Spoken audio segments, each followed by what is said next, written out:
We haven't. Okay. Right. I love. All right. What a good intro. Alrighty. I think we're live now. We're on? Are we on? I think we're live. We are on. We are on in a big, Are we live? big We're way. live. Hello, welcome everybody. It seems that we are live and it is all happening in our happening. Sydney office. Oh my gosh! Just before we went live, there, a whole group walked in. The energy is very exciting. A whole group of wonderful volunteers who are here for Batyr's Giving Day, and welcome to all of you watching from wherever you are in the world today. It's such a pleasure to have you joining us here for Batyr's Giving Day. My name is Cormac. I will be one of your co-hosts for today, and I'm also joined by the wonderful Skylar. Skylar, how are you, mate? I'm good, mate. I'm very, very, very excited. Yes, as Cormac just mentioned, my name is Skylar. This is Cormac. We are your hosts for today for this very, very big day, very big live stream as well that we're going to be bringing to you. It's a jam-packed day for Batyr's Giving Day 2026. Oh my gosh, our voices are playing. Everyone's trying to watch the live stream. It's hilarious. Everyone's just trying to get in on it. So here's the premise of today. For 24 hours only, until midnight tonight, any donations that we receive will be, drumroll please, tripled. Yes, Tripled. exactly. Tripled. Triple That means donations. if you give $5 to us, which is the price of a coffee, you're basically giving us 3 coffees. That's just kind of how maths works. Yeah, isn't I it? could probably use 3 coffees to get through today. I've already had 3. So you're probably finding yourself already on our Tiltify page. You might be tuning in from our YouTube stream. Either way, our Tiltify page is really where most of the action is. There's a lot of info on there. It's not just as simple as a simple donation. There are a heap of different ways you can donate today, which we are going to be plugging very, very soon. Absolutely. But do not forget as well, if you donate today, it is tax deductible. We are reaching the end of the financial year. It's actually a perfect time to be doing that, isn't it? Yeah, we need the taxable incomes lowered. So anything that you donate, tax deductible, what a time to do it. Absolutely. It is a very exciting day. And for those who are joining us who might not know about Batyr and who Batyr are, we are a youth mental health organization, and we go around the country having conversations around mental health with the young people in schools, in universities, in different communities across Australia. And really, what we're trying to do at Batyr is destigmatize conversations around mental health so that young people feel comfortable taking charge of their mental health early and often, and then reaching out for support if they need it. And there's a really special part of what Batyr does that I think Skylar, you're going to touch on, isn't it? Yeah. I mean, a huge part of what we hold close to our hearts at Batyr is lived experience. So we're going to be hearing a lot about lived experience and our lived experience storytellers today. And really, I guess where we pull that inspiration from is the oral storytelling traditions of Aboriginal and Torres Strait Islander communities and culture, which is one of the oldest, most long-lasting cultures that we know on planet Earth. And so we just really want to start today by acknowledging that we are tuning in from our wonderful Sydney office, and we are on the Gadigal lands of the Eora Nation, and we would like to pay our respects to elders past, present, and emerging. As you can see behind us, we have got a lot of us working tirelessly on the phones. It's a lot of our hectic Batyr here. staff, a lot of volunteers, Yeah. and we really just want to acknowledge that we are so appreciative of the lands that we are on today, and acknowledge that sovereignty was never ceded and always was, always will be Aboriginal land. Absolutely. Thank you, Skylar. And what a day it is going to be. As you touched on, here in the incredible Sydney office, we have so much energy, whether it's the team helping us run this wonderful live stream, or all the incredible volleys who are ringing around, calling our network. The caffeine. And the caffeine, those 3 coffees. They're Those really 3 doing a coffees. number. Yeah, they really are. They really, really are. And it's going to be a huge day. And on the live stream, don't worry, it's not just going to be me and Skylar yapping all day, although we would love to do that if we could. We would if we could. But yeah, we will be that's right. joined by the incredible Batyr network. First and foremost, as Skylar touched on, with the role that lived experience played, we're going to have a number of different storytellers join us throughout the day in different capacities. Some will be sharing their stories, some will be having conversations with their friends and family members, but you'll be hearing from a lot of different storytellers from Batyr throughout the day. Yeah. We're also going to be hearing from a lot of our leadership team. So that includes, we're going to be chatting to our CEO, Pat Darcy. We're going to be hearing from 2 of our board members as well about what kind of behind the scenes looks at Batyr too. Absolutely. And of course, there's so many incredible staff that do wonderful work here at Batyr beyond just, the talking that we like to do. So they'll be joining us as well. They've been very kind to participate at giving us a bit of a taste of what they do, whether it be the lived experience team and how we nurture the lived experience stories that we share, or Malsa in the impact team, or Abby in the advocacy team. So many members of staff today will be contributing throughout the live stream as well. Yeah, and there's also plenty of other special guests, which we will get to when we get to. But we also will be hearing from what is most important to us, which is our community. That includes all of you at home. There are some opportunities that you can put your comments in to our live stream, whether it be on YouTube or whatnot. Please, at any point, we are going to be monitoring that chat and responding when we can. And a few opportunities where we actually really need your input, which we'll actually get to very, very shortly as well. Absolutely. Thank you, Skylar. And so please feel free to stick around for the live stream. Drop in, drop out, whatever is convenient for you. But just remember, if you do want to make a contribution to the mental health of young people, there is no better time to maximize your impact than today. As we've already touched on, triple donations all day today. We'll be here encouraging that, bringing you different ways to get engaged and involved in doing that. But for the time being, head over to our Tiltify page, hit that donation button, and get those donations rolling in. Yes, and I think we're going to explain a couple more ways that you can donate. But I think first and foremost, we might have some new friends to Batyr today watching. So I think it's important we maybe just do cut to a little video that kind of describes what we are and who we kind of may be. So let's go to that and we'll see you after.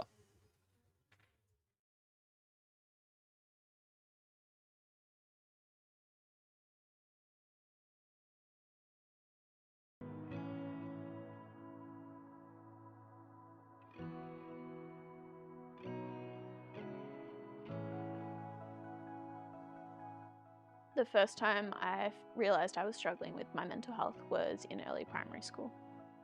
When I was 15 years old, when I switched schools, I started having new friends. I was in a new school. And suddenly, when all the things that I thought would make me happy didn't, that's when I knew that something was not right. When I was 14, I realized that I'd been spending so much time crying and feeling down and unmotivated and really flat. I didn't really know what was going on and I didn't understand myself. At one point, life felt too much and I started having suicidal thoughts. And at that point was when I had my first panic attack. My parents encouraged me to seek help for a really long time. I refused. I was too overwhelmed and didn't think that there was anything that I or anyone else could do to take that pain away. Over the days, two distinct phrases appeared in my everyday life. I hate myself and I hate my life.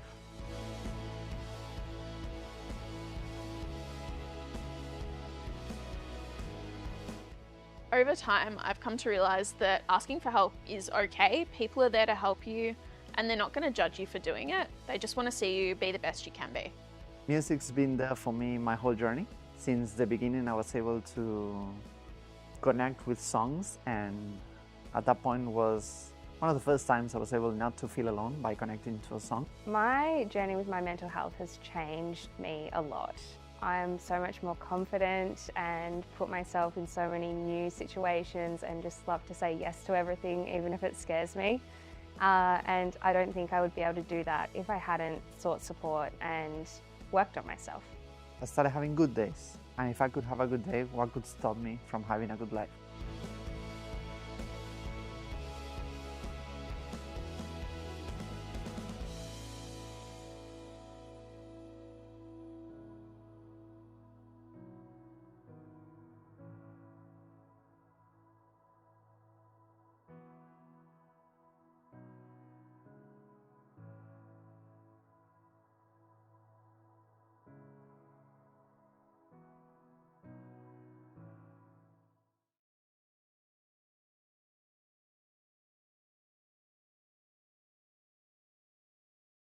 Aren't familiar with Batyr, and yeah, hopefully you enjoyed that. Now, you might have already noticed Cormac already looks very different. That is because it is not Cormac. In It's a more fact, handsome version. so we're kicking off our first segment today. We've got a few interviews. We've already alluded to this one. We are very, very lucky to be joined at this early hour by our wonderful CEO, Patrick Darcy, who, Hello, everyone. yeah, affectionately known as Pat in the office. Pat, we haven't actually announced some of our milestones today, but I believe you're actually involved in a couple of them. Firstly, Correct. yeah, have you been told about these? And if so, how do you feel? They were floated by me a while ago as potential options. Never confirmed as locked in though. But I'm Okay. reading the screen in front of me and they look very locked in. They are locked in. Okay, good, good. So get prepared. We will be telling you what they are very, very, very shortly. Now, Pat, you've been with us as CEO for about a year now. Is that right? But Yep. you've been like kind of with Batyr for a lot longer than that in different capacities. Yeah, correct. How's it been so far? Yeah, so I've been involved with Batyr for about 10 years, so quite a long time, but only a year as CEO. And I think some things are exactly as I thought they would be. The amazing people at Batyr, the magic that is what we do, which is what I've always loved and been really passionate about. But when you come into the organizations, there's things you never see from the outside. And I think one of the things that's been most inspiring for me is it's been the chance to get to more programs. So now that I'm leading the organization, I actually get to see more of what we do every day and see the young people on the other side of what we do every day. And that has just been absolutely fantastic. Yeah, and you get to see storytellers do their thing, like Yep. kind of where the magic happens. Yep. That's so lovely to hear. Yep. Yeah. Yep. Now, we're going to ask you a few questions. This is a bit of an ask me anything. I've got some questions that I'll be asking you, but Yep. most importantly, folks tuning in the chat, please feel free to right now or whenever you feel, chuck in any questions you want to ask Pat, because we're going to get to them kind of towards the end. But we'll kind of start with some of these questions. Pat, the first one is, we obviously work in mental health. How do you measure, and obviously you're CEO, where kind of measuring success is a big important part of it. But how do you measure success when it comes to something as complex as mental health? Yeah. I mean, how long do we have? It is complex. I think the one thing is knowing where Batyr exists in the overall spectrum of mental health. We know in our programs, we often want young people to give us their perception of the word mental health, and it tends to be negative, right? But actually what we're saying with mental health is healthy and positive, and that's where Batyr exists. And so for us, I think, at Batyr, we look at it as a spectrum, if not a continuum of things around well-being. And that down one end, which is crisis, where we're talking about long-term distress and mental ill health and hospitalization and suicide. In many cases, not all, but in many cases, it's avoidable, right? Or at least preventable. If young people have the tools to help themselves earlier in that journey and feel agency over their situation. And if not help themselves, have the ability to have real conversations earlier on with their friends and family about their situation. We know, and the research tells us, that where young people feel equipped to help themselves or have the confidence to have real meaningful conversations, then it has the ability to prevent crisis. And so that's really what we focus on measuring. In the hundreds of thousands of young people that we engage with every year, we look at, do they have greater agency over the situation, confidence in their ability to talk about it, have some tools in their toolkit to help themselves, but also know how to have a conversation below the surface with friends and family, or clinicians as well, because we know that where those things are true, there's a better chance of preventing ill health when it comes to that young person. Yeah, and it's so nice to hear like that. What we all know is like mental health is a changing landscape. It's very dynamic, and so being able to kind of adapt and listen to young people and what they need is so important. So I guess like the next question is, we do have to shift a lot. How do you balance, I guess, like big ambition with responsible decision making? Yeah, you just said it pretty much, which is putting young people at the center of every decision. That's key. But I don't think there's a trade-off here. I don't think these things are mutually exclusive. I think that responsible decision making, where young people are at the center, is actually how you deliver big ambition. I wish the crisis or the statistics for young people in mental health weren't what they were, right? I've even said to this team, I wish Batyr wasn't needed, right? That would be the big ambition, but we are probably more than ever. And so I think that it comes down to making sure that we have that massive ambition, right? It drives all the people that are in here today, but making decisions that are really through two lenses, right? What do we think is going to have the maximum impact on young people? Right? And are we making decisions that is informed by them? I've said many, many times, I'm a unique CEO in the sense that I'm always wrong. I'm old, I'm white, I'm privileged, right? So my bias in decision making is going to mean I'm wrong, right? So we have to ensure that everything we're doing places young people in the center, and the decisions that I'm making as CEO have them informing those decisions, right? And that will give us the best chance to reach our ambition. But as I said, I wish we weren't needed. Yeah, it's interesting. How is there something about our work at batyr or our impact that you're talking about that you kind of wish was like more, I guess, understood or public? Is there something kind of more behind the scenes that you think is really, really important with what we do for young people? It's not behind the scenes. It's very much out in front. But when I talk to people about the power of storytelling and peer-to-peer storytelling, so young people being in front of young people, being vulnerable with their story, you can see that not everyone gets it. Not everyone gets the power of it, right? You think, oh, that's cute. Like, that's nice. Like, storytelling. When you go and see a program, or when you see even our stuff that we're doing online and our storytelling online, you see the power of it. Right. It's far from cute and fluffy. It is incredibly powerful. And so I think that we all understand that. I think a lot of people that we work with, if you spoke to teachers that we work with, they would get that. Right. And that's why they keep asking batyr to come back.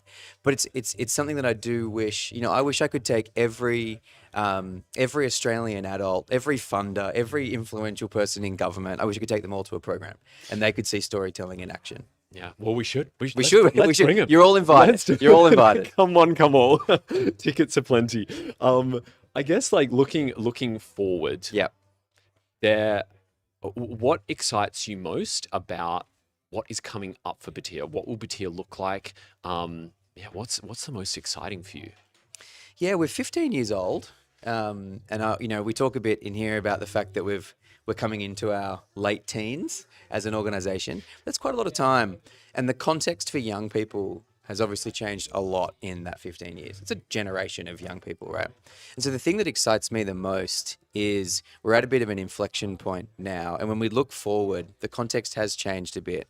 But it's very, very clear batyr is still needed. As I said, almost unfortunately, but there's a clarity that's formed for us organizationally through young people telling us so convincingly and just overwhelmingly what we need to be to help them, right? And that's been so overwhelming and so consistent from young people. It's like, oh, awesome. Like, we know what we need to be to help them the most. And so it's not so much, I don't know if it's excited, but I think the clarity that's going to help us get energized as an organization for the next, however many years we're needed. And the strength of the young people's voice in this organization is so powerful. But yeah, I think that gives me confidence. I'm not excited about 10 years of needing to help young people, necessarily with their mental health, because I wish, as I said, we weren't needed, but I think it gives me a great deal of confidence that our plans going forward are the right ones for young people. Beautiful to hear. And also like that voice that you're talking about is so strong outside of batyr as well. When we speak to young people on the ground, the ideas about what mental health is and what young people need is so strong. And so that's incredibly... It is. And if you ask young people what they need and you properly listen, the answers are there. Yeah. They're there. You'd see it out every day. Yeah. Cormac would see it out every day, like on the front line. Too often systems, adults are not asking, and if they ask, they don't listen. Yes. Right? But if you do, young people are so clear on what they need, the help they need, the support they need, what they need batyr to be, right? And they're really, really driven to help each other. So it's not just young people who have or are living a mental ill health experience. Some haven't, but they see their friends going through it. Yeah. And so they're clear on what they want to help their friends. Exactly. There's a power in that. Yeah. Oh, so good to talk about this. I love it. It's so exciting. Now, we have thrown over. Crystal, do we have any questions from the chat? Not at the moment. That's okay. We might, we'll keep it open if you do have any. And Yep. I'm sure just hearing what Pat is talking about might spark some questions. If you got any more, chuck them our way. We can either answer them in the chat. I might throw another question to you, Pat, which is a pretty simple one, which is if you could describe batyr in one word only, what would that word be? Courageous. Courageous. Yeah. I love that. Can you expand on that a little bit? Why that would be your word? When batyr was founded, 15 years ago, it was pioneering something that young people needed, but no one was doing. But the systems, including even schools at the time, were like, you can't do that. You can't say that, right? You can't come into a school and say depression. You can't come in and say suicide, right? But we did, because it didn't matter what the schools thought, didn't matter what adults thought, didn't matter what the system thought, right? Young people needed it. And that to me is courage, right? That to me is doing the thing that is hard, even though it's hard, doing the thing that's scary, even though it's scary, but for the right reasons, which is on behalf of the young people that we serve. And I think it's as true today as it was then when we think about the path forward, which is, without going into too much detail, some of the things that we're developing, be that our in-person programs or some of the stuff that we're doing online, right? It is stuff no one else is willing to do. It's stuff that scares other organizations. It's stuff that scares our government, right? But we're doing it anyway. And I love that. I absolutely love that. And I think that the young people that tell their stories with batyr are incredibly courageous. What it takes for young people when you see them standing up in front of their peers, right? That's real courage. But there's also courage on the other side, right? For young people to put their phone down, to not joke, to really deeply pay attention and care, and they do. And so I think it just permeates through everything we do. Amazing. That's so lovely to hear. And I wholeheartedly agree. With my interface with batyr, that courage is really, really heart and, front and center. I believe we have some chat Q&As. Oh my gosh. That's Crystal. Thank you so much. Okay, Pat, this is from the wonderful people at home. What has been your favorite day working at batyr? Oh, You only get to choose one, mate. I'm sorry. wow. Favorite day? Gee, this is a difficult one. I would probably say when we had 16 young people come from around Australia, from regional, remote communities around Australia. They didn't get a lot of notice. They didn't know each other. They were all coming into a space that was about them sharing their experience, right, in their communities to help batyr know how to help their communities. We had 16 young people sign up, travel from all different parts of Australia, not knowing what they were coming to, not knowing the room they were coming into, not knowing the other 15 young people they're engaged with, or in many cases have never really worked with batyr, right?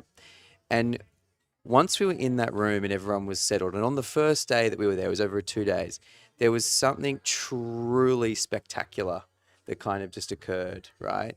Because they were there for the same reasons, right? And it was about helping each other. And yeah, for me to observe that experience, I think, which was somewhat unplanned, right? For me to observe that experience and see the power of giving young people a platform, right? And their desire to help each other was just so inspiring. Like I floated out of that experience. Great question. Really difficult. Yeah, that was from Bianca. So thank you, Okay, Bianca. thank for you, Bianca. popping that Yeah, question. I have I want to sit here and list 99 other days. Yeah, God, yeah. there's so many, but I have to say that was probably the best. Yeah. What a highlight to finish on, to be honest with you. And Pat, thank you so much for joining Pleasure. us today. It's so lovely to hear your insights and your wisdom about the kind of direction of batyr and also the history of batyr as well. So we really, really appreciate it. And this will not be the last time we see Pat. See you later. Yeah, I'll see you potentially for one of these challenges. Oh, You I'm will, nervous. and they are locked in just to really. Okay. All right, you're going to want to stay tuned for those. Thank you so much, Pat. Now, team, are we cutting to anything, or should we just move on to the next bit? Let's keep going. So, Pat, we're going to All right. sub you out. Thank you so much again, Pat. I'm back. Thank you. So, folks, I think the next thing we have to do is, of course, on that note of what we were just speaking about, we have a few announcements to make. But how did you go watching that interview? That was great. That was great. Yeah. It was, I mean, I always love hearing from Pat. His passion for batyr and what we do is just always shines through. And I think he really summed it up with that one word, courage. I think that's all what we all feel at batyr. Like, we want to be a courageous organization. And I think he really sets that tone. So, yeah, we're very lucky to be able to hear from him today. Yeah, I agree. Really nice. And he's got a good humor about him too. He really does. He really does. And I think that will come in handy at some point today. Well, yes, and actually we're about to announce Indeed, it. So yeah. we are going to go through a couple of our kind of like ways to donate today. Some important ones that you can kind of participate in. The first one we'll talk about is the raffle. Yes. So if you're on our Tiltify page, you might just want to scroll down. There is a little section called prize draw entry. So if you go through there and add a donation from that page into your cart, basically that automatically enters you into a raffle.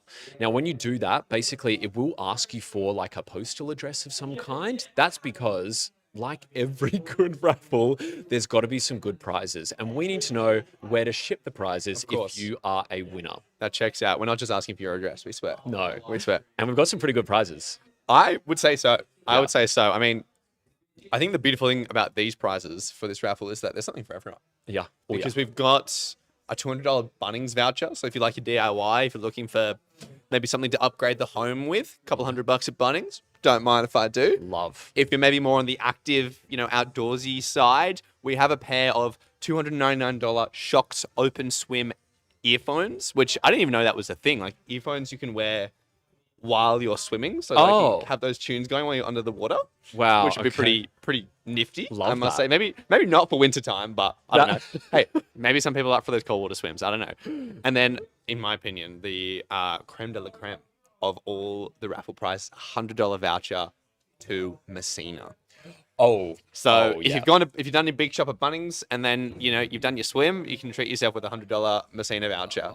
I would use that's that if you in win all three one prizes, sitting. but yeah. Honestly, Yeah. like that salted caramel, where Goodness the me. whole bucket Goodness would me. be gone. I mean, I might experiment with whatever's on special that week, but I think you'd have to go with the old favorites as well. Yeah, 100%. Yes. Now, really importantly as well, we are announcing the raffle winners at 2:30 p.m. or just after. So even if you're going to go and do something today and tune in at any specific time, if you've bought a raffle ticket, make sure you are tuning in at 2:30 because your name might be announced. Absolutely. And you don't want to miss that opportunity to take home those magnificent prizes. Now, it's not just the raffle. That's a good way to get involved today. We also have our poll. So when you go to donate on our Tiltify page, there will be an option to add your donation to the poll, which gives a reason as to why you are donating today. And that is just an opportunity for all of you watching at home to share with us why you might be supporting batyr today, because really that's why we do it. It's understanding what is going on for the people at home, what makes them want to support batyr. That gives us a lot of life in the work we do, and we really want to be able to hear from you there as well.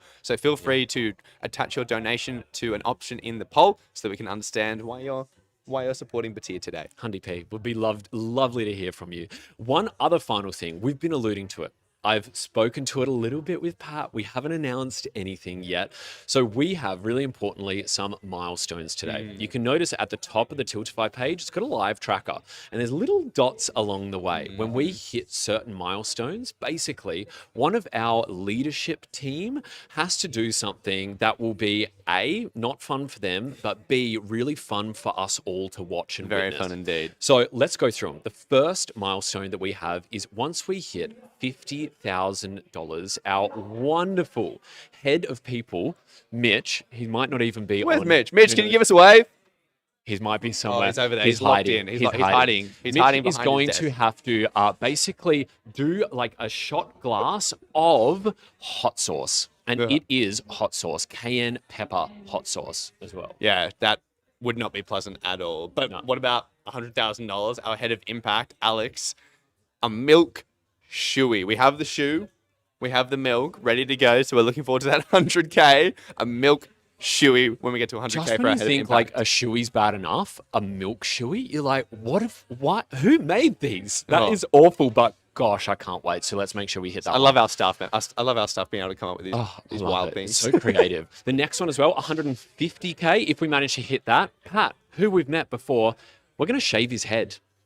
Yeah, we're going to shave our CEO's Live, right here. head. It's- Live. we're not going to do it and then bring him in with a shaved head. We're going to do it right here. 100%. So let's make sure we hit But only that if one we get too. to 150K. Yeah, yeah.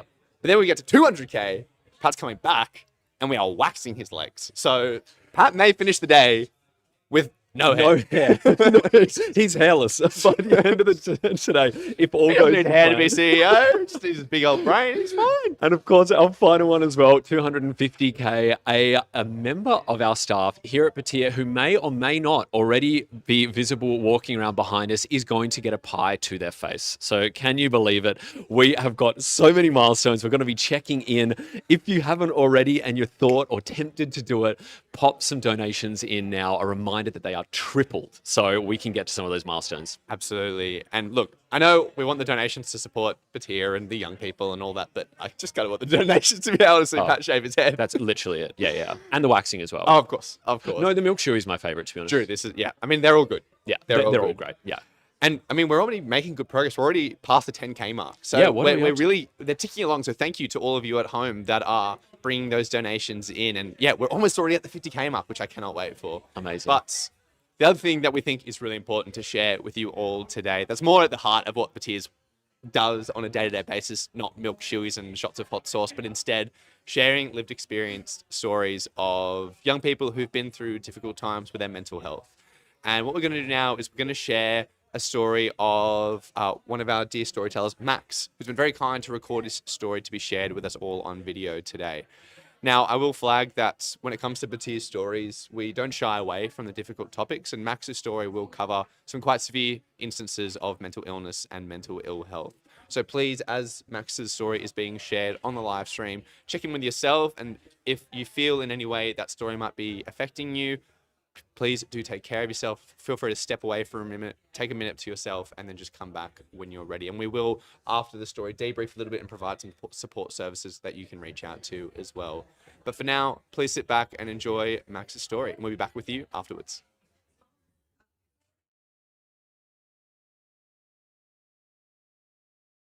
Hey, I'm Max. In my own time, I like to make music, go for long walks, and do a little bit of bouldering here and there.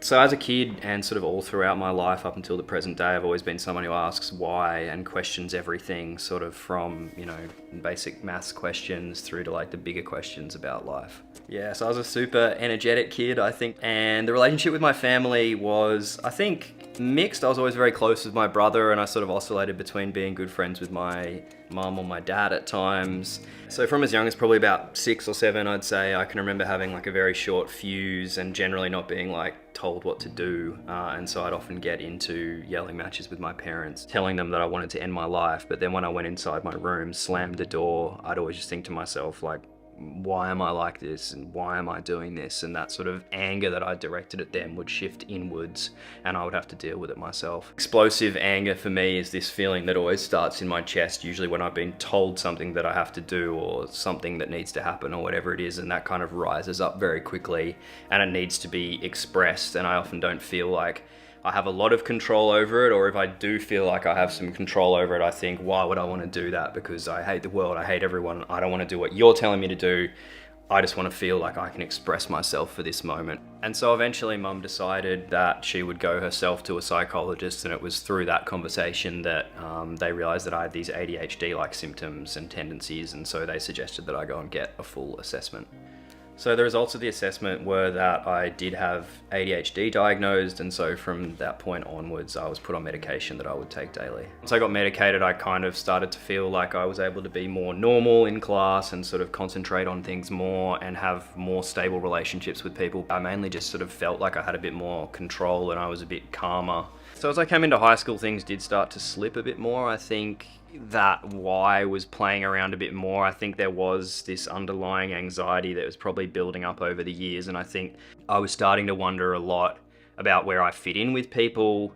I think I started to feel a bit more isolated, and I also think a lot of my thinking was going inwards more and more, probably as I was learning more through school about the world. I don't think I ever defined what was happening to me at that time as mental ill health. I would probably define it as sort of I was starting to feel like I was struggling more. Main memories I have of feeling really low and not wanting to seek help is always at night time. The thoughts I was thinking at night were, why am I like this?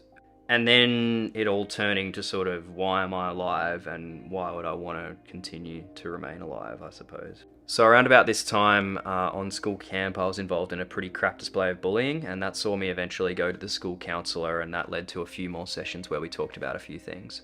She gave me these sorts of tools and techniques to move friendship groups, which definitely helped a lot with some of the stuff that I was going through at school. But with that said, after I disengaged from her, there was still a lot of stuff that was unresolved in my head about how I felt about myself and how I felt about the world, which meant that I started to feel more comfortable at school, but there were probably still things bubbling that I hadn't really dealt with. So in year 10 in my school, a whole bunch of girls joined the grade. So I found myself not feeling comfortable in any of those social circumstances. So around this time, me and Mum took another trip to the psychiatrist, and we had a chat and decided to change the approach to my medication. And I noticed that throughout year 11 and 12, my social anxiety eased and I was able to become a lot more connected, and I sort of finished up year 11 and 12 in a better place with a lot more friends and feeling a lot more comfortable in myself. So around the end of school, my dad had gotten a job in another state. I had a lot more space in the home without my parents there. I'd already been starting to use alcohol more, and then as my alcohol and drug use increased, I started to probably slowly, without realizing it, feel sadder and more anxious. And that period went on for a while until eventually I think it sort of led to a crash. So one day during uni, I had to take my car to the mechanic. I went to the mechanic, there was a slight issue with what had to be done, the cost had blown out. Probably about a minute before I got home, I felt completely overwhelmed to the point where I knew I needed to pull over. And I pulled over into this side street and I just broke down, I suppose. I felt angry and sad, and I was crying and I was hitting the steering wheel and I wanted to scream. Like, I felt completely out of control. I guess that was a trigger for me, like it was something was not right. And I, after about 30 minutes, composed myself and I drove the 100 meters that I needed to get home. And I went inside and I'd sort of started writing raps recently, so I wrote something to get my thoughts down and just feel where I was at and be with myself and sort of take ownership of what I was experiencing. And then I called my mum and we had a chat. And calling my mum at that time was something that probably came naturally. I think that's a place of no judgment for me. And so that's where I went. And she just sort of was like, you know, you need to go talk to someone. And I realized at this point that I needed to do something because I couldn't feel like this any longer. So this psychologist I had got onto just through my GP. We chatted for like a few sessions and I got some like homework tasks and we chatted through how I was feeling during those sessions, but I never really clicked with this person. I had previously met in this little period a psychiatrist who I'd really clicked with for medication purposes. And so I sort of instantly went and got a referral to this guy, and you know, we've been working together ever since, and he's the first person that I was able to tell about my substance use. And so obviously being open about that has sort of really helped me come to recovery, I suppose. I felt in a safe space, I felt trust, I felt like he understood what I had gone through and was willing to give me a space to talk about it and be myself and grow. My attitude to mental health now is that mental health is at the core of my existence. And if I'm able to have positive conversations with myself and I'm able to accept negative things that are happening to me, then things are going to be easier, things are going to be better. So my support networks are probably spread across a couple of areas. I think in my personal life, it's family and having ongoing conversation with them. I also have my psychiatrist who I see semi-regularly, and then friends who I'll speak to. And even then people at work, you know, some people at work who you start to get a bit closer with and you can tell on a day-to-day basis how you're feeling. You know, if you are having a bad day, having that one person to talk to. I still wonder about why, but I think the biggest thing that's changed is probably meditation for me. Opened up this space in me where I could ask why and not need an answer. It's having that space to recognize that my thoughts are just things that my brain creates at all times, and it will throw all sorts of thoughts at me and I don't have to believe any of them. Part of that is recognizing that when I fail and when I break down and I get to a really dark place, that's not the end, and like I'm not broken. Like I might lose hope at times, but I'm not broken. You know, having to work through these things is just strength for next time. When I have those low moments, I'm like, this was so much better than last time. And that's something to be proud of, I think.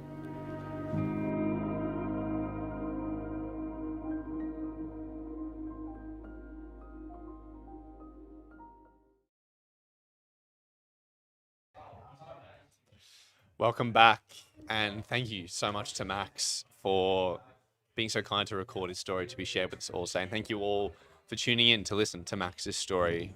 We're very lucky, aren't we, Skylar, to have our wonderful storytellers share their experiences with us so vulnerably as well. Yeah, and it honestly, when we see it on programs, it never gets old. The vulnerability we see and the courage and the resilience from our storytellers is truly incredible. And one thing that stands out for me from Max's story is he said, I'm going to paraphrase here, but he said something along the lines of each time is so much better than the last time. And I think it's such a beautiful way of looking at it. And it brings us back to kind of what Pat was saying about, it's all about developing a toolkit of things. What we know is that mental health isn't linear. And so it's more so about developing things for us to take small steps whenever challenges may come our way.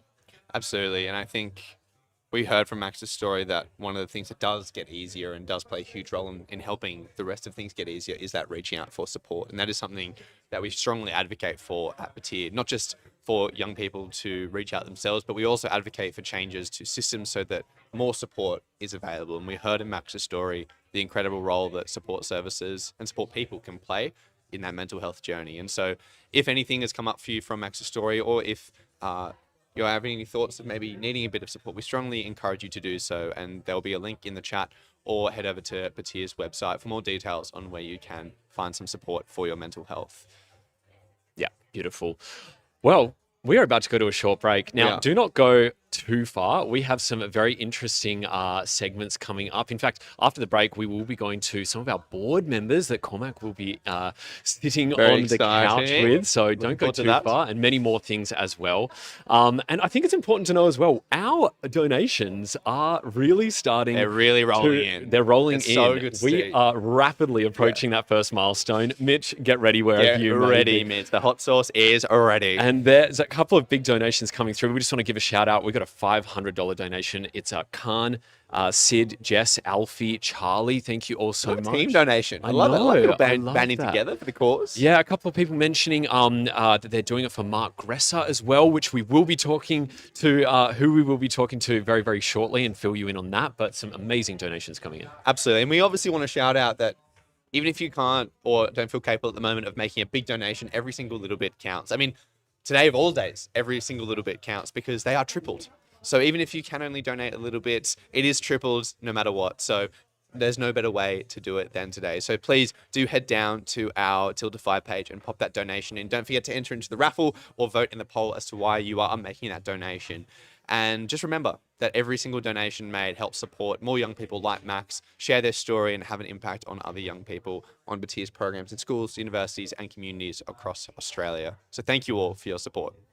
Amazing. Well, we are going to go to a short break. We're going to be back here at 11 a.m. Eastern Standard Time.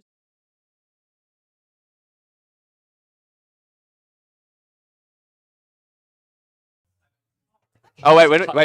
Oh, did you just cut it? He just cut you out. He just cut you. That's enough, Skylar. Are we back? Yeah. Oh, did you put me? Yeah, now we're back on. We're back. We were trying to get us. What we were trying to say was... We were trying to say we're going to be back at 11 a.m. So don't go too far. That is Eastern Standard Time. Don't go anywhere. Have a cup of coffee, do what you need to, and we'll see you back at 11 a.m. See you then.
welcome back. I hope everyone is doing very well. It's such a pleasure to have you join our live stream again today.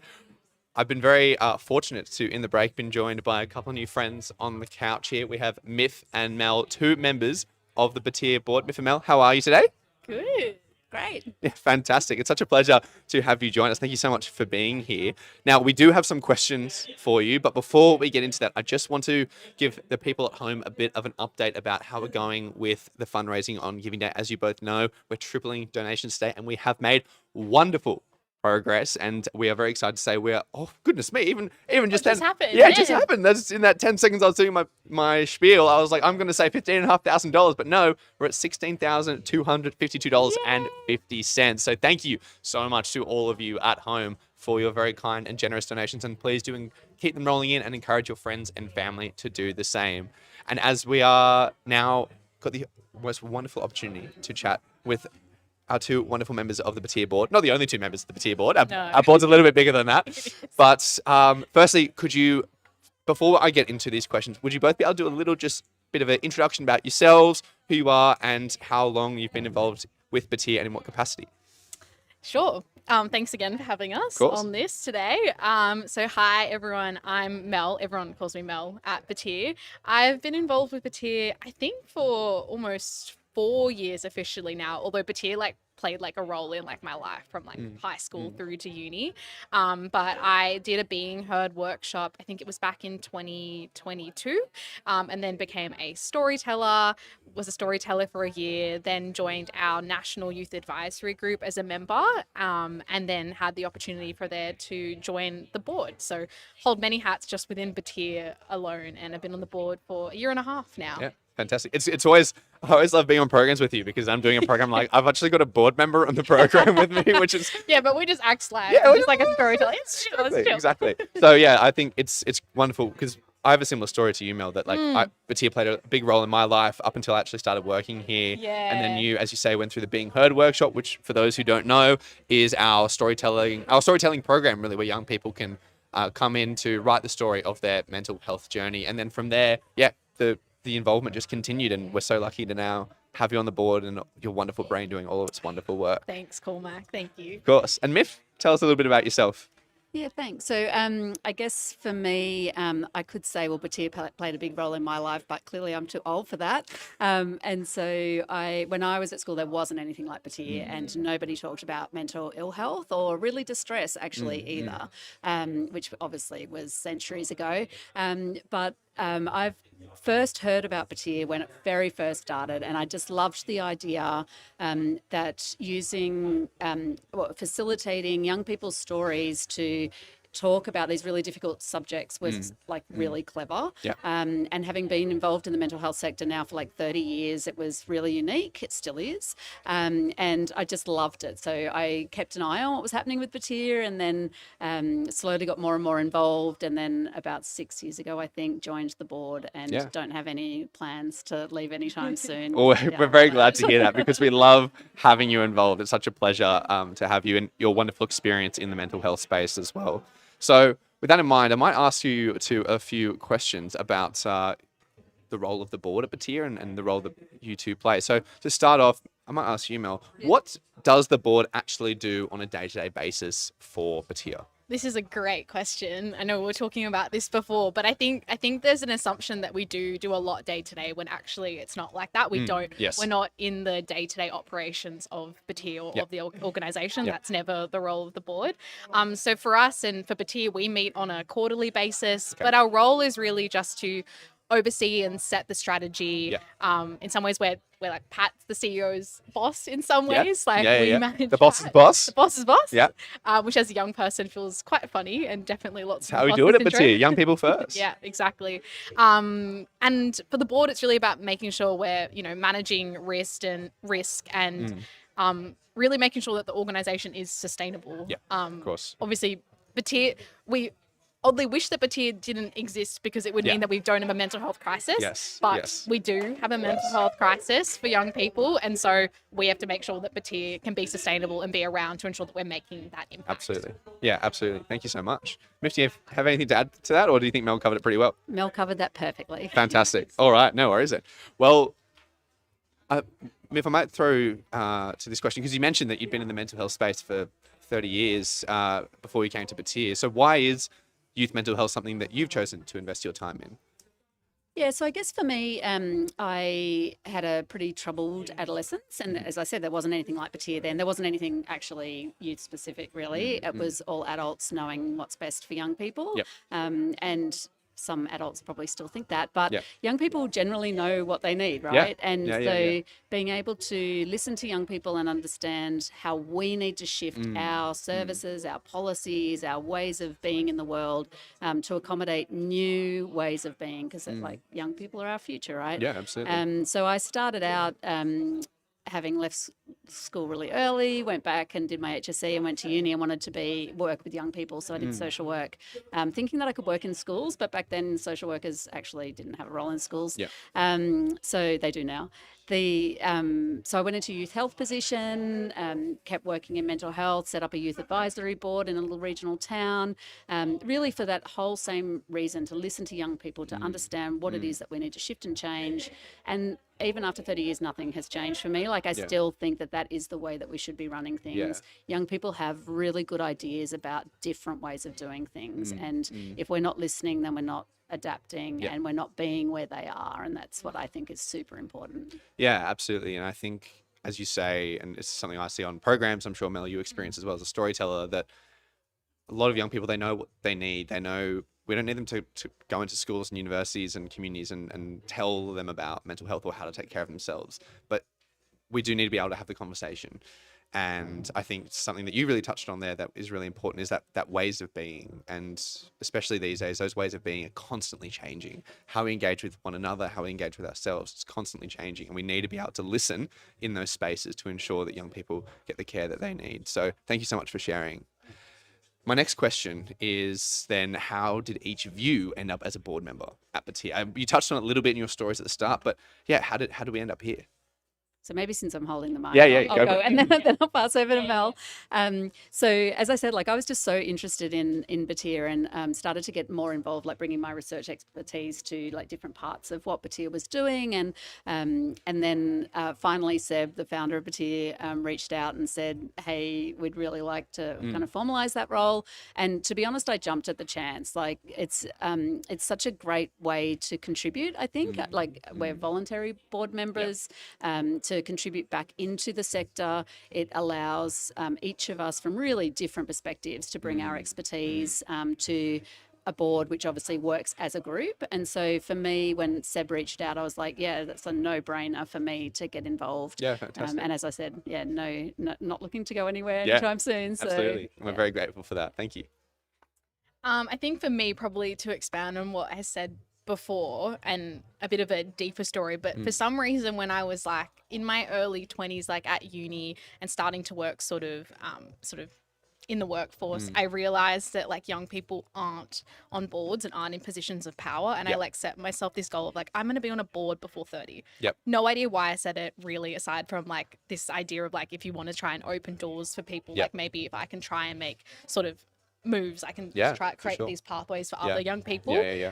So I set that prior to even really having involvement in Batyr and didn't really know how I was going to achieve it, but it became this sort of organic journey of then sort of becoming a storyteller of Batyr, and then seeing an email one day of like, hey, we have like a national youth advisory group. And I remember chatting to a friend, funnily enough, a friend who's played a key part in my mental health story overall and gets mentioned in my Batyr story and programs.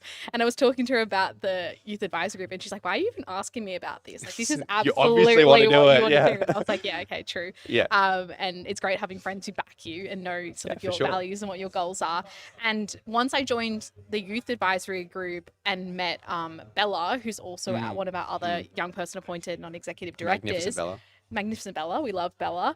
I realized, wait, there's young people on Batyr's board. And I think that just then all of a sudden clicked in my head of like, this is just so values aligned for me. And then I kind of was very much waiting for the opportunity of when there was going to be another hiring spot for another young person. And that came about. And applied. And yeah, feel really grateful that I got the role. Yeah, fantastic. Yeah. Fantastic. And we are so lucky to have you, as well as Bella, Feel bad. on the ball. You are on the ball. On You're the very ball. much on We're the on the ball. ball, Yeah, and well, we're on the 100% on the board. ball, but on the board as well. Yes. And I think it's really important. I think what I really like about your story there is when you said values aligned, and I think that's what Batyr wants to be. Is we want to be aligned with the values of young people who are really passionate about mental health. We want to be an organization that represents those interests and represents those values and provides opportunities for those young people to pursue those interests and values. Like, you're someone who said, I want to be on a board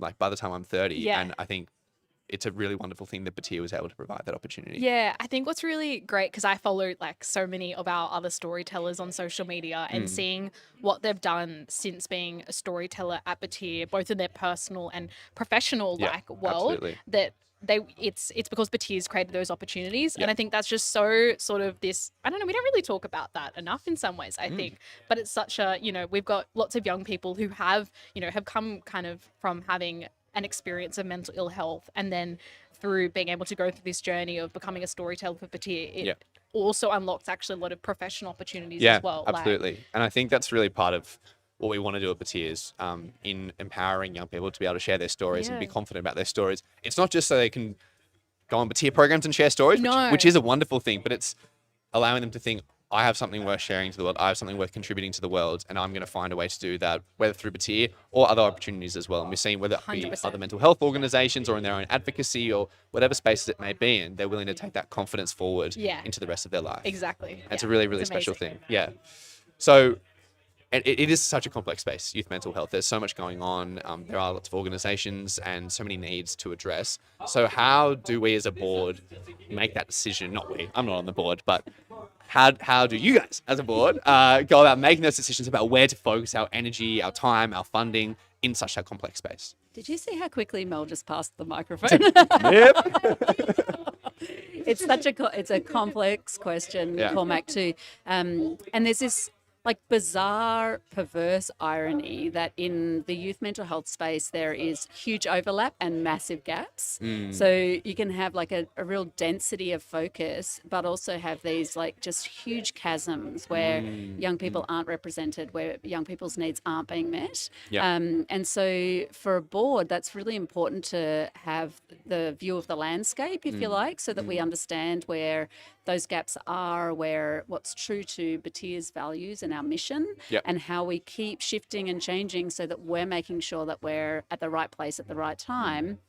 And I would say that that is actually before any young person knows that they need us, so that we, so that Batyr is there to, like, for young people to understand like what's going on in their lives, like when they might need something else, like some more support, but also really importantly, so that we can amplify or advocate on behalf of young people.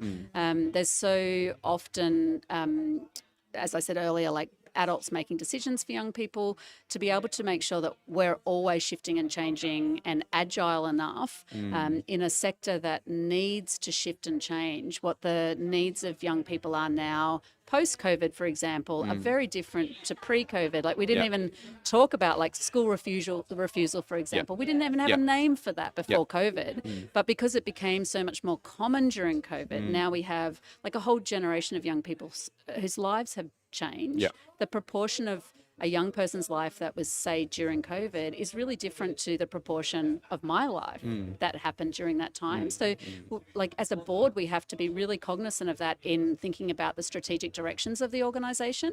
And that requires an agility and also to really understand what our unique value proposition is in this sector that is crowded and empty at the same time. Yeah, and I think that's a really, really poignant way to understand it, because you're right, there is certain areas that there is so much focus and other areas that maybe aren't focused on enough, but maybe we're not, like, because of the funding or the strategic elements, we're not capable of maybe focusing on those areas, but we've got to be able to adapt and change depending on those needs. And it's, well, I mean, I guess that goes to my next question is, what do you see as Batyr's unique, you said unique value proposition, what do you see as the unique thing that Batyr can offer, and how have you seen that maybe the best way that's had an impact in your time at Batyr? Yeah, so maybe I'll use one example, which was when our youth advocate, Abby, was the first person to speak to parliamentarians about the proposed changes to social media, which obviously now have come into effect. But that was a room full of adults, and the first person to lead in that conversation was Abby. And to be able to show that influence through articulating both the potential positives and challenges of changing something like the use of social media is incredible, because what we generally see and see more and more is media that is very influenced by dominant voices rather than having somebody who can present, as Abby did so beautifully, a really balanced perspective. Like there is always some things that will be benefits, some things that will be challenges, and some things that will just kind of be in between and we won't know. But if we're cherry picking particular stories in the media, then that influences how decisions are made, and then that influences how funding goes to different organisations.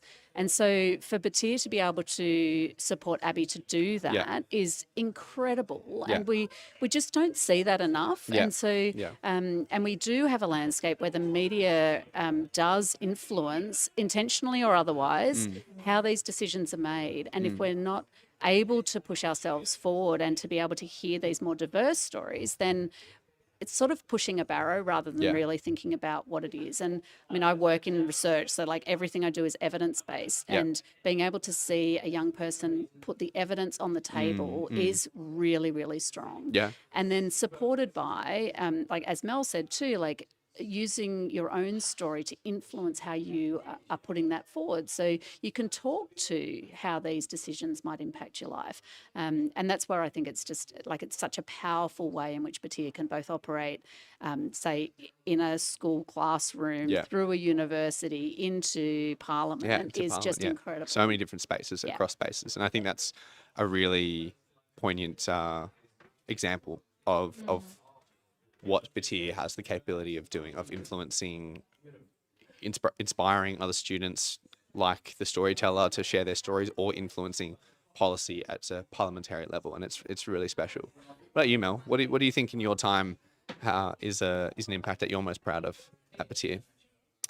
I think, I mean, not to repeat what Myf said, but I think just in general, the way that Batyr not just listens to young people, but allows young people to lead is something that I'm just like so proud of, to be an organization. I think even the fact that that we have these board positions for young people, I've realized since sort of joining how rare that is, and how Batyr really does do such a fantastic job in supporting like young people in these positions to feel safe, to feel validated, validated that you're not only that your lived experience is valid, but your whole sort of or your contribution, your full self.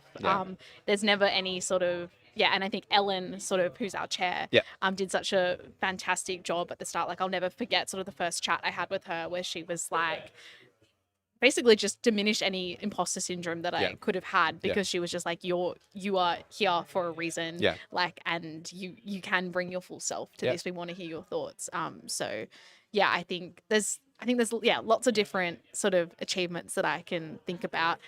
I think on a smaller scale though, it's sort of just, you would get this when you do programs, just being on the ground. And I think just having that one young person come up to you like from a whole room and just say that like I relate, or just thank you for sharing that, or like I'm gonna go speak to someone or speak to a friend or whatever it is, like that. Even these big things, even the meetings when I've been talking to ministers, like nothing takes away, I think, from when you're actually chatting to like another young person in a school and hearing them share their story and just feeling validated as well. Absolutely. And it's really special, and I think we're very fortunate to be able to be on the ground so often. You telling stories, me just kind of doing my what you do is great. It's very, very good. Because we get to experience the impact that these stories and how they're shared can have on the young people that we serve. So we're very, very lucky to be able to do that. I think we might need to be wrapping up soon. Is that right? Right. So I might just go to our final question, and that is, what is one word you'd each use to describe Batyr? Impactful. I like it. Courageous. Courageous. Pat said the same thing. Did you guys? Yeah. Okay, I did not know that. Wow, there you So go. I can change. Alignment between board and CEO, That's right. people. That's what you always want to see. That's Oh, what we like classic. to That's so see. funny. Alignment in the organization. Synergy. No, thank you. Thank you so much, both of you, for joining us today. I love this chat. I kind of forgot we were on live stream for a while. Just enjoying having an old yap. So, yeah, thank you both very much for joining us today, and we'll see you around soon. Thanks, Cormac. We're now going to head to a quick little break, and we'll be back just after this with a quiz with a twist.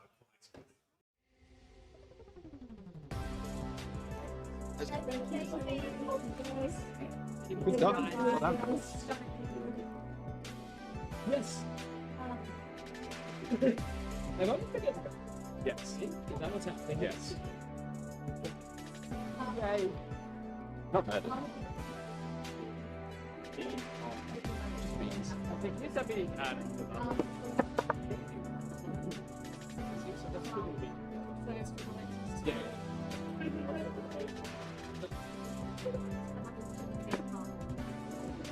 Do we need to avoid getting baked beans? If possible, can we avoid Priority to we don't go out.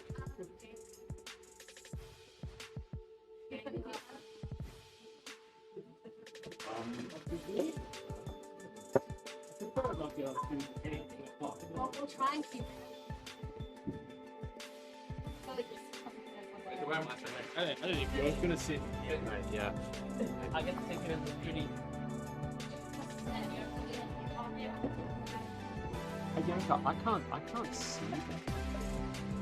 I can't see that. Yeah.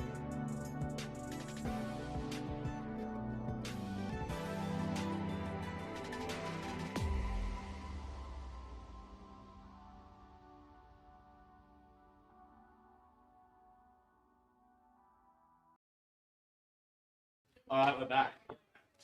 We are back, everyone. Hello, and yes, thank you so much, Cormac, for that wonderful Q&A that we just saw. Lovely to be back. We're going to shift gears a little bit. Now, you might be wondering, who on earth is sitting between Cormac and I? This is our wonderful Alex Santos. Hi, Alex. Hello there. Why would he be worried? And why would we be sitting possibly on a tarp? You may be asking, which is actually a great question. Basically, we are going to shift gears a little bit. We've got something for you called the Baked Bean Quiz. Here's how it's going to work. I've got some questions that I'm going to be asking you, everyone watching. Now, I have kind of got the chat function open so I can see anything coming through, but we really need your help here to be popping answers into the chat function. Basically, I'm going to pose a question to you. Here's the thing. If you get the answer correct, unfortunately, Alex here is going to get a kind of a punishment of sorts.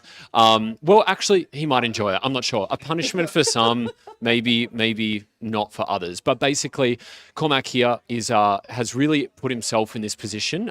He's going to be dumping a can of baked beans onto Alex's head for every correct answer. Now, luckily, very luckily, we're hoping that our wonderful team that designed these questions made the questions quite difficult so that maybe there's only, no baked beans, but we'll see how they go. So get your chat functions ready to go. Here we go. Question number 1. Is it true or false? Oh, we got a 50-50. Okay. True or false? Batyr works with young people in schools and universities across Australia. Sorry, what? Oh no. Oh no. I feel like I'm gonna get a lot of beans. You feel like A lot of beans are coming my way. Okay. So pop them into the chat. What do you reckon? Is that true or false? We're gonna have a little bit of a moment because there'll be a nice cute little delay. Alex, just after hearing that first question, how are you feeling generally about the difficulty of these questions? I feel like it's a little bit of a stitch up. I feel that my team is having a lot of fun making sure that I'm getting as many beans, and these beans are very, very liquidy. Normally there's a viscosity of baked beans that is not appearing here. Yeah, we made sure we got like a home brand kind of one to make sure they weren't as good quality as they could possibly be, just to really, really be sure. Looks like we're still waiting for a couple because there might be a little bit of a delay, but please feel free to chuck in true or false. If you are correct, boom, we are going to get a... Oh, there we go. Oh, yes. If anyone answers correct.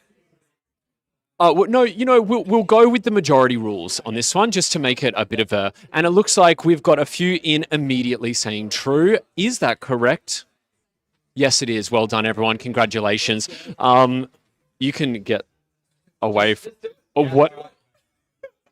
Oh, great. Excellent. Yeah, beautiful. Beautiful. Okay. Amazing. Now... Because of the slight delay, what we might do, I'll ask the next question and then we'll have a little chat to Alex to see how he's feeling. Next question is an A, B, C, or D multiple choice. Which of the following is a core part of Batyr's work? Is it A, storytelling and lived experience, B, competitive baking competitions, C, extreme sports coaching, or D, underwater basket weaving? A, B, C, or D? Have a little chat. Alex, just while we're waiting for some of the answers to roll in, firstly, you're looking better than ever. How are you feeling right now? I think this new curly boy method is really going to take off, and I think everyone's just going to see just how luscious this makes everyone's hair look. It's got some conditioning properties, I believe, and I really love the kind of catchment of ones just in your fringe, in your bangs as well. It's great. I have made poor choices. To be fair, Alex didn't really get a choice in this. So let's have a look. We are still waiting on some answers to come in. Remember, say A, B, C, or D. Which of the following is a core part of Batyr's work? I think my favorite part right now is watching the crew. Like, we have someone actively filming this just out of joy. And We need multiple shots. Yeah, Honestly, if you think we're going to miss this, yeah. And unfortunately, we do have some answers rolling into the chat. Everyone unanimously saying A.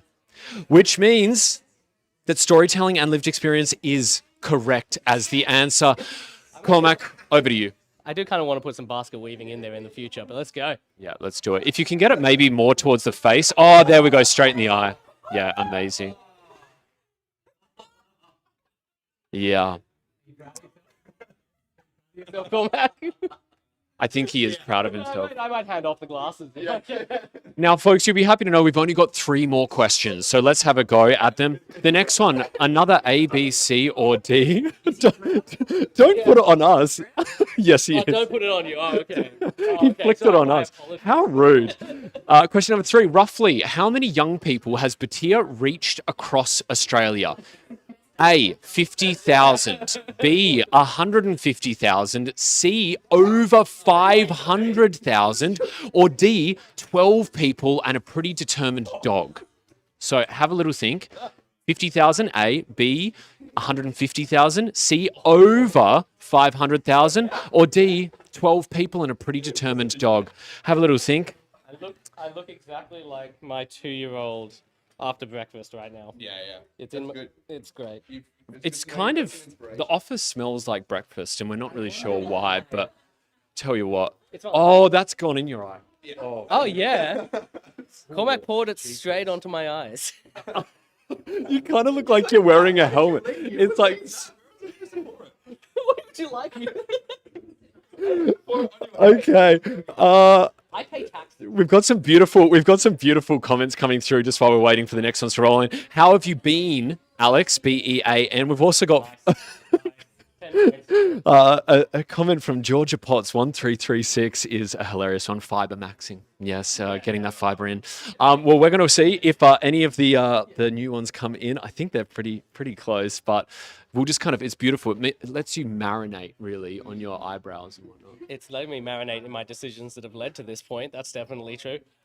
Is there any part of you that regrets coming in today? Nah, this is pretty fun. Yeah, great. I'll talk crap, but this is good. I love it. Well, we've got one answer from the wonderful Alex King 6927 saying option C, and Alex King, you are correct. Thank you so much for being responsible for that. Let's go for it. Watching Dan, the cameraman. What do you want me to put? Not on my eyes. We haven't done the ears. Oh. That's on your eyes. Don't lean back. Oh, okay. You like Rapunzel, but if her head was beans. Okay, stunning. While we let that marinate and slowly drip down in a kind of actually quite entrancing kind of way, we're going to go to the next one. The next one, number 4. Yeah, beautiful. Number 4 is another true or false for you. I'll throw it through. True or false, talking openly about mental health and suicide can help someone who is struggling to feel less alone. True or false, chuck it in the chat whilst we cut now to... Alex, we just need to really set a boundary here that Cormac and I are on for the rest of the day. So if you can not make us kind of dirty, that would be truly. We've got an image to keep up. Yeah, 100%. So yes, we're waiting for the next one. Thank you so much, everyone, for your input to these ones so far. We really do appreciate it. They're challenging questions, and and we're really, really glad that Alex has volunteered so strongly today. In fact, Alex, I believe you came up with this challenge, right? Yeah, no, absolutely. This is how I imagine spending my Thursday. You can't even open one eye. We always said you were full of great ideas. Yeah. Well, honestly, I think this next one we're going to get a correct answer anyway. So I love you've preloaded the beans for the next one. Preloaded. Love that. Alex King 6927 and Eliza JP coming in with true. It's correct. Let's bean it up even more. Bean it up. Bean me up. See if we can hear it. You're really happy with yourself about that. I didn't even hear the last one. Oh, yeah. Yeah. I'm hoping all of you at home heard that beautiful glog, glog, glog, glog. Let's go to the final question, shall we? Number 5. Oh, is that it? Oh, there's more beans. Oh my gosh. No, we definitely bought enough. Okay, last one. Here we go. Today at Batyr's Giving Day, every donation is A, doubled, B, hidden under a desk somewhere, C, tripled, or D, converted into baked beans. A, doubled, B, hidden under a desk somewhere, C, tripled, or D, converted into baked beans. Chuck it in the chat. Georgia Potts 1336 has said, did he volunteer or was he voluntold? Definitely A. Now, I would love to know, where should the next can of beans go? Because it's obviously probably going to be correct, hopefully. That's not what I'm here for today. Where do you want to send us? We'll give you, look, you've been such a champ, we'll give you the choice. Where do you want the beans to go? I told you, Cormac. Yeah, okay. Start from On me, I think it's just going to go on the top and we're going to try and get a pile as high Oh, as we okay. can. I mean, honestly, we haven't tried the ears yet. Oh, well, you Like, have. I could not oh, we hear the have. last question. And we also, I don't know if we've done the mouth yet either. Oh, no, let's have hard a little pass. I have a beard. And... I tell you what, we have to thank Alex King 6927 and Eliza JP coming in to save the day again with option C. It's correct. It's our final can of beans. Here we go. Yeah. All right. You ready? Mm-hmm. Oh, no. But also, yes. Oh, dear. Oh, dear. Oh, dear. Well, That's it. I'm not. It's there. Everyone did so incredibly well. Very, very tough questions that we designed, and you managed to get through every single one and get it. Before we wrap or move on to the next segment, Alex, final words. How do you feel? Sticky and beanie, but proud to be here and happy that we are raising all this money for young people, and would prefer not to do this again. Well, you won't have to. Thanks. Thank you all so much. Now, the next thing that we are going to go on to, we were very, very lucky to be joined by one of our incredible storytellers. Love it. We're back. We had some technical difficulties. Beaned for nothing is what I'm here. No, we got the beans. We have to redo it. Are we back? We are back, everyone. Sorry if there was a little bit of a delay or a cut out for you. Might have been a technical difficulty, but just more reason to make Alex sit here and to suffer a little bit covered in beans. Yeah. So we're going to move on to our next segment. We were luckily, very, very lucky to have be joined by one of our incredible storytellers, Eliza. And Eliza also brought two of her friends, Rosie and Grace. I was also very, very fortunate enough to be able to join them and sit on this couch previously and talk to them about all things related to mental health. And so we have cut together a beautiful little video for you. So we're going to cut to that now whilst we clean Alex up and our couch. So enjoy, everyone. We'll see you back here very, very soon. Thanks, everyone. We are really looking forward to this next conversation. Today, we've heard individual stories and perspectives, but what we know is that mental health does not exist in isolation. It can impact our families, our relationships, and our friendships. So for this next segment, we're bringing some of those perspectives together. We are incredibly lucky to be joined by one of our wonderful storytellers, Eliza, and two of Eliza's friends, Rosie and Grace, who have also been part of her journey. We're really, really fortunate to have their time and perspectives and openness in what they will be sharing in this segment. Before we begin, I would just like to acknowledge that this conversation does touch on lived experience of mental health. So please take care of yourself while listening, and we'll be sharing some support services in the live stream chat.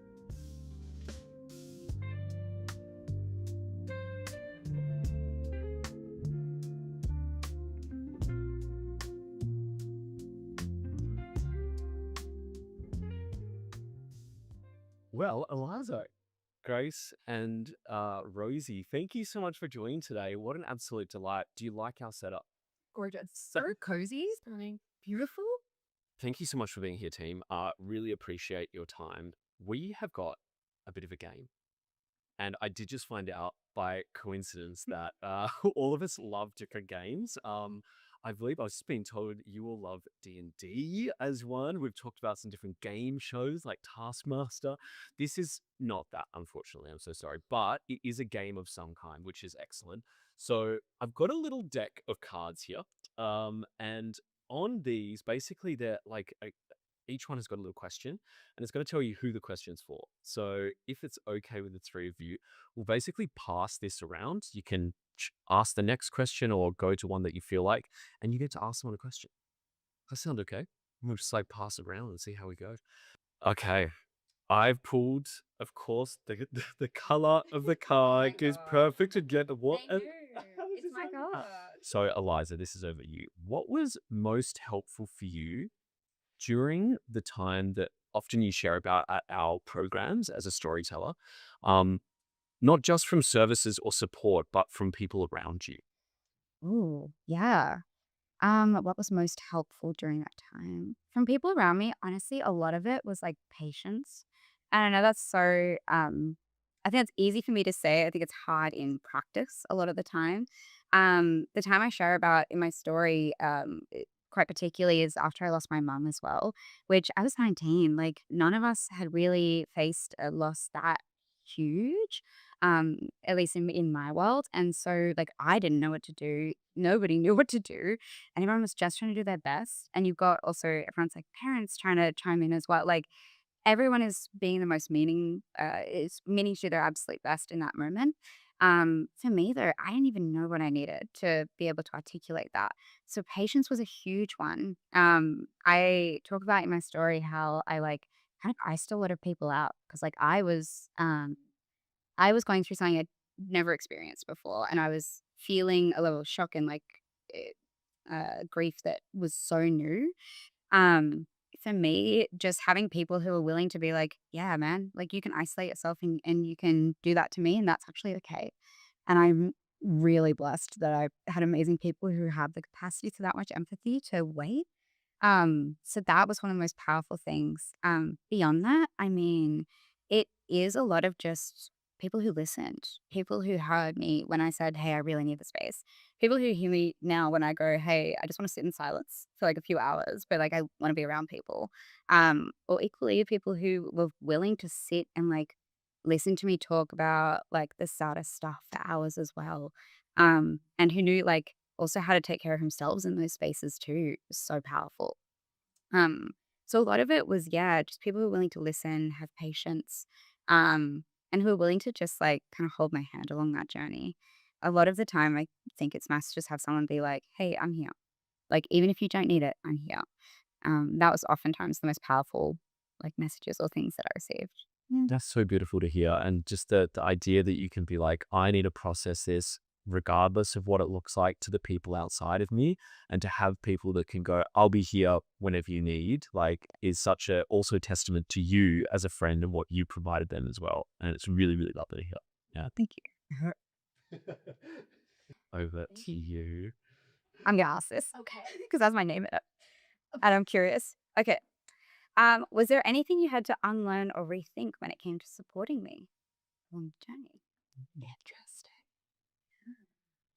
I think kind of in tandem to what you were talking about, that was the most helpful.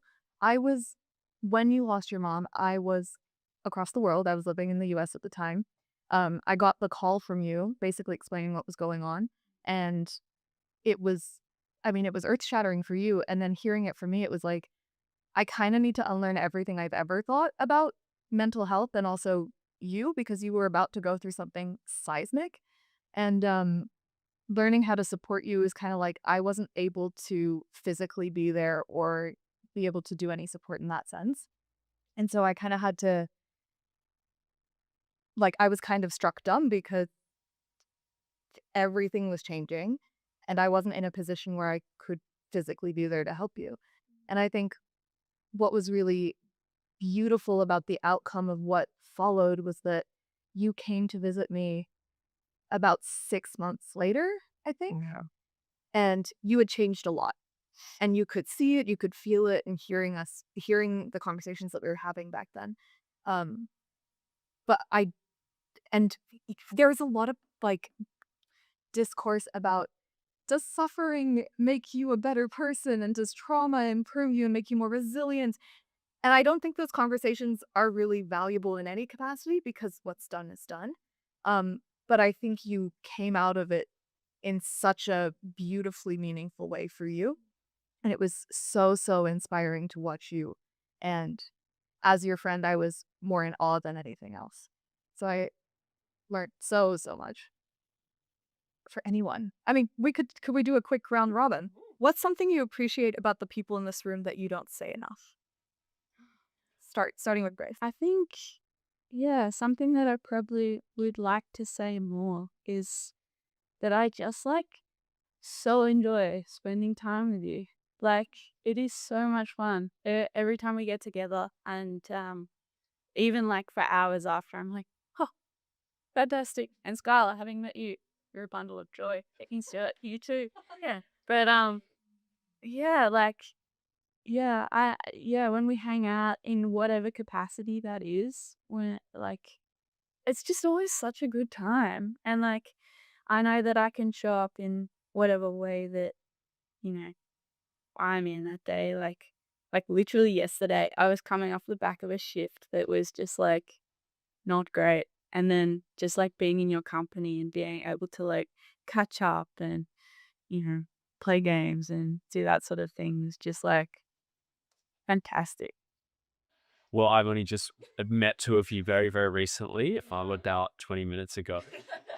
And actually, Eliza, we've already done one program together and it was not that long ago. But I will say what I'm feeling very privileged to be in the presence of three friends that are able to be so open, transparent, honest, and able to aggressively provide such strength to each other. It's so, so rare to see. And it's so often is the case, we find it hard to give compliments and share what we love about someone. And you three do not have any issue sharing that. And it's really rare and beautiful to see. So I'm very, very lucky to be in your presence today. I'll keep it very simple because I think one I don't say often enough is I really appreciate both of your creativity. You're both such deeply in really traditional ways, you do this incredible art form and dance and all of this beautiful stuff, and you've got such a beautiful output with your creativity into pottery and things like that too. Even yesterday, the element of storytelling was just so in our D&D session, it was so strong and it was so beautiful. And I think when you see your friends and you hang out, sometimes I just forget that you guys can produce these incredible things that make me feel massive emotions, and I'm like, whoa. So she's just so creative. I really appreciate it. It's really cool. Very cute. And I will say that I'm not gonna derail, but when I moved home from the States, I was going through a really intense mental health period. And I don't think I give my friends enough credit for helping be part of why I got out of it. Um, there were lots of growing pains, but at the end of the day, I always knew I still had purpose. And that was like the biggest thing. So thank you. Miss Eliza, how do you navigate the fear of saying the wrong thing when supporting a friend? Ooh, definitely such a real fear. Hey, Mm. I always remind myself that like 90% of the time, even if I say the wrong thing, it's better than not saying anything at all. And in those moments when I'm feeling that fear, or I'm trying to like craft the perfect message, or I'm sitting there just being like, I know I should say something or speak up, or you said something which I'm like, oh, I think that would be worth digging into or like checking in on. I think you have that moment where you're like, I don't know. Yeah, I kind of just say that to myself in my mind of like, look, in the grand scheme of things, it's better I ask. It's better I say something. It's better I say I'm here for you.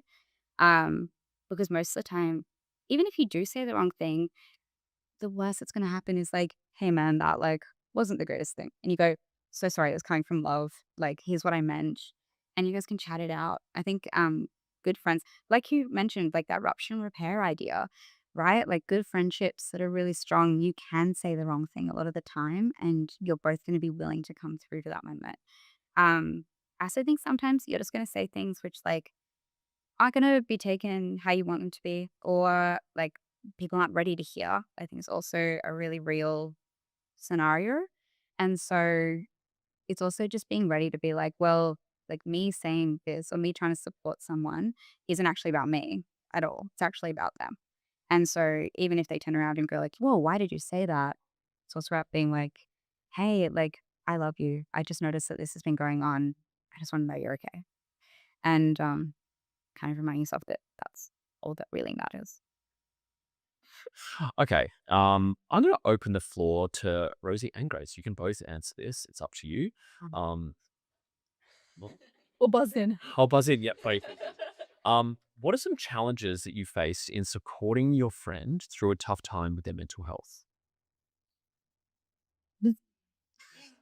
I liked it. As I feel like I mentioned before, proximity was one. I just wasn't able to be physically present, which was really tough.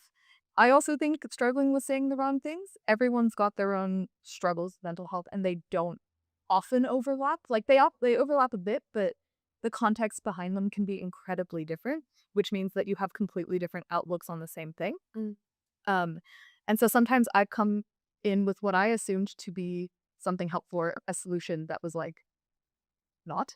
And it's because I didn't have the experience to really say that. But I think part of that was, I think Eliza and I, using that as an example, have both accidentally said the wrong things to each other over time. And being able to come back and be like, I have phrased this wrong. This was the intent behind the phrasing. And this is the outcome that I hope you will take from it, was a pretty helpful way to cut out the noise of what we were trying to theorize and talk about and get to the emotion of it. Because a lot of mental health, especially in self-isolating and trying to sort of not draw someone out, but be able to be there when they are trying to withdraw, is less about thoughts and more about feelings. And so being able to have the feeling of calmness, love, and support of, you might say or think things, but I feel this love towards you. And I hope that the feelings that you feel towards me are also positive in that sense. And whatever else comes out of that, we can redraw what that looks like together. Similarly to Rosie, understanding, when to give space and to give like very active support. Sometimes I think I struggle with most, especially because you tend to like push people away. That's your knee-jerk reaction. So it's like, is this the knee-jerk reaction or is this something that you need at this time? So it's like kind of trying to navigate that slowly but surely.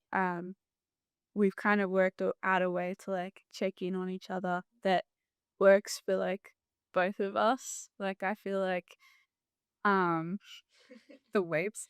the waves. So we initiated this thing in our chat because I love to write really ad nauseum messages, like bang bang bang, bang, big ones like harass of death all day. And Eliza gets deeply overwhelmed by it. But I love you and I love it. Which is so fun. But if she's like overwhelmed or like can't reply because she's overwhelmed by something else that's happening, we have like a wave emoji, and it's like the big womp. Like, sorry, I can't get to this right now. I mean the womp. Which is like a nice signal, yeah, for that space, just to be like, I'm gonna get back to this. Like, I see your care. Like, come back to me later. What helped you stay connected as friends even when things felt heavy or uncertain? So I think having like, especially when things are really hard, having something like regular. Like I know there were times where we were going to the gym together a ton, during like hard times for each of us, where it was like even if we don't have the capacity to like sometimes like even hardly talk at those gym sessions, it was like I know every week I'm at least going to see you once and like have that kind of space with people. Like I know we're all fairly social people as much as we love our alone time, and so keeping that up has been really special. Like things like D&D, like Dungeons and Dragons, it's been a great way to make sure we're consistently seeing each other and keeping it up even after like a hard shift, even after a hard day. You know, it's somewhere you're going to come and have a laugh and have some fun. Um, so a lot of those regular things I think have done a lot for us, and little things like we have a little wave we can send, or I know I can like call and like you're going to pick up, like just even having those understandings, I think do a lot. I think when you're seeing each other regularly enough that it takes the pressure off every interaction to be something healing for you, it then inadvertently becomes more healing by definition because you're not worried about the pressure that you're putting on the friendship to be a source of support for your mental health. Yeah, it's like from the big catch up to like you're actually just in each other's lives. Yeah. Yeah. 100%. And like, yeah, I was thinking about just like having an understanding of like the mutual like love that you have for each other is like a really great thing to fall back on, because like you know that even in these hard times or whatever, like just reminding yourself that like everyone's coming from like, yeah, this place of like mutual love. So like even if it is a bit clunky or if it gets a bit tough or like you're not in a great place, like having that understanding is like something really like powerful and like grounding to like fall back on. Speaking of conflict, I'm going to walk away from this. I do have a dentist appointment. But thank you all. This was lovely, and I'll see you guys at the next D&D. And Skylar, Maybe I'll get an invite. Who knows? yes, I'll see you at the taskmaster party. Yes. Thank you so much for your time, Rosie. Have a good appointment. Ooh, let's do it for Skylar. I know, we haven't done one yet. Why do you think lived experience storytelling is such a powerful tool for young people? You know, storytelling is like an innate part of us as humans. Like it's something that, you know, you guys have spoken about doing D&D last night, the storytelling to go with that. And I think it is like an integral part of not only like sending out important stuff, but also understanding, really bringing empathy out for other people. And I think having the privilege of being a facilitator on our programs in high schools and universities, it's really beautiful to see two things. First, for our storytellers to be able to share very challenging things that they may have gone through and be able to speak about them with resilience and strength and know that they are not alone in that, but also being able to use their story for a really, really important good, which is for the people listening. And to be able to stand up in front of a group of people you've never met before and share what are very vulnerable things about yourself and about your experience in your mental health journey. It is an absolute amazing thing to watch. It never gets old. It's incredible because what you can also see is young people that come to these programs watch that and resonate in some degree to that. It doesn't necessarily mean that someone's watching and going, I've gone through that exact thing. But what it does is show them that they're not alone, that experiences or challenges that they have gone through are okay, and that there are things like support, friends, um, uh, strategies that we can use to take charge of our mental health. And I think being able to see that beautiful connection between someone sharing what is really important to them and seeing other people kind of meet them halfway on that is truly the most important thing that we do, I think, as an organization. It helps our storytellers share their story, and it helps people listen to that and go, I can find strength in what they've gone through. No, I think that's kind of the magic of what the lived experience team here, or so the Being Heard workshops particularly do, is that you're not just going into schools and being like, here's what I've been through, but they're actually helping you craft your story in a way that's not only safe for young people to hear, but that does make sense. Like, we are kind of trying to create a little bit of a guidebook to say, like, well, this is what I went through. This was the first step I took. This was the second step. My story, I talk about Lucy helping me out, my friend Lucy, helping me out by just like opening up the conversation. And then I go to my dad and he helps me book a GP appointment. He helps me defer my studies, things like that. And so it's kind of this idea of like, even just breadcrumbing, like here's even some options of things you could approach and things you could touch on. And then, yeah, you'll see young people after programs kind of go like, okay, so maybe that's a first step. Or if they were just being like, oh, I don't know if I'm like, what if that help? Or I don't know if I need it. Being like, well, I could even just go pop into a counselor because like, well, they did it and that seemed to go well. So maybe there's something in that. It's been quite special. And that's such a beautiful example that we see where like it's really easy and the natural thing to find it hard to open up to anyone about stuff that is quite hard for us to take on. And so hearing from someone like you, be honest about that was really hard to open up that conversation, but see what that led to, being able to then converse with more people about that, to seek a mental health team, to seek strategies, whatever it might be. That shows our young people every time they hear that of going, okay, that is authentically scary and that's okay, because it can lead to really, really wonderful things. Yeah.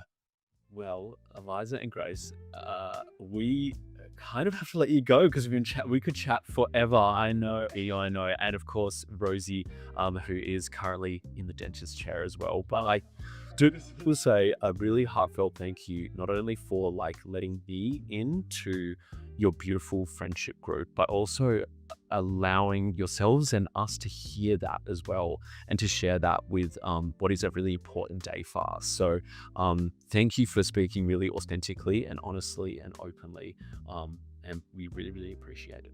Thanks, darling. You're one of us now. We'll put you in the D&D campaign.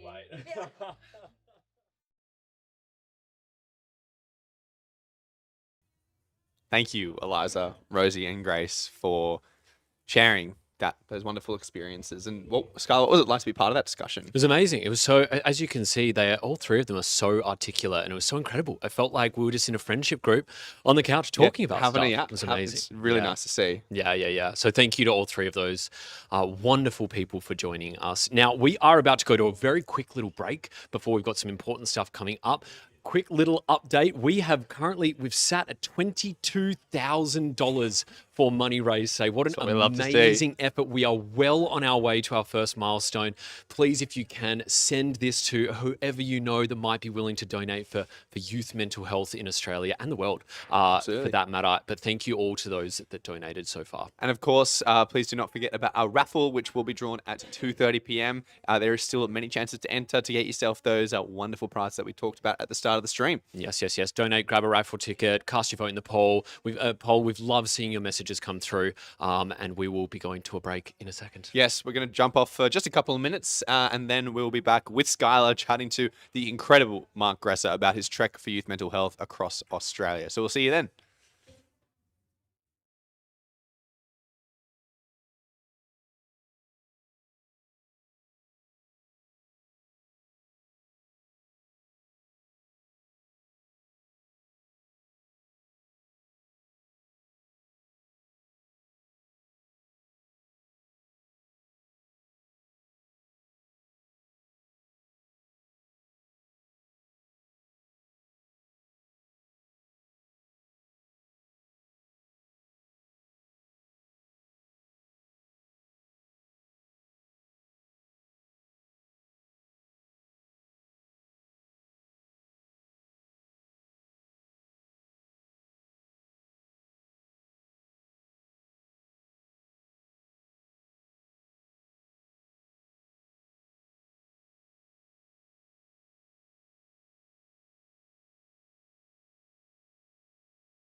Welcome back, everyone. I know we said it was a short break, and it definitely was.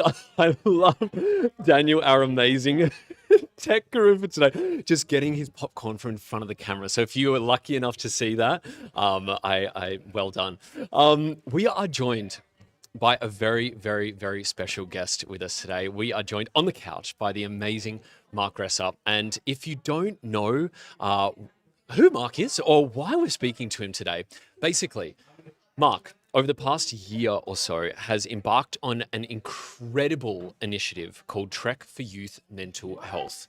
Essentially, he started at the most western point of Australia, Steep Point, and trekked solo on foot all the way through Australia to the very eastern point of Australia, to Cape Byron. And that, in and of itself, carrying all of the things he needed to survive, and only those things alone, took about nearly a year. He walked over 6,000 kilometers. He was exposed to some of the most incredibly difficult terrains. There were weather systems that impacted it, huge temperatures soaring during some of the days when he was in Central Australia. And not only that, isolation, physical exhaustion, and he did it all for the sake of youth mental health. In doing so, he raised nearly $130,000. It's absolutely an incredible initiative, and we, from all of us at Batyr, are so grateful to be joined by Mark today. Mark, welcome. Thank you very much. Lovely to be here. So good for you to be here. And I was actually very, very lucky to meet you yesterday. You came to one of our programs that we ran for a school in Sydney. How did you go on the program? Great. It was really good to have an opportunity to see Batyr in action and talk to the youth, and because that's what it's all about. And just see how you guys operate. Obviously, I've been walking for the cause, but to be here in Sydney and see how the impact that this money that I've raised and the work that you guys do has on the youth, it was really special. Oh, so nice. And you got a thunderous round of applause from the cohort, the Year 11s that we were presenting to yesterday, because what you've done is such an incredible achievement. It's such a superhuman feat. And so I'm glad that you could be there and just kind of see, what we do on the ground. I guess, to start, can you just talk to us about what inspired you to do this? For me, I've just always had a passion for exploration and adventure. I've previously gone cycle touring, so I got on a bicycle in Perth and rode for nearly 3 years and reached Paris in the end, riding across Asia and Europe overland. And during that, I thought, maybe I'll ditch the bicycle and go for a walk for the next adventure. And as that idea of a walk grew, I recognised it as an opportunity to do something for a cause. Wow, that's where Batyr has come in. Incredible! Wow, I actually did not know the cycle part of that. That is amazing. I was going to say it would make the walk feel easy, but I don't think that's probably true. I would imagine. No, very, very different adventures. But both, I'm interested in this human-powered adventure, environmentally friendly. So, I'm not taking planes, trains, vehicles or anything. It's all under my own power and just getting out there and seeing the world. Oh, amazing. And was there a time where it shifted for you just a kind of idea to actually being yep, I'm doing it? Yeah, there was a discrete moment, and it was when I made a purchase in relation to the walk, and that was a purchase of tires, bicycle tires. So I'm pulling a cart. I had to design a cart that was going to carry all of my gear, my food and water and camping equipment, and the most important component of that really is the tires. If the tires and wheels messed up, it would be game over. So I invested a bit of energy into researching what tires I wanted, and that kicked off the walk because I made that purchase, and then I had something physical in my bedroom to look at, and it just grew from there. It just motivated you. Did the tires last the entire time? No issues? They did. They were solid tires. There was no air in them, so I didn't have to deal with punctures, and they got me through the 6,023 kilometers. Wow, that is incredible. Go those tires, but also go you. And why is it youth mental health that you did this for? generally I was attracted to doing something for mental health because of my own experiences in managing my mental health as an adult. So I had an incident of hypomania, it's called, where I had a very stressful situation in a new job, and it kind of tipped me over the edge with regard to cortisol racing through my system, stopped sleeping, lost all confidence in all aspects of life effectively. So even going to the shops to do my food shopping seemed like a monumental task to overcome.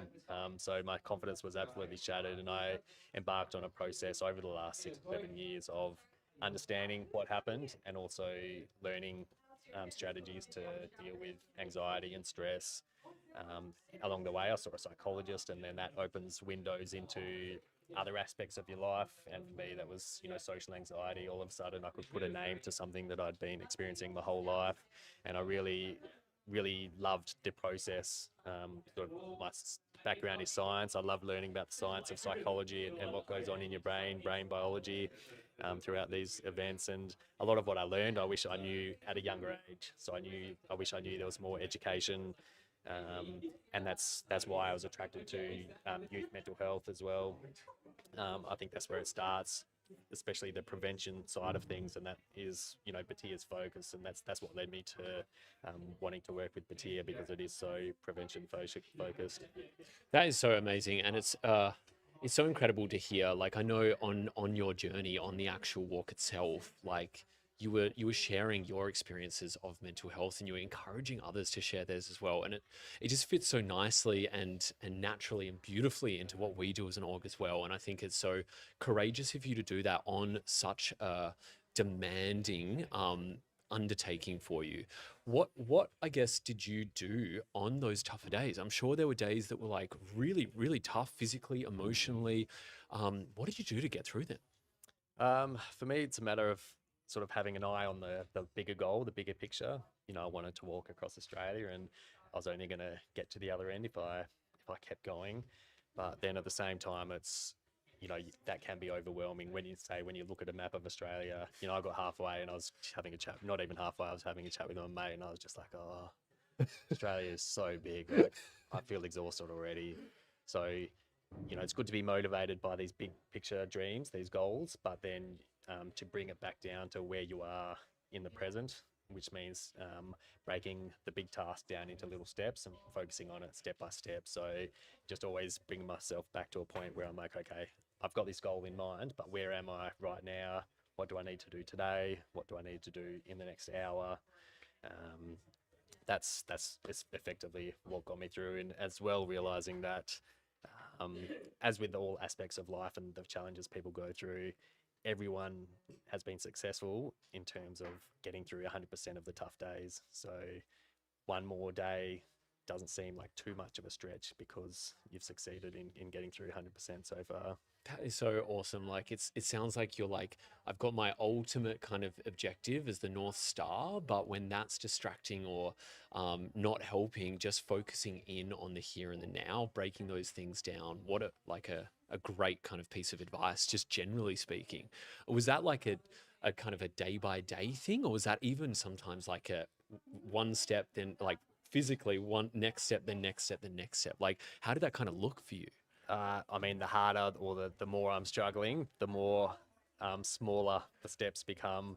And it's the same, I do the same when I'm, in life as well. Like, if I write to-do lists that you can tick off and feel good, and I'll start the day with wake up and have breakfast, because you get to tick it off. You're ahead already with something simple. So on the walk, at the toughest times, it was simply, all right, I've got to eat something now. Let's eat something. Cool, tick, success. Next, I've got to pack up the tent. All right, pack up the tent, done. Yeah. Oh, amazing. And I'm sure, like, you, as you were just kind of mentioning, there's, you were sleeping in a tent for a lot of it, and probably missing a few kind of creature comforts. I know we just had a quick chat off in one of our breaks, and Mark had watched the baked beans thing just happen, and he went, gosh, that's almost like quite petrifying to see, because you're pretty used to baked beans, I can imagine, after your trip. Yeah, I don't want to see baked beans for a while, because they were, I was eating them every day. They were easy to carry, and yeah, I've had enough of baked beans for a while. I'm so sorry to put you through that. Was there anything else, like, was there anything that you didn't expect to like kind of miss on the trip, and you did? Yeah, there was, and it wasn't necessarily, you know, something physical. It hit me when someone would ask if they could hug me because they, you know, liked what I was doing. They realized I was out there on my own. So you get these mother figures that are out there in their caravan, and they're like, "Oh, I just want to give you a hug," and so I'd accept a hug, and then like almost I'd tear up sometimes because I realized that just physical touch and intimacy I didn't have for most of the trips. So that sort of hit me and made me think about yeah, I kind of missed it to an extent, you know. Yeah, realized how important it is to have this human contact, and there, like, you know, I was throwing myself into the adventure where it's I am, you know, by myself for long periods in remote areas. So yeah, Was that a surprise? Like when you first kind of got a hug from someone, a stranger? it kind of was, yeah. And you know, at the same time, I didn't really know what to do with the feelings as well, because you know, I'm meeting strangers. I'm not meeting anyone from home. Normally at home, it's, you know, the odd, you know, when you visit the parents, it's the odd hug you might have with them as you're leaving and that sort of thing. And yeah. Yeah, you would never expect that. It's actually so beautiful to hear. You would never, yeah, I would never have even thought of that. And so, like, I guess beyond the just getting to the finish line, what did you hope that this would achieve? What did you hope for?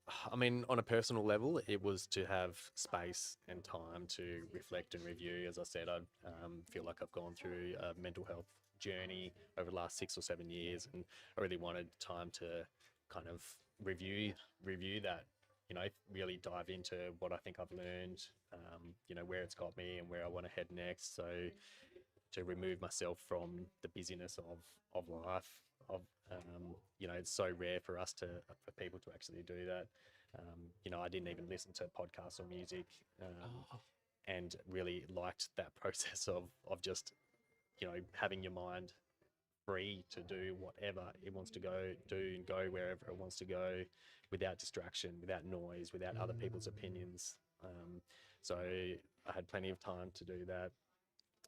And then, you know, beyond that, it was, you know, initially it was just to raise money for batyr, because it would help you guys reach more young people. And then that, the hope for that kind of expanded. I could expand it into, you know, even having an impact myself through the storytelling. And I learned how important the storytelling was, both my storytelling of my experiences, but also on my platform, I started sharing other people's stories, interviewing people. And so, yeah, that aspect of the journey, and realizing the impact that it was having beyond just the money raised as well was incredible. That's so good. And like, just going off what you were just saying then, you've spoken a little bit about your mental health as well. And is there anything that you kind of, I know you just touched on a little bit of this, but like, is there anything that you learned about yourself or your mental health, like on the journey? I think the biggest thing I learned was, and I guess it was having the time and space to also practice it. It's the value of expressing your thoughts and emotions openly, you know, opening yourself up. It was a big step for me to do that online on a public platform, but the lessons that I've learned from that have been incredible, because, you know, I maybe, like a lot of us, have a tendency to just contain myself. You know, you've got these expectations, or you feel perceived expectations and all this sort of thing, but to kind of push those aside, just open yourself up to the world and to other people, opens all the doors you could ever dream of having, in terms of how to connect with people, how to live an authentic life, how to have the confidence to go after what you want. So I kind of wanted the walk to be I kind of envisaged that the walk might give me this experience, and it has, beyond my wildest dreams. So I've got so much more courage and confidence to just be open, be myself, and go after what I want. That's amazing. I saw on one of your socials when I was looking last night that you posted this picture of this like little flag, and it said, I'm paraphrasing, I don't know if you remember it, but like is saying that courage is not an absence of fear, it's actually the ability to overcome it. And it's like posts like that I think are so powerful and beautiful. And if this is the first time you're hearing about Mark, is it just Instagram that you have socials wise, or do you have a couple of others as well? And it flows into Facebook, most of the same content. Yeah. Yeah, I post videos. Yeah, and it's an incredible experience to go through and see Mark's journey. It's Trek for Youth Mental Health. Yeah, Facebook and Instagram. There's such an incredible amount of content that you managed to create whilst doing one of the hardest things that you could possibly put a body through. And so it's an absolutely incredible thing to go and watch if you do have Instagram or Facebook. And yeah, it's so lovely to hear your reflections about like kind of what it kind of taught you, I guess, and what that means for you moving forward, because you will have that now forever, you know. I guess to wrap up as a kind of a bit more of a simple question, if you were to, we've been asking everyone this, if you were to describe batyr in one word, what would it be? I think the word I choose is probably authentic. You know, I'm having a great chance today and yesterday with you out in the school to meet the people working with batyr, and I'm asking people, you know, what got them involved in the beginning, and the stories are all about just wanting to make a difference. That's all, just really want to go out there and make a difference, especially for youth, especially in mental health. You know, and people are finding that they can do that with batyr. I think yourself and others that I'm talking to, you've been involved with batyr for many years, so it's obviously a great company to work for, because you can achieve those dreams of making a real authentic difference in people's lives. And yeah, it's great to be among you all, and I think you should all be very proud for what you're doing. Oh, that's so delightful. I mean, Mark is like a celebrity here at batyr, so it's so funny that you're like willing to kind of say that about us when it's like truly, yeah. So we are, as a company, we cannot thank you enough for all of the work that you've done. You've put your body, mind on the line and directly helped to raise money for youth mental health. You've done it by creating content along the way, which we can all watch and go and visit if you, as I said, haven't gone onto the Trek for Youth Mental Health page. And truly, from all of us at batyr, we cannot thank you enough for coming in today, but also for the last year. No worries at all. Yeah, thank you so much. Thank you. Well, on that note, I think we have got some other interesting things coming up. We're going to jump straight into it, aren't we, team? Should we dig straight into it? We might do a little bit. Thank you again so much, Mark. You are the absolute best. Thanks, Mark. And hello, Skylar. Hello, We're back. Welcome back. How was that? Honestly, amazing. Yeah, Mark is just such a, well, as we can all attest to, such an incredibly grounded way of speaking about his experience, and has learned so much, and is so willing to share that. And some of the findings that he was speaking about being authentic and letting yourself feel things and letting thoughts go through your mind is such a brave thing to do. Yeah, absolutely. And so delightful to hear that from him, and just kind of share that like authenticity from him. Yeah, I mean, talking about letting thoughts just go through your mind and coming to terms with them. No podcast or music as he was walking across Australia. I can't go 5 minutes to the shops without having some music in my earphones. So that's just really, really incredible. And I thought it was quite poignant for me, him talking about, I mean, for him, it was literally just taking it one step at a time when it was in those most difficult moments. But I thought it was really also poignant that he said the tougher the day was, the smaller the step needed to be. And obviously, as you quite rightly points out, he always had that North Star of making it to the end and raising lots of money. But when you're in the thick of it, it can be really, really difficult to have that inspiring you. And so just focusing on taking that next step is really, really important. And that's what we want for all those young people that we work with at batyr, is to support them and be able to continue taking that next step, whatever that may be, whether it be reaching out for support, speaking to a friend, a family member, or doing things to take charge of their mental health as well. Yeah, including things like that toolkit that we spoke about before, doing things that make you feel like you, that work for you as well. So huge thank you to Mark again. A reminder, you can find his socials, Instagram, and it goes onto Facebook, Trek for Youth Mental Health, or just type in Mark Gresser. You'll be able to see it everywhere. Absolutely. Do yourself a favor if you haven't already. Take a look at it. Take a look at it. And for those of Mark supporters who are joining us today, we're very grateful to have you here. Mark did an incredible job raising awareness and funds for batyr with his incredible work trekking across Australia. And so if you have joined us and you're not completely familiar with what batyr does, then we are a youth mental health organisation, and you have joined us today on our Giving Day, where all donations to batyr are tripled. Thank you to one of our wonderful partners who is tripling those donations today.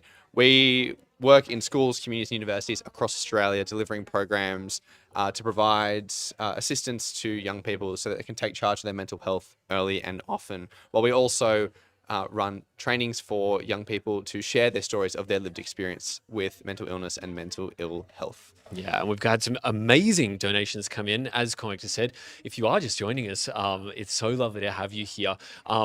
Just a couple of little comments that have come through for some wonderful people. We have the wonderful Jay, who said, keep up the great work in youth mental health and equipping our future generations for the many wonderful experiences and challenges ahead. Jay was generous enough to pop in $200. And thank you, Jay. As we've been saying, that means that because Jay did that today, it is now $600. Yes, every single donation. That's a lot of coffees. Triple. That is a lot of coffees. Do not worry, we won't be using that for coffee. We're using it for a much more important thing, as Cormac just outlined as well. I think there was another one as well from a wonderful person called Bianca, which I'll try and find. But some really, really wonderful and generous donations coming in. We're loving seeing all of them, and so thank you all so much for your generosity today and for sending this to other people that you may think want to get involved as well. Absolutely. And the more people that you can contact and get involved, the better. And we are, as Skylar said, incredibly grateful for the impact that is having. But also we want to return something to all of you who are supporting and donating. So we have the raffle opportunity where you can enter the prize draw, which gives you the opportunity to win one of any 3 prizes. We have the Messina voucher for $100. We have the $300 Shocks Open Swim headphones, and we also have the $200 Bunnings vouchers as well. So we've had quite a few entries into that raffle already, but make sure you throw your name in the ring to give yourself the chance to win those wonderful prizes. And definitely by 2:30. Yeah, because we are 2:30. 2:30 is when we're announcing. Yes. So okay, you know what? Just for safety, get it in by 1:55, and you'll 1:52 even. 1:52, as long as it's before 2. Yeah. You'll be in there, and we might be giving you a prize. So tune in at 2:30 or just after for us to announce the winners. So yeah, heaps of opportunities to do it. It's all on our Tiltify page, which you may already be on. Scroll down. There's heaps of options. And again, we're loving seeing some of the comments as well. Another one from I did find it, Cormac. Thank you.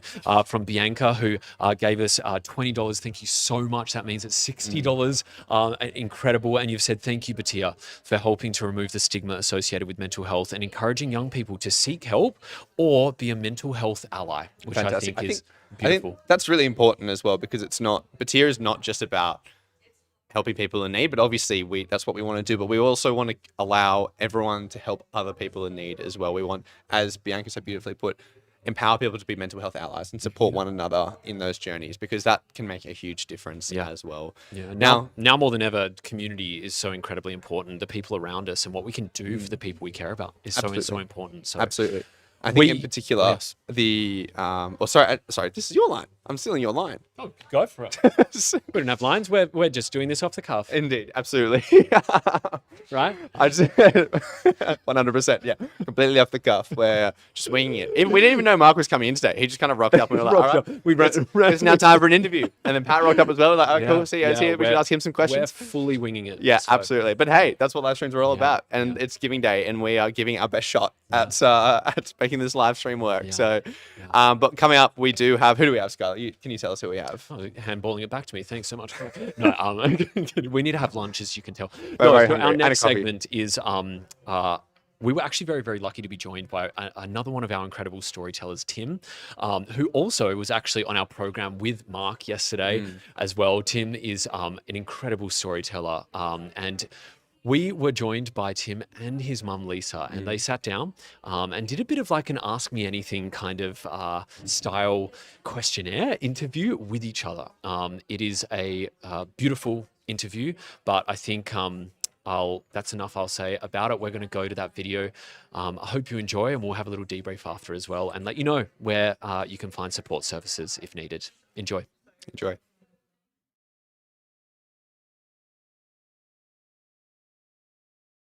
For our next segment, we are incredibly lucky to be joined by another one of our brilliant storytellers, Tim, and also Tim's mum, Lisa, who are going to be reflecting on Tim's mental health journey and what it's meant for the both of them. I really want to acknowledge that these conversations can be really deeply personal, and we are so grateful for both Tim and Lisa to be here and telling us about their experiences and perspectives today.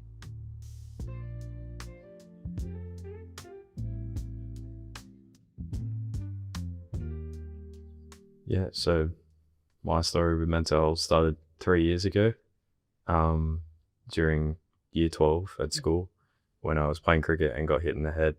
And from there became quite sick and was fainting a lot, had a lot of nausea and really bad migraines for about 9 months. And so during that time, I was quite depressed because I couldn't exercise, I couldn't run, I couldn't play cricket. And these were the things that I usually used to do to cope with times that I felt down. And so I felt as though I lost a lot of my identity and a lot of hope, I guess, that I would get back to feeling normal again. So I worked myself through that time with the support of you, and now I'm here working as a storyteller with Batyr. What helped you feel more comfortable opening up when you were ready? I think knowing that I had a lot of people around me who loved and supported me, and that there were resources available that I could go and get help from. And yeah, that I had a close, tight-knit group of friends who could be there for me if I needed to talk to someone. And obviously you as well, and my brothers, Matt and Lachlan. And then school was a really big one as well, knowing that I could go to a teacher if I didn't feel comfortable at school, and they understood my situation. It was like beyond academic pressure. If I was having a bad day or needed an extension on an assignment, they were understanding, and they really helped in comforting me and taking a step towards going to see the counselor, and knew that I was doing that. So yeah, I think knowing that I had a lot of people around me really helped. What do you remember thinking when you first realized that I might be going through a difficult time? I probably thought, you need help, but I can't give it to you. I don't have you need more than just mum. Yeah, so had to think about encouraging you, I guess, to find what help there was around. When you think back to that time, what stands out most for you? Not necessarily the hardest moments, but the moments you remember most clearly. It's a tough question. I think probably I had some really good sessions with the counsellor that went beyond kind of her just listening to me and me talking about my situation. It was kind of unpacking other things that have happened previously before this incident, and I guess talking through that and how that was kind of impacting my means of coping and working through this situation. Really helped me to kind of reflect on the whole situation and work through it a bit easier. So yeah, I think that was pretty memorable because that's kind of stuck with me now more, and I continue to ask myself similar questions. So what helped you, Mum, to feel more able to support me through that period? I guess I have good support around me with my friends and my sister. And probably because I knew that I didn't have the answers or the skills that you needed, but I knew you were getting that from a counsellor. that was probably enough for me. Yeah. What's something about your experience that you think people often misunderstand? Quite a bit. I think in my story, when I share at schools and stuff, I talk about going to school each day and the people around me not fully understanding what I was dealing with. I think because I was turning up each day and people couldn't see that I was unwell. And they saw me going to the same classes as them. They saw me at recess and lunch the same way. But they didn't see me going home in the afternoon and sleeping all afternoon because I felt so sick, or not being able to sleep because I felt so sick. And the moments where I didn't want to leave my room and, was in a quite a bad way at home. So I think a lot of my peers at that time didn't necessarily understand the extent of what I was dealing with, because on the surface they saw that things were okay, but underneath there was more going on than they thought. So I think they didn't think that it was as bad as I was making it out to be, and that which kind of pushed back my help seeking in a way, I think, because I didn't feel as validated by my peers. But were there moments where you felt unsure of what the right thing to do was? Once I knew you were seeing a counsellor at school, I probably debated with myself, how much will I ask him when he comes home about, what did you tell her? What did she say? But I decided that I always operate on this philosophy with anybody anyway. If you are comfortable telling me something, you'll probably tell me anyway. So I didn't quiz you when you would come home. You might mention that you had seen the counsellor, but I didn't quiz you and want to know all the nitty-gritty of what happened. But I could see it was making a difference. Looking back now, what does feeling supported mean to you? I think this is something I talk about in my story as well when I share, is having someone to listen without offering advice. I think we often can want to try to change. If someone comes to you with a problem that they're dealing with, the natural kind of reaction is to try and make change or try and fix that issue. But I think really what I needed during that time was for someone to just listen to me and not necessarily try and tell me to change something, because my situation was out of my control. So yeah, I think feeling supported for me was having people around me just listen and just know that I was dealing with something, and just kind of accept that and try to be there for me. Because it's very hard as a parent to not want to, fix something or, find the answer or make you feel better. Yeah. So I think I'm better at that now. Yeah. But I still a mum. Yeah. No, I think you are.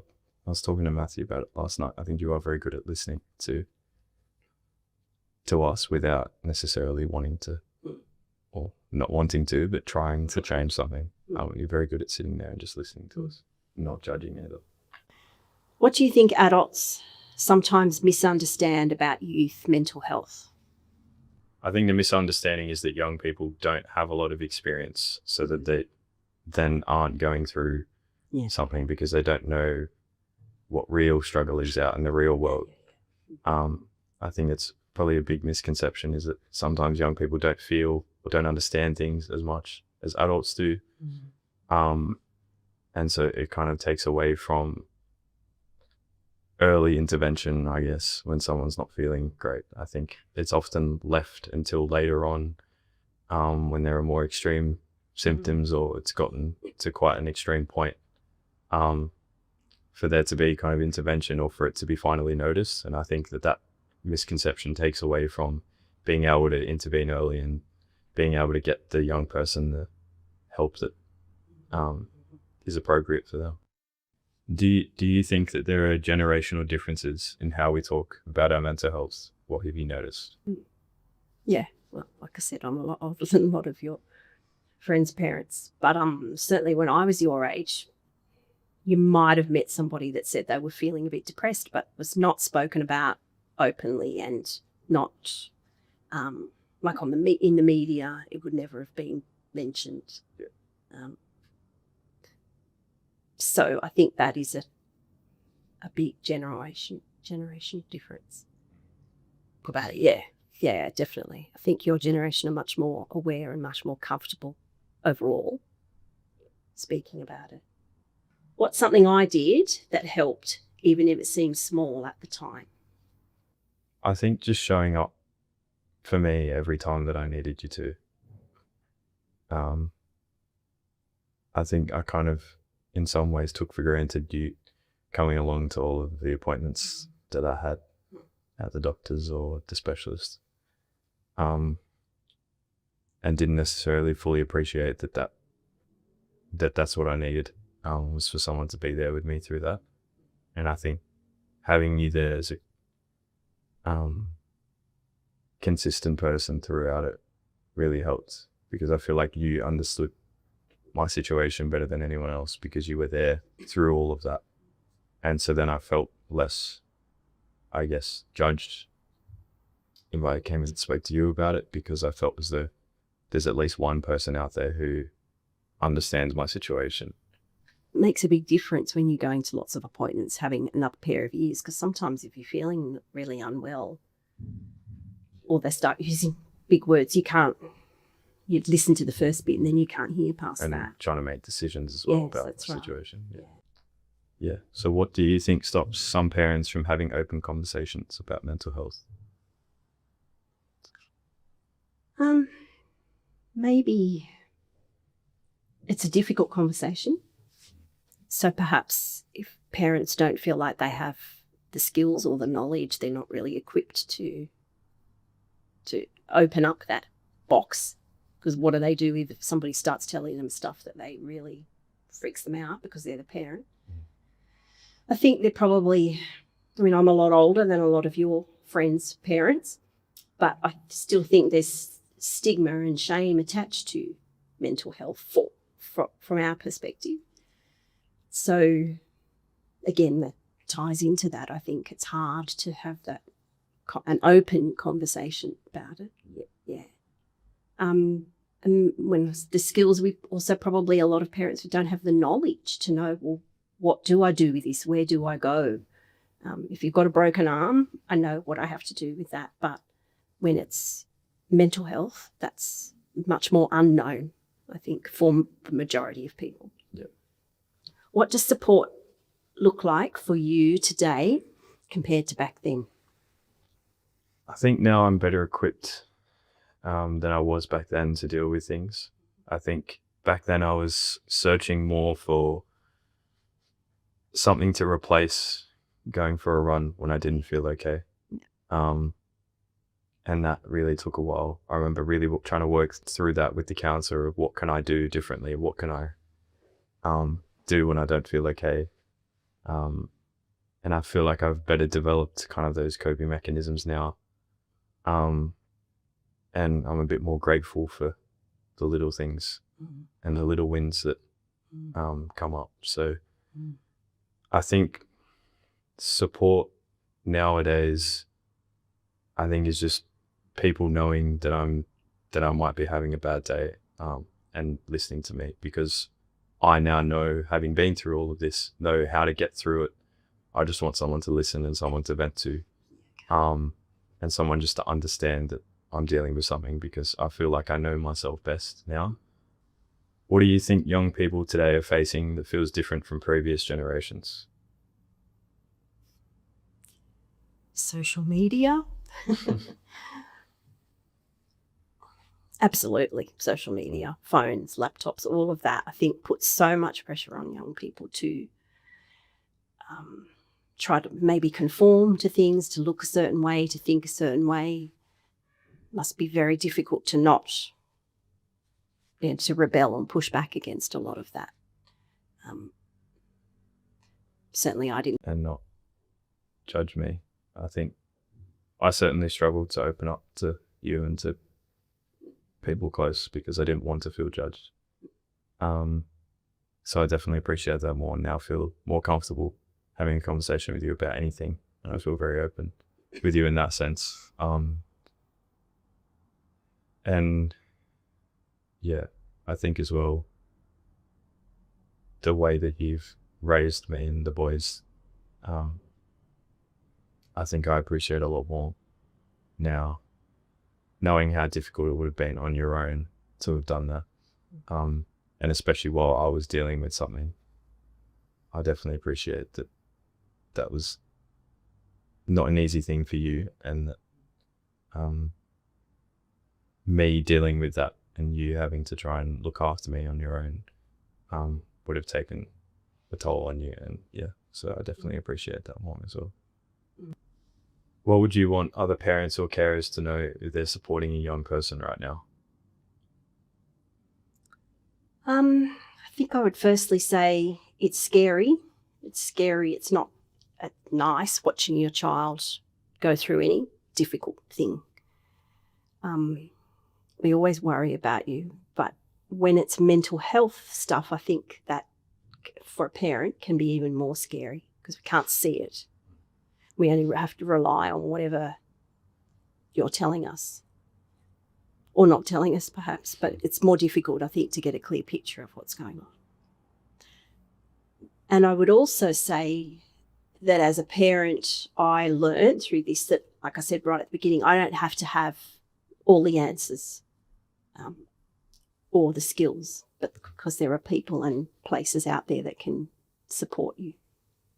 If you could talk to your younger self from that time, what would you say? That everything will be okay, but not the same. And I think tell myself that just because things aren't the same and things have changed, that it doesn't mean that things aren't okay and that they're not going to be okay. Yeah, I think because what happened was such a big kind of change and changed the way that I could deal with a lot of things. I felt as though I was never going to get that back, and that I was never going to be able to deal with an issue again, and that I'd never be the same. But I think just reassuring myself that things will be okay, that, you know, in the end, things do work out. And whilst I still kind of live with the migraines, that doesn't mean that I'm not okay and that I can't live a normal life, because I can. And yeah, I think I haven't let that define me, in the sense where I've kind of accepted it now to know that it is still a part of me, but it's not going to hold me back, and I'm not going to let it hold me back from anything. Mm-hmm. What are some of the strengths that you see in me now because of what I've been through? I would firstly say your courage and bravery in telling your story in front of, initially, a lot of people. Determination, because somehow through all of that you still managed to do your HSC and, you know, get into the course that you wanted to get into at uni. And strengths. Probably I am always blown away by your level of emotional intelligence and the things that you see in yourself, but you also see in your friends, and your friends come to you for a listening ear. I certainly, when I was 20, wouldn't have known many 20-year-old male or female who, were as switched into their feelings and emotions as you are. So, yeah. That's nice. So can you think back when we heard about batyr and the workshop and being able to tell your story? Can you think about why you thought, yep, that's what I want to do? Every year at Are You OK Day, a student would get up and share their story. And seeing previous boys who are older than me get up and share their story, who I'd maybe put on a higher pedestal than me, get up and be vulnerable, and open themselves up to 1,000 young men who they knew, and that knowing that the people who were listening would have a certain perception of them that might change after this and might get broken down. That really, really influenced me in sharing my story. Because I thought about if I can get up there and be that person for someone else, then maybe if there's one person out of the 1,000 there listening that takes something away from it, then that's worth it. And the positive feedback, I guess, that I got from that was incredible. And that's why I want to continue to do that, because I feel like there's such a need for young people to listen to other people's stories and know that there's someone else out there who has an experience. I think I see especially a need for young men to open up and share their story. I think there's a very limited amount of young men who are doing that. And so I thought that I've done it once before, and in front of 1,000 people, and if I can get up and do it again and try and make a change, and that's going to make a difference. And I think after I initially shared my story, I had gotten up and told 1,000 people that I wasn't okay. And I still felt as though I did have some really good conversations with people after that about it. But I didn't necessarily see much of a change in terms of how I or how my friends talk to each other about mental health. And it's something that I still really struggle with, is talking to anyone about it, and especially other young men. And so, yeah, if I thought that if I have those feelings of shame, if I'm someone who's shared my story and has been sharing my story at Batyr and still really struggles to talk about it, then there's going to be so many other young men out there who can't open up and feel as though they can't and shouldn't, because they feel held back and they feel this shame. But I thought that if I can be that person who can embrace the vulnerability that comes with opening up, that I can get some reward out of that by helping other people to try and do the same. I think that was the need that I saw, and that's why I really wanted to be a young man who steps up and is vulnerable, and try to be an example of that. I think you are very emotionally intelligent, and perhaps a lot of that is having done the workshop with Batyr and being exposed to the programs.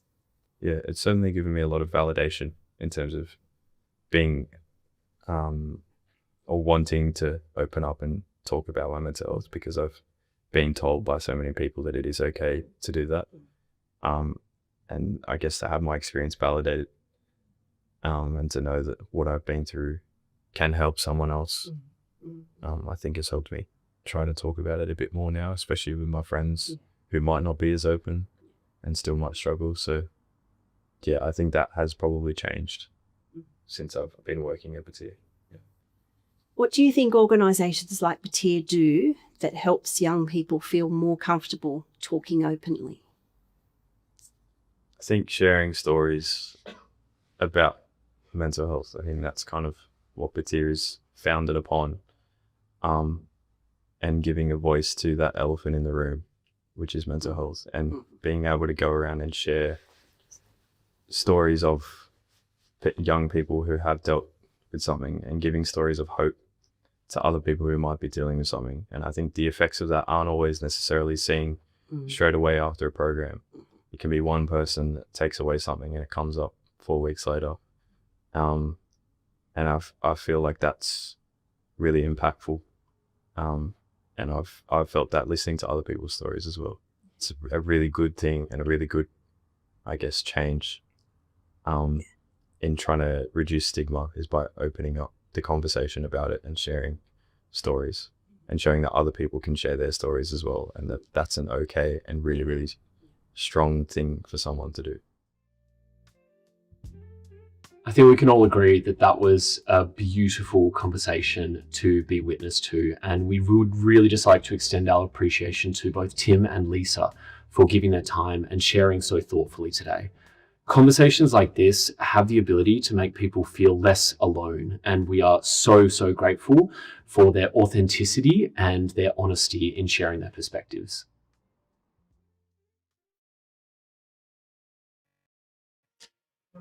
Well, I hope you enjoyed that video as much as I certainly enjoyed watching it in person and seeing it. I think it's such a beautiful reminder that I guess like mental health doesn't just affect one person. It affects the people around us as well, and the ability for Tim and Lisa to both sit there and so openly and vulnerably share their experience. I think it's really special. Hey. Yes, it absolutely is. And I think we're very lucky. I think one of the best things about today has been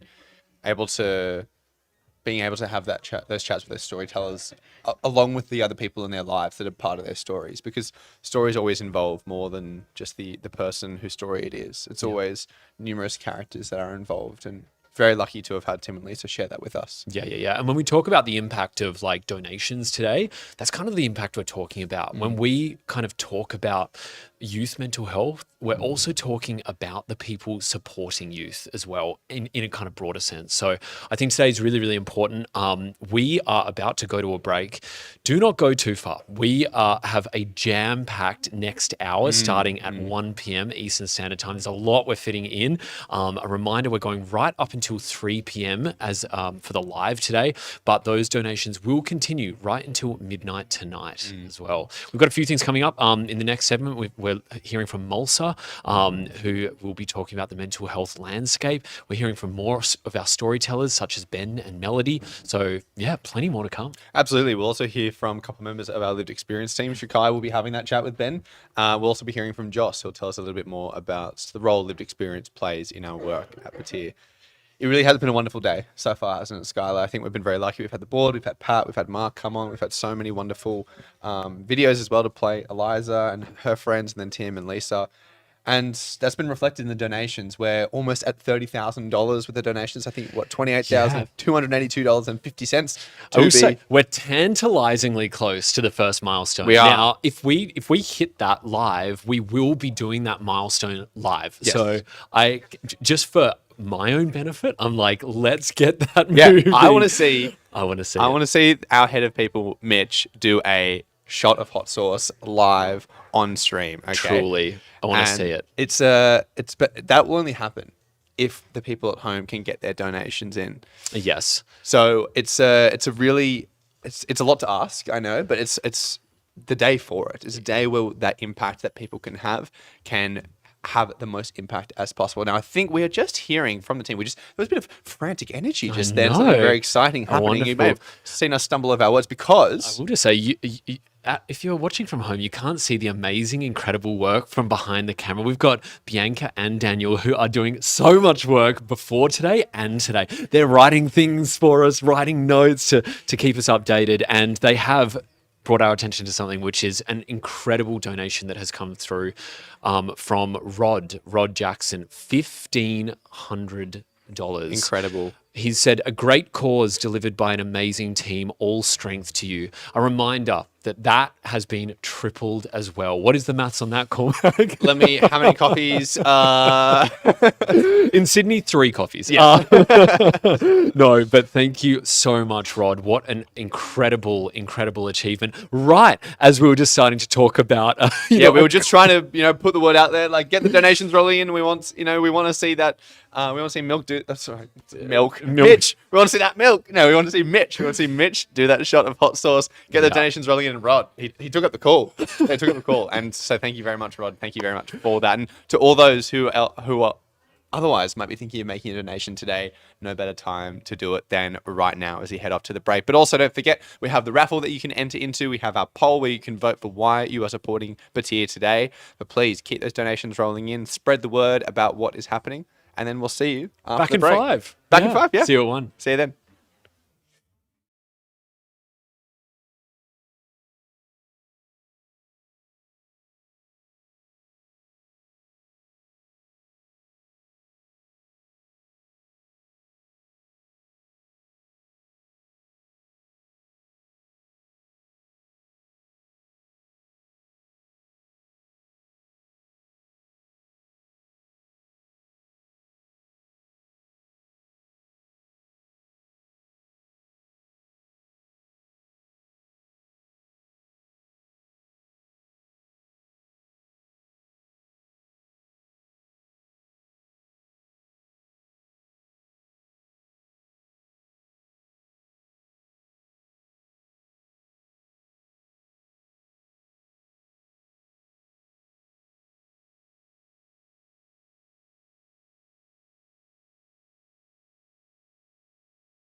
name is Malsa, and I work as the Impact Evaluation Manager. I'm here to talk about what we're seeing in young people's mental health today and why our work and your support for us matters so deeply. A recent study led by Origin with over 50 leading youth mental health experts from across the globe found that youth mental health has entered a really dangerous phase worldwide. Around half of all adult mental health challenges begin before the age of 14, and more than half of them that are experiencing these challenges aren't getting the support that they need. Right now in Australia, 75% of mental health conditions like anxiety and depression are emerging before the age of 25. The latest Kids Helpline data shows that the number of young people calling with concerns of suicide keeps increasing year on year. And what we're seeing is that not only are these numbers increasing, but the age of children that are calling is also getting younger. In 2024, the youngest child that reached out to Kids Helpline struggling with thoughts of suicide was just 6 years old. At a time where young people are supposed to be the most carefree, discovering who they are, laughing, playing, they're dealing with feelings of not wanting to live. And yet, most young people struggling with these feelings, they're not reaching out for help or getting the support that they need. While our awareness around mental health has definitely improved, evidence shows that there's still a lot of internalized stigma. Headspace's latest National Youth Mental Health Survey found that more than 2 in 5 young people said they would feel worse about themselves if they couldn't fix their mental health challenges on their own. And a major barrier to seeking help was worrying about how other people would perceive them. And on top of this, the adults and peers that they might turn to also don't know how to help.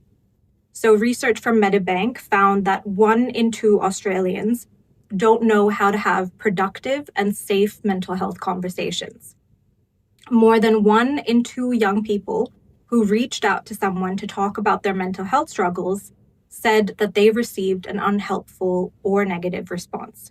So we have more and more young people that are in distress, that are afraid to speak up, surrounded by communities that aren't sure what to say or how to support when they do. When mental health challenges are left unaddressed at 13 or 14, they don't just get better on their own. They shape how a young person feels about themselves, the world around them, and their future. They affect how they learn, how they form relationships, and whether they finish school. Our programs are designed to intervene early and shift that trajectory before a young person reaches a point of crisis. We help young people build the knowledge, confidence, and the skills to look after their well-being and to know exactly how to reach out when they can't do it alone. We also give young people the tools that they need to show up for each other, to recognize when a friend is struggling, to know what to say, and to feel confident navigating those conversations. We know that prevention and early intervention work. Young people that develop these tools early, they have better long-term outcomes. And I think what makes our programs particularly powerful is also who we have delivering the messages. Our programs are led by young people who have been through their own mental health journeys and are trained to share those stories safely and in ways that normalize seeking help. The work that we do depends on your support and your contributions to help us reach more and more young people who might be dealing with something that they haven't found the words for yet or don't think it's safe to say out loud. I think about what it would have meant to have these sorts of programs when I was growing up. You know, I wish I had seen someone talk openly about their struggles that showed me that asking for help wasn't something to be ashamed of. So many of us had to figure it out the hard way, far too late. So your support today means that you're making sure the next generation have the tools and the support early when it matters the most. Thank you.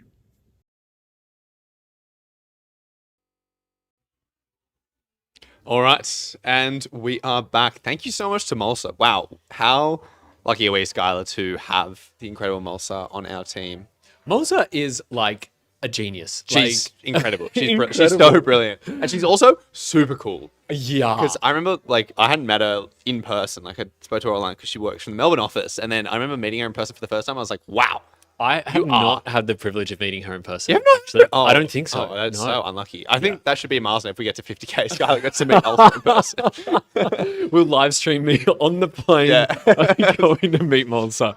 No, thank you so much, Malsa. And welcome back to Batyr's Giving Day. If you are just joining us for the first time, it is so lovely to have you.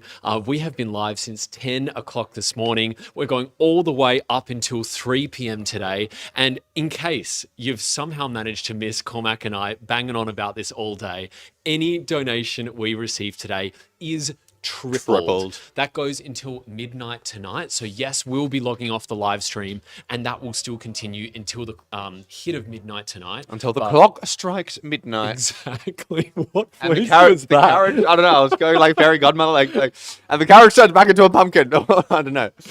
I love it. And well, we are. It's really lucky to be able to be here today, sharing Giving Day with all of you on the live stream today. For those who might not know about Batyr, we are a youth mental health organisation. We're here as a prevention and early intervention organisation for young people to be able to take charge of their mental health early and often and reach out for support when they need it. And your donations help us to deliver programs that encourage young people to do just that across the country in schools, universities and communities around Australia. We also do workshops where young people can learn to write the story of their mental health journey and then share that with other young people as well. And that forms the heart of what we do on those programs. Yeah, and there is some wonderful donations coming in, even in our little break, a few wonderful ones coming in with some gorgeous comments that you've added to it as well. Reminded there's a few ways that you can donate. There's the poll, there's the raffle, and we are going to move towards those milestones that we've been mentioning. We're tantalizingly close to getting to that first milestone and doing a live milestone celebration with our wonderful head of people, Mitch. So doing a shot of hot sauce. Hot sauce. I want to say live. I mean, I've already had the chance to pour baked beans on our boss, Alex Santos. Yeah. I'd really like to see our head of people do a shot of hot sauce live on stream as well. Obviously. I mean, I'm angling towards the milk shoey, but Yeah, like, that you would know, be, I mean, being yeah, reasonable. one step at a time, like Mark said, one step at a time. One step at a time, And exactly. that comes from all of you people watching today and tuning into the live stream. One donation at a time, every single one. Hey, but they're much bigger steps than they otherwise would be because they are triple donations today. Yes. Now, we mentioned I was one. The team has just let us know of a couple of donations on a highlight before we move on. We've got Kit and Janet over that break. Both separately donating $200. Such a generous amount. Thank you so much, which means exactly times three, $600. Amazing work. Kit has said, keep up the amazing work. And Janet, you've said, congratulations, Mark. So proud of you. Your incredible grit, positive attitude, superhuman effort, and constant inspiration give me such joy. And we could not agree more. Been so lucky to be joined by Mark earlier on today. He really is a fantastic example and a wonderful advocate for Batyr that we're very grateful for. Yeah. Now, we mentioned just before that a big part of what Batyr does is lived experience storytelling. We've heard from Eliza and Tim, who have discussed their stories with their loved ones. We heard Max's story at the start of the day as well. And now I think it's time we share another story with you all. We are very fortunate to have had Melody record her story to be shared with us all today. Now, just as with all of Batyr's stories, they do cover some quite significant themes. And so if you're listening to Melody's story and noticing it affecting you in any way, please do take the time to step away and look after yourself. And we will have a little debrief at the end with some support services that you can reach out to you. But now sit back and enjoy Melody's story. Hi, I'm Melody. I'm 19. I love Beyonce. I love acting. I love singing. I sing to the point of people getting really annoyed, and then I continue. And when I was younger, people used to describe me as a handball. Throw me as hard as you can and I'll just bounce straight back, because it was honestly really hard to make me mad or upset. Financially, I a lot of the time was below the poverty line, and I grew up mainly in housing commission and in caravan parks, and looking back it was probably very tough on my mum, but I just always found something to find joy in. I definitely understood that I would go home to a different world that I would see at school, and because of that I got really good at code switching. So code switching is pretty much tailoring how you act around certain groups of people based on what social group there might be. Regardless of what social group you're interacting with, it's still you, but it's just a bit different to suit that group. Something everybody does, just I happen to start doing it a lot at a young age. My mum and my nana were kind of the main parents in my life. I love them so much. Like, my whole world is pretty much based around these two women. They were what I thought about the first moment when I woke up to the last moment before I went to sleep. They were my whole world. I suppose the first time things got bad when it comes to my mental health would be after my dad passed away. So I was 15 when that happened, and it was just so confusing because these things weren't meant to happen to me. To be kind of honest, that whole code switching thing just kind of kicked in, and I was so good at pretending to be someone I wasn't because I'd done that my whole life just to like fit in. So about 8 months after my dad passed away, my nana passed away. I had a very, very, very special relationship with my nana because she helped me so much with going through my dad's passing. There was no one really to catch me when I fell after she passed. I was already standing on like a magnitude of anger and confusion and sadness. As convenient as it is sometimes to pretend that you're okay, it never works out to be a good thing. I was in such a bad state. I remember there being nights where I would just lay there feeling pain, like actual pain in my stomach and my chest. I had literally nothing left to give. Like, what could you take away from me? What could you do to me that's any worse than this? And it felt like I would breathe out and there was nothing left in my body. It felt like a really big balloon that was once full of everything, helium, and it was flying around, had just been completely deflated, and there was nothing left in me. There was nothing, and I thought that would be how it was forever. During this time period, I was trying to keep up the kind of happy melody everybody knew. Who checks on the okay girl? Who checks on the girl who looks like she's doing well? Because it's so easy to pretend like you are.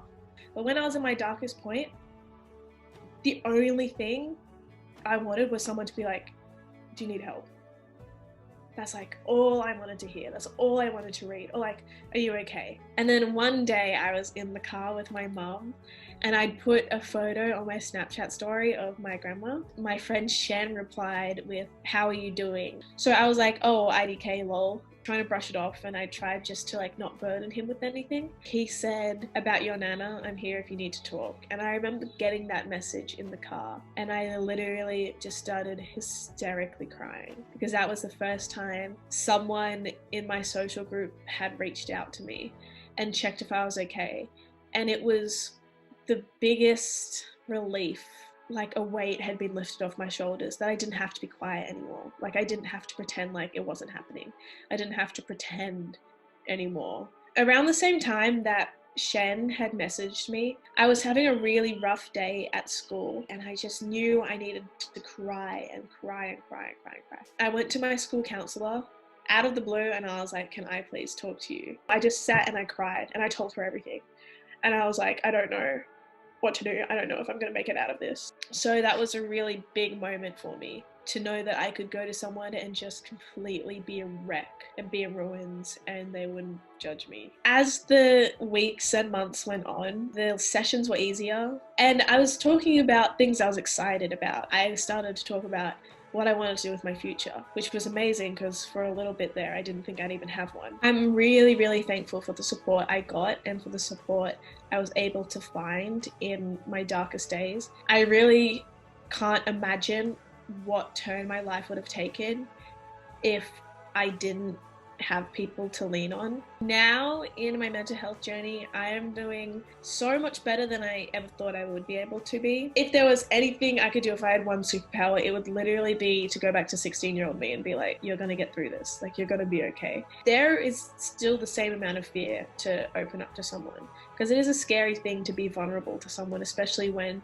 you're so good at pretending that you're so strong. But pushing through and actually doing that is so much easier for me now than it was a few years ago. I have a lot more courage to open up to people and to talk to people when I need help. Something that I do for my mental health now that's really important and positive is I've learned to just appreciate the little things. Big things happen all the time, but little things happen every single second, and there's always something to be grateful for.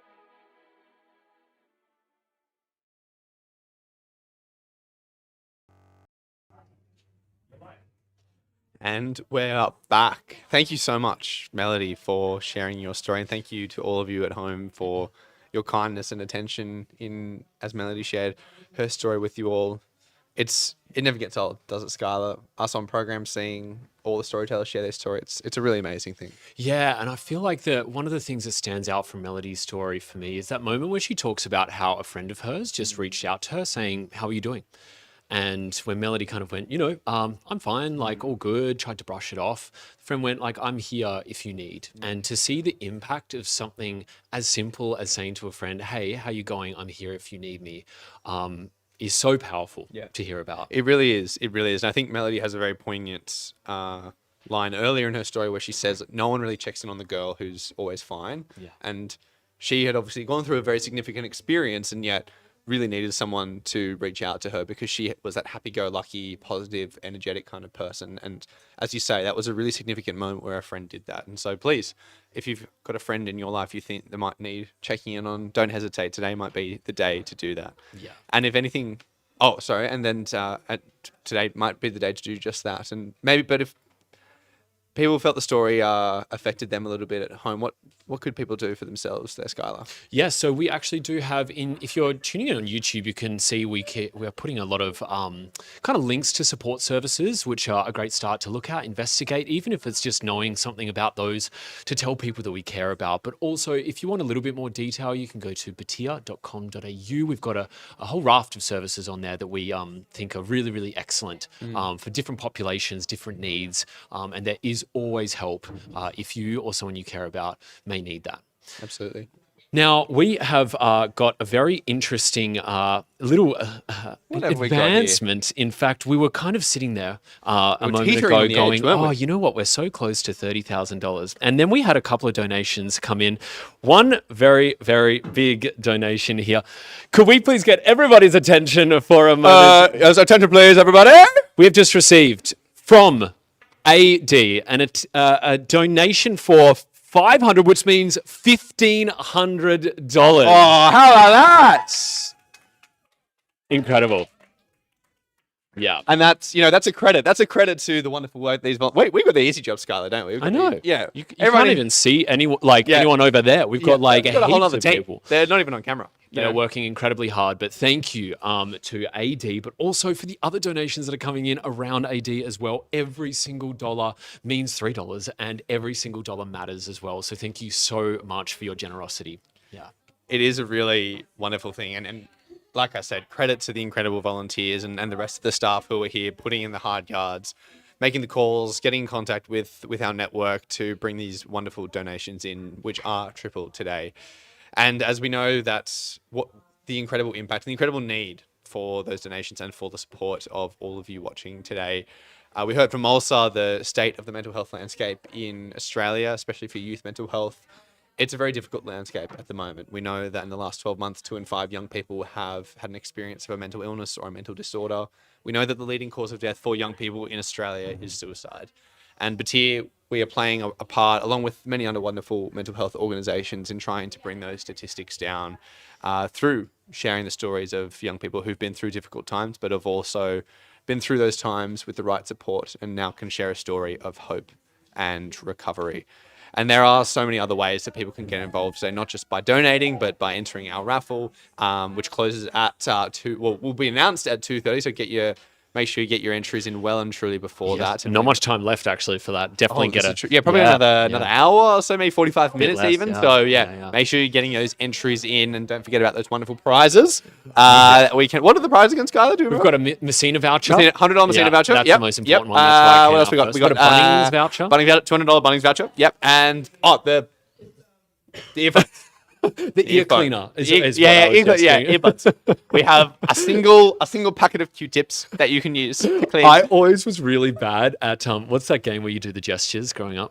Charades. Yeah, so, as you can tell, we've got an ear cleaner as our raffle. I'm so sorry. No, yes, waterproof. Can you believe it? You can listen to your tunes underwater while having a little swim. So. Absolutely. I mean, I would personally listen to Under the Sea from The Little Mermaid while I was under the sea. I feel like that'd be only fitting. Oh gosh. That's actually genius. No, always count on Cormac to make the bad jokes on the live stream. All right, now I reckon we should go to our next segment. Hey, we've got I believe it's time for that. So much more to get through in this hour as well. We are very, very lucky for our next segment. We were lucky to have another one of our incredible batyr storytellers, Ben, joined by our lived experience engagement and delivery lead, Shakai, two honestly incredible legends that have recorded like a bit of a kind of podcast-ish interview session for us, which we are going to go to now. So please enjoy, and we will see you back here after. See you then. So we are very excited to have Ben here with us today. Ben is a batyr storyteller who's been sharing his story with batyr since 2021. We're really excited to hear his story about anxiety and how he's navigated some tough times. So thanks so much for joining us, Ben. No problems, can't wait. Awesome. Tell us a little bit about you. Who is Ben? Yeah, so my name is Ben. I'm 21 years old. I grew up in the inner west of Sydney and I've lived here my entire life. And, you know, I love all things like sport and competition. I love music. I work in hospitality. And so those are kind of my loves at the moment. Awesome. I'm really keen to kind of explore your story and hear a bit about your journey. So I guess where does your story kind of start? Yeah, so it all kind of started for me when I was about 13 years old. My mum was diagnosed with breast cancer and I didn't know how to deal with it at the time. It was like just a lot of emotions and feelings that I never knew how to deal with. And it meant that I couldn't focus in school. So the start of my mental health journey began with me going to see a doctor and being referred to a psychologist to see if I had ADHD or some form of learning disability.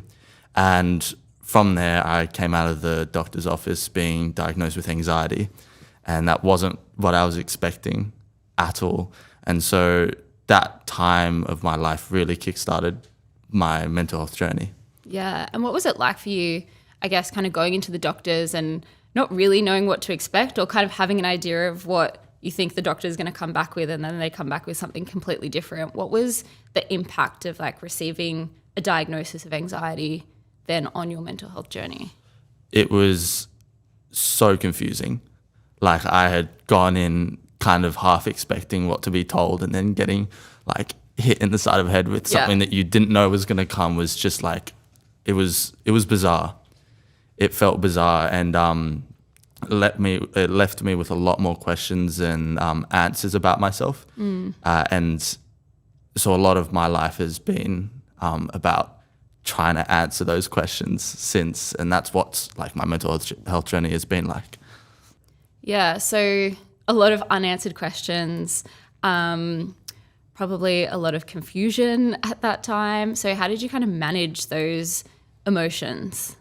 Yeah, so at the time, the psychologist really ran me through a lot of tools that I can use to help manage my anxiety, whether that was tools like time blocking and trying to, I guess, like improve my productivity so I'm not procrastinating at school and so I don't feel overwhelmed by school.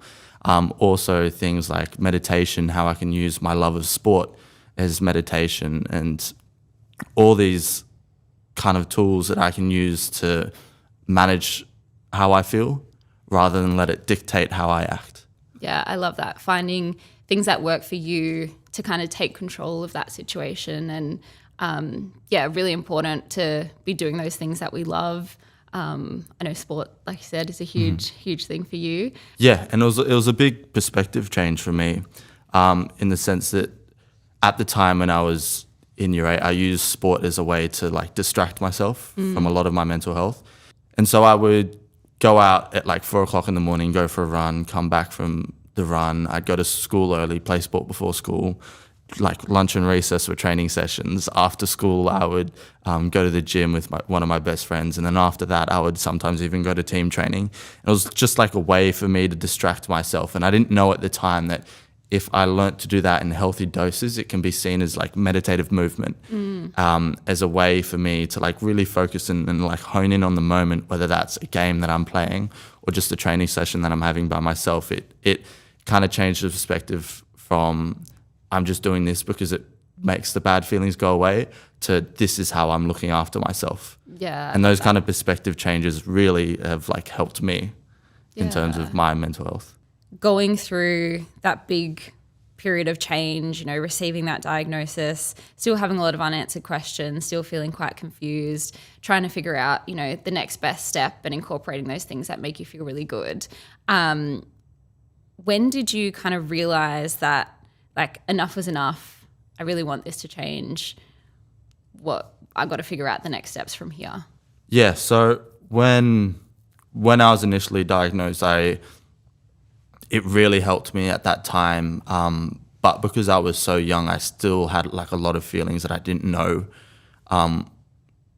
how to put into words. I didn't know how to communicate that with the psychologist, or let alone understand what they were full stop with myself. Yeah. So these kind of just were thrown under the rug for the longest time. And then it came up a lot worse later in life in year 12.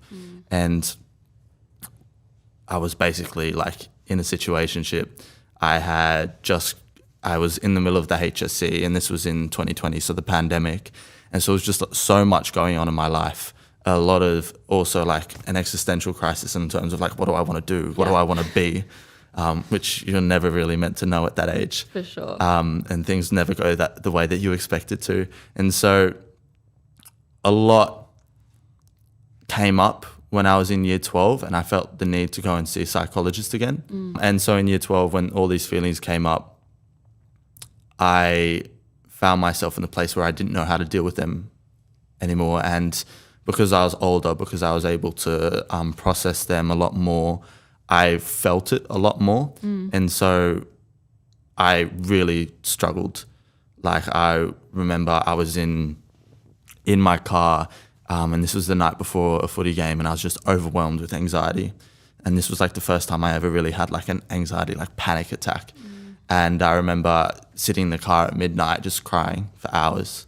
And then I got up out of my car, went for a walk, ended up getting home at like 4 o'clock that morning. And then I got up at like 7, went and played a game at 9. And I remember looking in all of my teammates' eyes and just feeling like they all don't know what I just went through the night that I just had.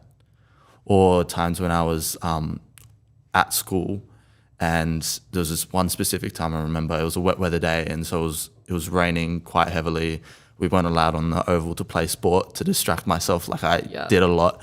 And so I ended up leaving my group of friends and going to the library to pretend like I was studying, when I really just had music in, had my book open, had my laptop open, was doing nothing. Yeah. And the end of lunch came, and so I closed my laptop, closed my book up, put it all in my bag, started walking down from the library to where my friends were. And I was walking through the rain, and I just remember like a wave of sadness hit me, and just like almost like it was uncontrollable, like tears started to come out my eyes. And so I kind of got closer to my friends, and they asked me like, "Oh, you look like you're in a sad movie. Like, are you okay?" And my answer was like, "Of course. Why would I not be?" That's these kind of moments when you look back and you feel like, oh, like that was a chance. That was like a pivotal moment where I could have talked about my mental health, and yet I chose to not to. These were moments where I was like, okay, like I have something that I need to fix. And if it's not my friends or my family that I'm going to talk to, then it has to be a professional. I can only imagine how challenging that would be, you know, feeling all of these emotions, only just kind of understanding what they are or figuring out how to communicate what you're experiencing, and then still feeling like you can't really be vulnerable and open about what you're going through would be super challenging. I think it's really important to kind of, I guess, call out that there are periods of time where you might feel great and feel like you've got all of those tools that you chatted about earlier. And then you might have another dip where you're like, I actually need a bit more support than these tools that I've already got or the people around me. I'm keen to kind of hear from you of your experience of reaching out for support and additional time, and what that was kind of like for you. When I was reaching out for the second time when I was in year 12, I was very lonely at the time. I felt like I needed a hug from someone, like a verbal hug to say like, you're okay. Because I wasn't talking to people about that, I couldn't get that. And so when I went and saw the psychologist for the second time, it was finally a chance where I could like be completely vulnerable and open myself up to this person. And I was in a scenario where I couldn't get hurt. It's in a scenario where like if your friends think that you're weird for speaking about mental health, like you're going to be afraid that they're going to just abandon you after you talk about it. While this person, I mean, it's their job. Like they're going to be there. And they're going to be there every week at the same time. Whenever you next book in with them, that's when you're going to see them. And so there's a reassurance that it's not going to go bad. And so there's a lot of a calm in that. And it ended up being like an anonymous compassion that I didn't really know that I needed. I've always felt like therapy is like guided journaling in the sense that there's this person there and it's that they're just listening to you, they're just talking to you. And then once they hear your full story and they learn more about you and they kind of understand you as a person, then they start to bring in tools to help you manage it that work for you.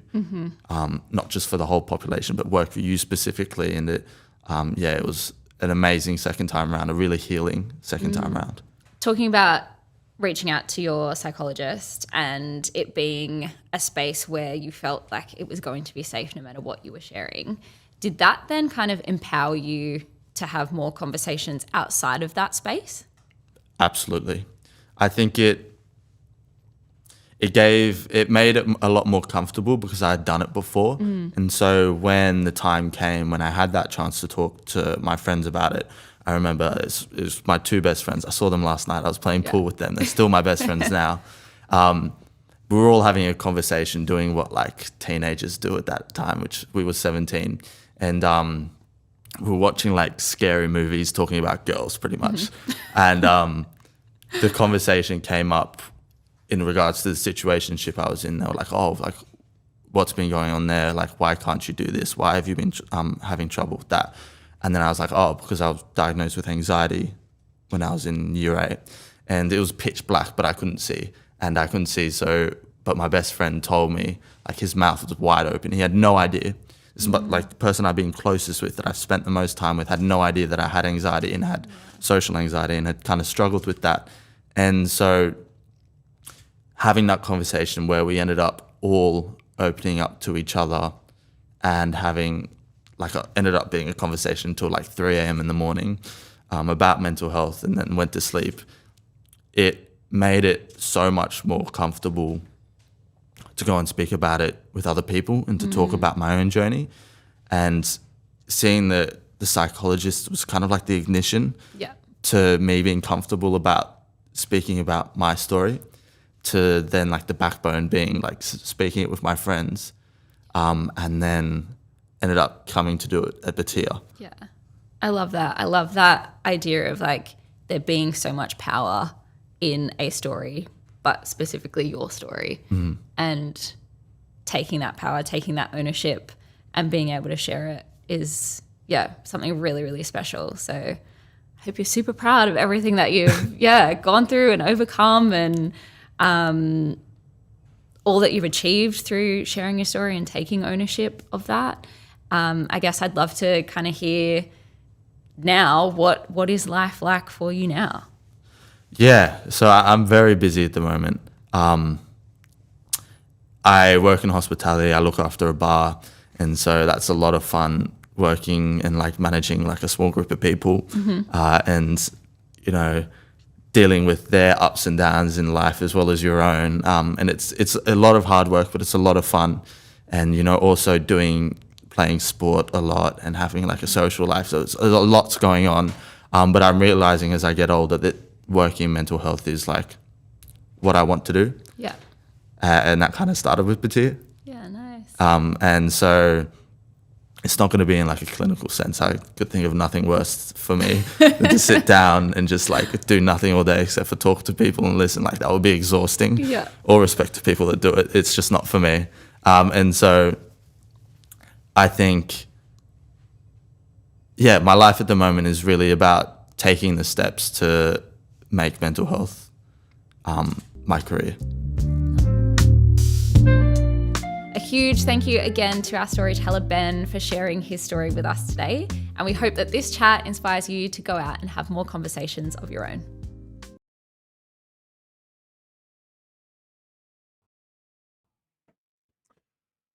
Well, welcome back, and we really hope you enjoyed that video. Thank you again to both Ben and Shakai. It's so lovely to hear when Ben was speaking about kind of it never getting easier to talk about your experience. It's kind of sometimes a bit of a trick, isn't it, where we think like sharing with people our mental health experience or challenges that we may be going through gets easier, but it's like actually it's okay for it not to. It's just about knowing how to overcome that. I think it's such a beautiful takeaway. If anything, I think that it helps, and one of the reasons it doesn't necessarily become easier is because you start to understand it more and more and in more different ways, and those experiences are a part of who we are. And I think we hear that from a lot of storytellers, that the sharing itself might not get easier, but does get easier to kind of understand how that story is a part of who they are and incorporate that into their broader life. And we've seen, as many storytellers, as Mel spoke about today, that as they start to share their story, they start to develop that passion for mental health and investing it in other areas of their lives as well, which is a really special thing. Yeah, and it really shows, I guess, in a broader sense, the power of lived experience. It not only impacts the person telling the story in such a positive way, but it genuinely shifts how young people listening think about their own mental health, seeing the bravery and courage of someone's experience being shared to them. We see it every time we get to have the privilege of facilitating a program, and you get to see the sparkle and the effect in people's eyes when they're watching a storyteller share their experience. It's truly incredible. It is a truly incredible thing, and it's something we're very lucky to be able to witness on a regular basis on our programs, you say, Skylar. So thank you very much to Ben and for Shakai for facilitating that wonderful conversation. And just a reminder that your donations today, which are tripled, can empower more young people like Ben to be able to share their story and help understand both their own mental health and have an impact on others as well. Now, it looks like we're getting a little another cheeky little update about I will say, donation to highlight. actually, as you just mentioned the polls, it's an interesting little thing that's happened here. Only in the last minute or two, two of our kind of categories on the polls have shifted. So we did have the most support going to people voting for the poll of why they're supporting us today, to support a friend or family member. However, a big donation came through, which was the category of to support youth mental health, which is both amazing, and a couple for to see what happens on the live stream as well. Well, hopefully there's a lot more to come on that live stream. So, but we want to give a particular shout out to Louder, who has donated a magnificent sum of $250. So thank you so much for that. And that, of course, is tripled to $750. So we are very, very grateful to that donor there as well. Excellent mental maths. So I'm trying to be as quick. I did my 3 times tables last night to practice for today, given the triple donations were happening. So yes, I was sure to get that practice in. I did not. I said $1 and went like, is that 3? Not sure. Okay, let us go to our next little segment. We are going to continue with the lived experience kind of theme that we're talking about now. We are about to cross to a bit of a video from one of our amazing batyr staff members, Joss, who is our lived experience storyteller lead, coming to us from our Melbourne office. So enjoy. We'll see you after.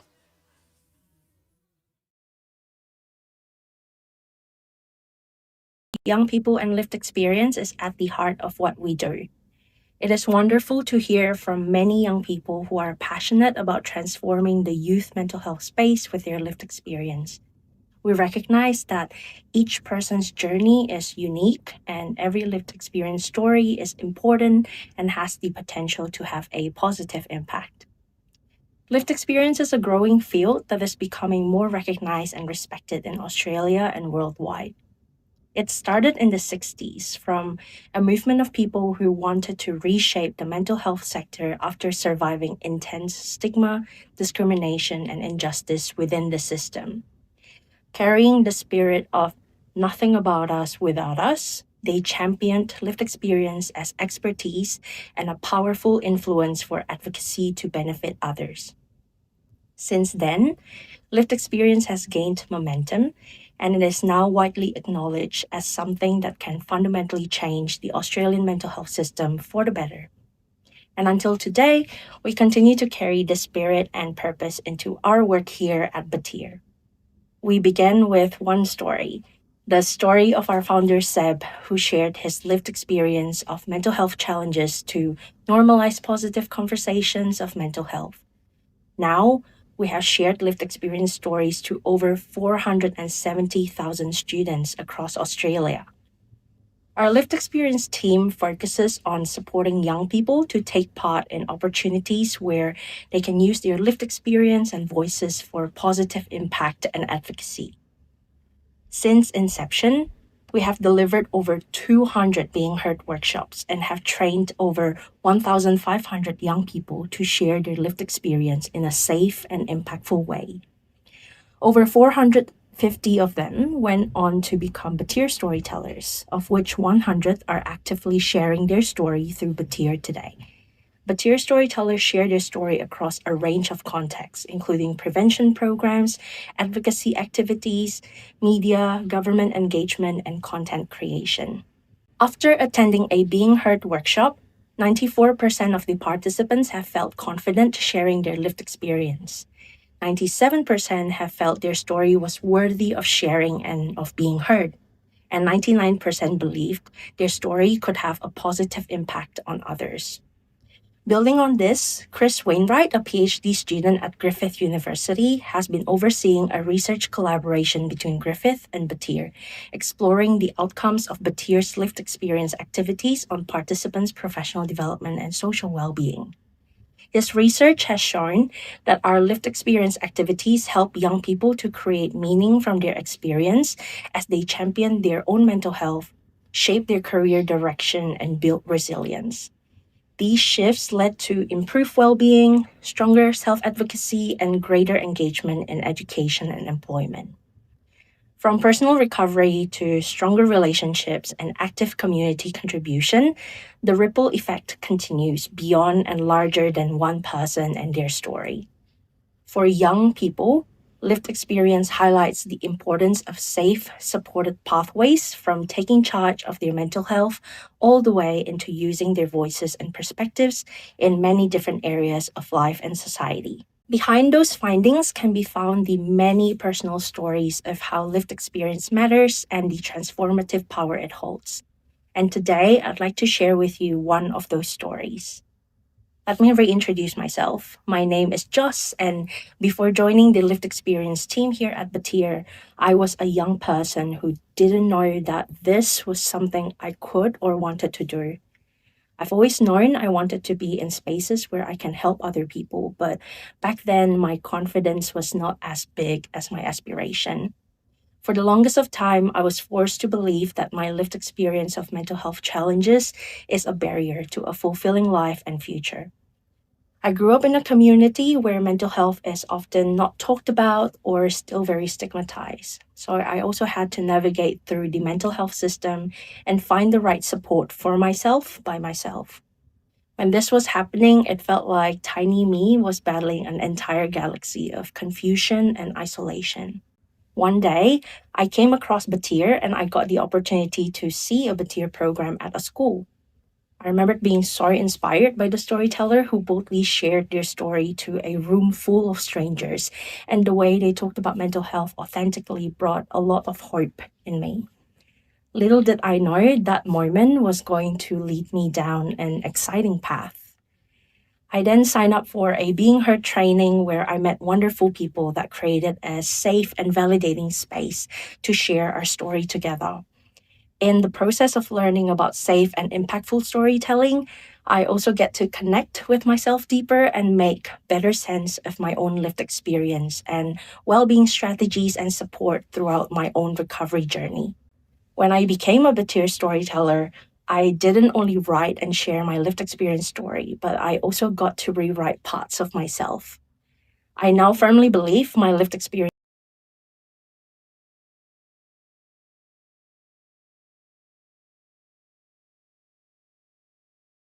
matters, and my resilience is the source of all the valuable parts in me that I'm most proud of. I decided to take the leap to be fully present within the mental health space. I get to work with and learn from so many amazing people who share the same drive and empowerment to make a difference with our lived experience and voices. Within my social circles and community, I also start having open conversations about mental health. It was a bit scary at first, but I also see how it helped others to slowly open up, and we can share and learn together as we support one another. These days, I find myself dashing to the front of the line when it comes to smashing stigma and championing lived experience. And it has come full circle, as now I get to support our storytellers as they go through their own versions of the experience in using their lived experience and voices for positive influence. We are beyond excited to continue empowering young people and using their lived experience for transformative change in their everyday life and at different stages of the system. And with your support, we can shape the future of the Australian youth mental health space for the better together.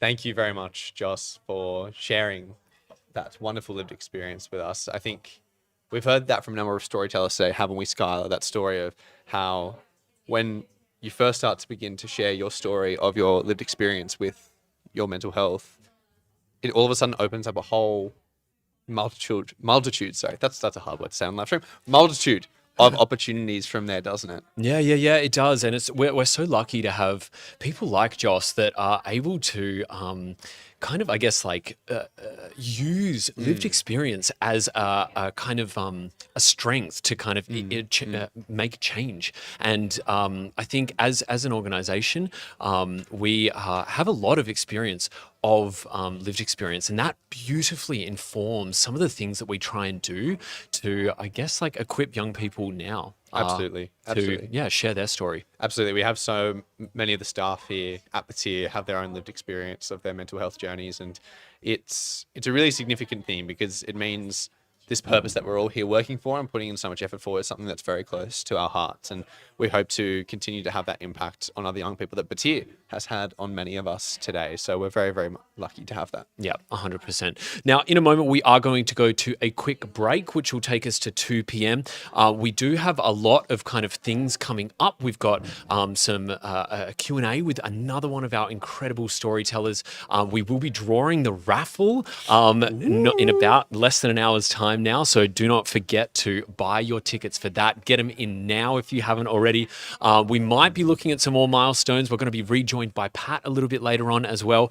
And one little interesting update, which actually this will be news to you. Yeah. I don't know. So currently we are sitting at just over $34,000. Our first milestone is $50,000. Now, I don't know about you. I am eager to see some of those milestones be hit. So I'm going to elect for a little bit of a change. This is news to everyone. Even Daniel and Bianca are sitting here watching me going like, what are you saying right now? Is he going off script? I don't even know. Yes, I am. Hey, we're doing this all off the cuff today. Remember, we don't have script. No, it's improv. So here is my little promise to you. If on camera we hit that $50,000, the first milestone, not only will Mitch, our head of people, do the shot of hot sauce, but also our head of impact, Alex, also known as the Bean Dude, will also be doing the milk shoey. Yes, we are knocking that forward so that we are going double trouble milestone, $50,000. So if you have not already, please tell your friends, tell your family, send it to your entire organization, and get those donations coming in. Everything is tripled. Let's get to $50,000. How much do we need? Do we need 15K? Yes, just over easy. 50. We can do that. I believe. 15K. Yeah, I believe. So I mean, look, for 2 milestones, I 100% believe we can do it. Honestly, if you've been sitting back thinking, yeah, I'll do that at some point, now is the time to do it. Let everyone you know. You can vote in the poll. You can buy a raffle ticket. You can vote through Tiltify. Get them in. We would love to see both of those milestones hit once we hit 50K. Double trouble at 50K. We'll see you there.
Welcome back to our live stream, everyone. Thank you all so much for being here. And thank you for your support throughout Batyr's Giving Day. It is a very exciting day. Varsha, we were just having a chat just then. Most organizations do double donations for the, the alliteration of double donations, but not us. Triple. Today is a triple. Today is not one, not two, but 3 times your donation are being matched by our partners. So get very excited. No better day to make an impact on Batyr's work for the young people of Australia and the world than by donating today. And I just, we already brought her in before I even introduced her. How rude of me, but we are joined now on the couch by the magnificent Varsha, one of Batyr's incredible storytellers. Varsha, how are you today? I'm great. Yeah? Are you glad to be here? Yeah, so glad. Yeah. It's really fun. This is really fun. I I'm love having a these great time. mics. Yeah, these mics are Yeah. super cool. I feel like, it feels very legit. It Yeah. feels very, very legit. It is legit. It's been a wonderful day so far. We've had a number of storytellers join us. We've had Mark Gresser join us as well. But I believe you're the first storyteller we've had actually live here in the studio for the day. And what a pleasure it is. I mean, I'm honored. Technically, Mel is a storyteller, but she was here in her board capacity, so she doesn't count as a storyteller today. But it's a real pleasure to have you on here. I mean, today's been a wonderful day so far. We've raised almost $35,000 for Batyr's work for young people across Australia.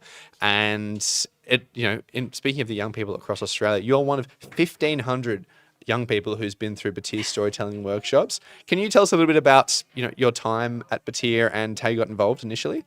Yeah, I mean, I've always had a bit of a passion for mental health and wanted to get involved. And then I remember seeing Batyr storyteller opportunities kind of come up around, and then started talking to the people at Batyr and was like, oh, okay, they're really nice as well. Yeah. And I want to engage with them and actually get in touch with these people. And after talking to them, they're like, we can help you write your story and articulate all these thoughts and experiences you have. And that was just really great. Yeah, no, it's a really wonderful thing. I think, as you say, that's one of the things that is cool about Batyr is I think we demonstrate a lot of the values and a lot of what young people want from a mental health organization, that kind of representation that then invites them in and then empowers them with those skills, as you said, to take charge of their story and be able to tell it in a way that is safe and impactful for other young people as well. Speaking of which, I think you're going to be sharing your story with us today, are you not? Yeah. How do you feel about that? Good, Yeah. good. I'm excited. Yeah. I like some story sharing. Yeah. Well, I mean, I've been very fortunate to have heard your story many times. So I'm very excited for the people on the live stream to hear it as well. Is there anything you need from me before you share your story? No. You good to go? Yeah. Well, thank you. I want you to have the spotlight in this situation. Just so me. I'm going to jump out while you share your story, and then I think we'll come back in and have a bit of a chat afterwards. How's that sound? Sounds so good. Fantastic. All right, I'll leave you to it. And for all you people at home, I give you Varsha. Thank you. I'm so honored. Wow, center stage. Well, I'm going to be talking about my experience with an eating disorder and basically the role that my background being South Asian also had to play in that. So a little bit about me though. I finished up uni last year. I currently work in the climate justice-y mental health kind of space, and I watch a lot of reality TV. And yeah, I've had an experience as an Indian Australian with an eating disorder. So I'm going to try and use a bit of science to talk about my eating disorder. I haven't done science since year 12. I was really bad at it. But we're going to think of other people's actions and comments as things in our orbit. And so basically for me growing up, the center of my universe was just food and, school and friends and hanging out with my family. And it was really easy. So I would just head out to breakfast with my mom, for instance, and I'd find whatever's on the menu and be like, I want to eat that. But then I don't know exactly what age it started to change. But when I was about 7, people around me started commenting on my body. And then at age 11, the feeling of hunger felt so normal. And then by age 12, I was just so aware of how I looked to other people around me. And the center of my universe really just became food, calories, exercise. And the most pivotal point that really changed everything was my auntie had just come to visit from India and she was heading back. And so my uncle was like, yeah, let's weigh the suitcase that you're going to take to the airport and then let's all step on the scale as well. And so I step on the scale, I look at the number below that comes before me and I'm like, okay, whatever. But then my auntie goes, oh, don't worry, we'll fix that. And I'm thinking, oh my gosh, I'm this big problem to be fixed. And I'm 12 years old at this point. And I'm like, okay, no, I don't want to be fixed. No one needs to help me. I'm going to take matters into my own hand. So then by the time I was 14, I had developed this eating disorder and I didn't really have the words to say what I was going through. At this point, I was in high school and I was part of this group known as the Asian group. That just by coincidence, since I was at a high school that was predominantly white, I really stuck out. And being part of this friendship group was great in some aspects, but then it also meant having really like incredible grades, being first ranked in like all your classes. And when my grades didn't match up to that, I felt like I couldn't fit into that group. So I was like, how do I fit in with the rest of the girls at my school? And I thought losing weight was a way to do that. That if I just became thinner, I could finally achieve the status of belonging. And this was because of a lot of the media that I saw growing up, like Instagram, I don't know, TV shows like Dance Academy, everything I saw was just girls who looked a certain type of way, and none of them looked like me. None of them were people of color. So I really thought that, I had to get to the certain body size to fit in. And I know that if I'd had one conversation with somebody who did look like me, things would have completely changed. And it was at this point that I was like, wow, okay, my culture is really playing into this, because I would try and talk to my family about what I was going through, but I didn't really have the words. And saying something like, I have an eating disorder just felt so alien and just like something I couldn't even get out of my mouth. And then when I did try and express what I was feeling and how I was struggling with exercise and food, I would be told that I was ungrateful, or that, people back home didn't have food and I should be thankful that I have food in front of me and all the options that I want. And all this led me to was just resenting my culture. I would go to family festivals and I'd be offered all this food and I'd say, oh, no, I'm okay, I don't want it. And I knew that I'd be asked again and again about, why I didn't eat this, why I didn't eat that. So I just stopped going. I remember on trips to India, my relatives would come to the airport with food for me to eat. They're like, here, we knew this was your favorite growing up. And I would just leave the food there untouched. And it really hurt to hurt them and see that look on their face. And when I tell people this, they're like, oh, your culture's just conservative, your family doesn't have empathy. And I used to think that as well. I would look at people who were from a different background to me, a different cultural background, and they would be able to have conversations about mental health, and it seemed like it was way easier for them. And I'd think, oh, okay, if only I was them. But over time, I've really come to realize that people do come around and sometimes they don't understand it straight away. And I can say that my relationships with so many people in my family have definitely improved, and my relationship with my culture has improved. But what really made the shift for me from getting that center of my universe away from just food and exercise and all these numbers was actually getting the help that I needed. And so the turning point for me was I was in year 12, it was the first term, and we got our exam marks back. And I was like, okay, I know I can do better than this, and I didn't want to let my grades stop me from, I didn't want to let my eating disorder stopped me from getting the grades that I wanted. So I ended up going to my welfare counselor, who was also my maths teacher at school, because public schools. And she was basically like, okay, you can get all the help you need. You can get like rest breaks during your exam. You can take extra food in, but you need medical documentation. You need to go back to your GP and then also see a psychologist. So I went back to my GP again, and basically really advocated for myself and was like, no, I know that I'm struggling, and I didn't exactly have the language and there was no acknowledgement of my eating disorder, but I finally got a diagnosis. There was no acknowledgement of the mental impacts, but having that diagnosis there was so validating. And then I got to a psychologist who diagnosed me with generalized anxiety disorder. And then I started medication a few years later. And these were the steps that helped me actually make sure that I could get back into my hobbies, that I could be a whole new person again, basically, because I'd lost so much of myself with this eating disorder. And today, getting help and making sure that I'm on the right path means choosing people in my orbit, whether it's my friends, partners, professionals, certain family members, and also checking in with my psychologist every once in a while, even if I'm not in a complete spiral about my eating disorder. And I just want to make clear as well that getting all this help and all the support, it wasn't perfect the first time around. My first GP, my first psychologist, sometimes did invalidate what I was going through, but a little bit of shopping around can really go a long way. And making sure that you have the right people in your orbit does make a huge difference. So I can say that healing from an eating disorder is way more than just about food or exercise, but for me, it was really about connecting back to my culture. So yeah.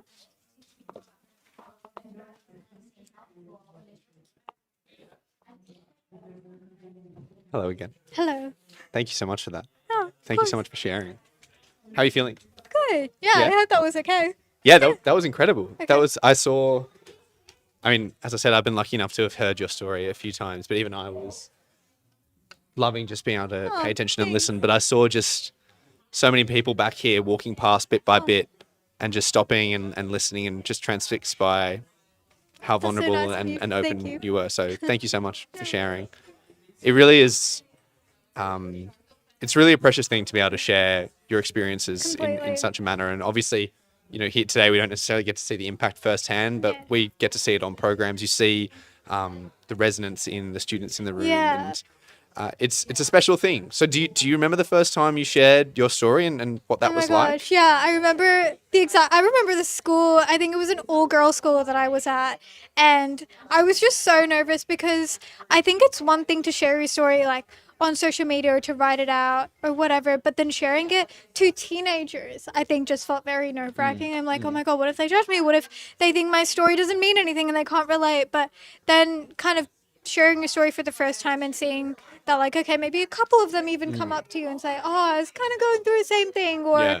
that, like, yeah, they just like can connect at times. Yeah, Feels absolutely. good. Yeah, and it's scary. You know, we go into these schools where you walk in and then we're there setting up and then all of a sudden the bell goes and hundreds of students walk in. And oftentimes, as you say, we're going into high schools where for many of us, that was the very scene where some of these more difficult experiences of our mental health started to come up. And so Yeah. here we are going back to those spaces to share these stories, to share these experiences. Yeah. And it can be a really scary thing, but I think that's what makes it so powerful. Completely. Is it's in that vulnerability, I think there's that real resonance and people really appreciate it. I remember when Batyr came to my school and we Yeah. heard these storytellers for the first time. I can't remember who they were. I can't even remember the details of what they said, but I do remember how they made me feel. And they Completely. made Yeah. me feel so resonant, Yep. you know, with what they were saying and their experiences. So it's a really special thing. Yeah.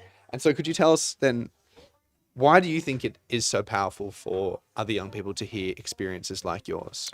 I mean, growing up, I never saw anybody that looked like me, or actually, I never saw any storyteller come into my school and talk about an eating disorder. It was always anxiety and depression, which are obviously so important to talk about. But I think I just felt very isolated and very alone in not even having the language to express what I was going through.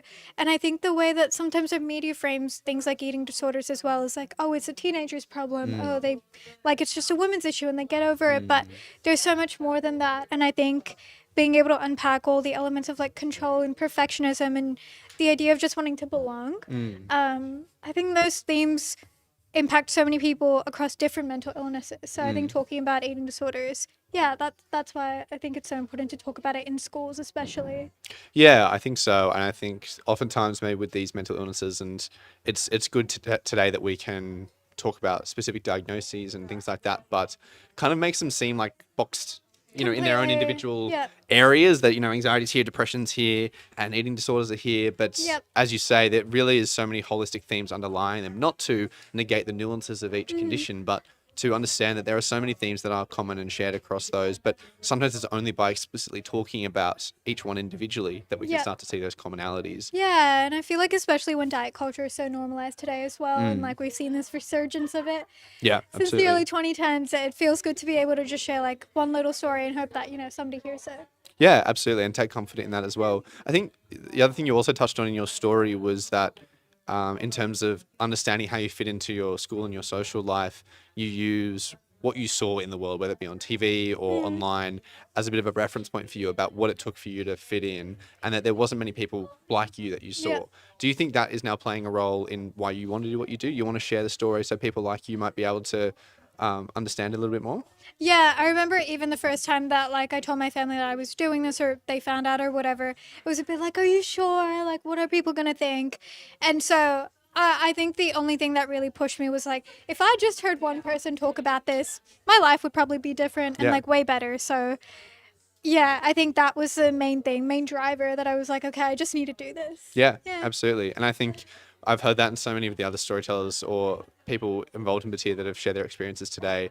There's that sense of conviction as this is something I feel I really need to do. We heard that with Mel about, you know, her really wanting to put youth representation forward and be on a board somewhere early on, and you wanting to be able to share your story so people wouldn't have to go through what you went through. And I think that sense of conviction is something that really beautiful that we see in so many of our storytellers today.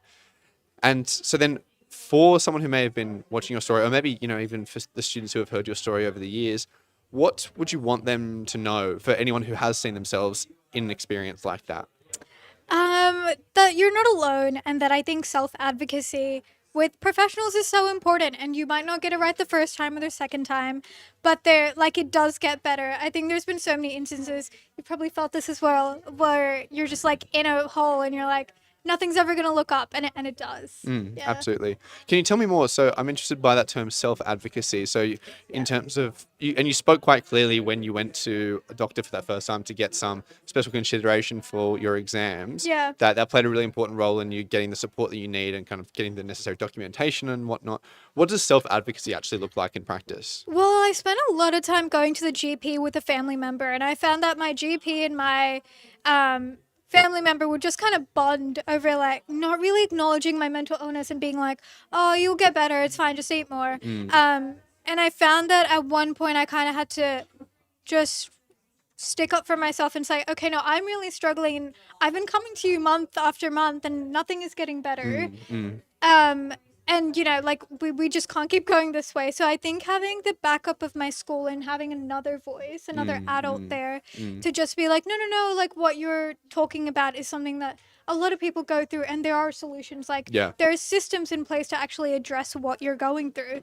And that felt really good because I didn't feel like this weird, like, out of place thing that nobody knew where to place me. I was like, oh, okay, they have solutions for me. I just need to go to my GP and tell them that this is what I want and this is why. Yeah, there is a place for you. Yeah. You just need to know how to find it. Yeah. Absolutely. And I think that's really important. I think what you speak to there, it's one thing to want to advocate for yourself in those situations, but it's really important to have the validation for those feelings behind it. And I think that's what a wonderful role that your school counsellor could play, that they were that other kind of objective point of view to say, no, this is something that you can advocate for. This is something that you have every right to stand up for yourself about. And they're so underrated. Like, being in high school, I never thought I'd ever go to a school counselor and be like, help me. Yeah. I feel like they're always kind of siloed away, but they're so important and can make such a difference. Absolutely. And even if it's not necessarily the school counsellor, but someone that you trust in that school environment, could be a teacher that you feel close with, could be a sports coach, whoever it may be. I think it's really important just to find those people that we trust and that can advocate for us. But then that takes a lot of courage yourself in that moment to then speak to a GP or like in front of your parents as well to say, no, this is what I know I need, and I would like you to give it to me, please. Yeah, that it was hard, but I think it just got to a point where getting into uni was really important to my family and to me as well. And so that just became the common ground that I could use of being like, if you want me to do all of those things, absolutely, then you actually need to like just get me to a GP as well. Yeah. Like, this is one thing we have in common. And so from A to B, the only way I'm going to get there is this one step. And it's not that hard for you to do. Absolutely. And I think that's a really interesting way to put it, because I think in many of these situations, we do all want the same thing for each other. Yeah. If we're a young person, our parents tend to want us to be successful and be comfortable and move forward with our lives. They just might not necessarily know the best way to allow us to do it. And Myf, who from the board, who spoke with us earlier, was saying that so often it's the parents or the adults thinking they know what the young people need and want, but the young people, we know what we need and want. We know what we need to advocate for. Yeah. And it's a matter of finding that common ground with those people who maybe have the power, whether it be our parents, our teachers, or anyone else, to kind of then move that forward in a way that allows us to get the care that we need. Yeah. Thank you so much for sharing about that, and thank you. We went a bit, on a bit of a tangent there, but you're so brilliant at sharing. I mean, I know on our experience at the program, you're always willing to just pivot and do something a little bit different. So I knew you'd be up for it, up for the chat. To finish off, there is just one last question. This is a question we've been asking everyone all day, and we've gotten some really interesting answers. What is one word you would use to describe batyr? Ooh. I'd probably say empowering. Empowering. Yeah, I think there's like, obviously in the school programs and everything, we do stats and stuff about mental illness and like suicide and everything. But I think at the end of the day, there's always kind of a solutions focus of what people can do when they go away. And it's what they can do as individuals. Absolutely. And I think that's really, really important. And sometimes that isn't given to young people. They're kind of left feeling like they have to rely on somebody else. But sometimes it is about having a chat with a mate, and that's just it. Absolutely. And we always endeavor to, as we say, empower young people to take charge of their mental health and reach out for support if they need it. And I'm very glad to hear you say it, because that's what we always want from our programs. We want young people walking away from our programs feeling empowered to look after themselves and look after each other. So thank you so much for sharing that. Thank you so much for joining today. Thanks. Nice to have you on. All right. I think we're going to swap out now. I think Skylar's going to jump in and join. So much. Thanks very much, Varsha. See you later. Thank you. Oh my goodness. Goodness me indeed. How did you go? That was great. Yeah. That was so great. I mean, Varsha's just incredible.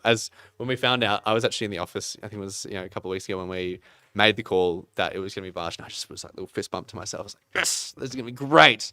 Because Varsha is just incredible. Like she just is so eloquent. She shares her story so beautifully and touches on some quite complex topics with real nuance, but also kindness and brilliance as well. So, and then that chat just after that, there's just so many parts of her story I just want to pick out and pull apart and hear more about. So I was just very grateful that she was so open and honest and generous in sharing about those aspects. 100%. And what you were saying at the end as well about Varsha having that ability to pivot like on a dime and just kind of be able to speak about anything, even in front of, 250 year 9 students. Oh goodness like, me! It's which is a daunting thing, a very daunting, and that is no small task. Yeah, 100%. So yeah, thank you and Varsha as well for that beautiful segment that we just heard. A little reminder that if you have been impacted at all by listening to Varsha's story or any of today, we are linking some support services in our chat, but also you can go to batyr.com.au and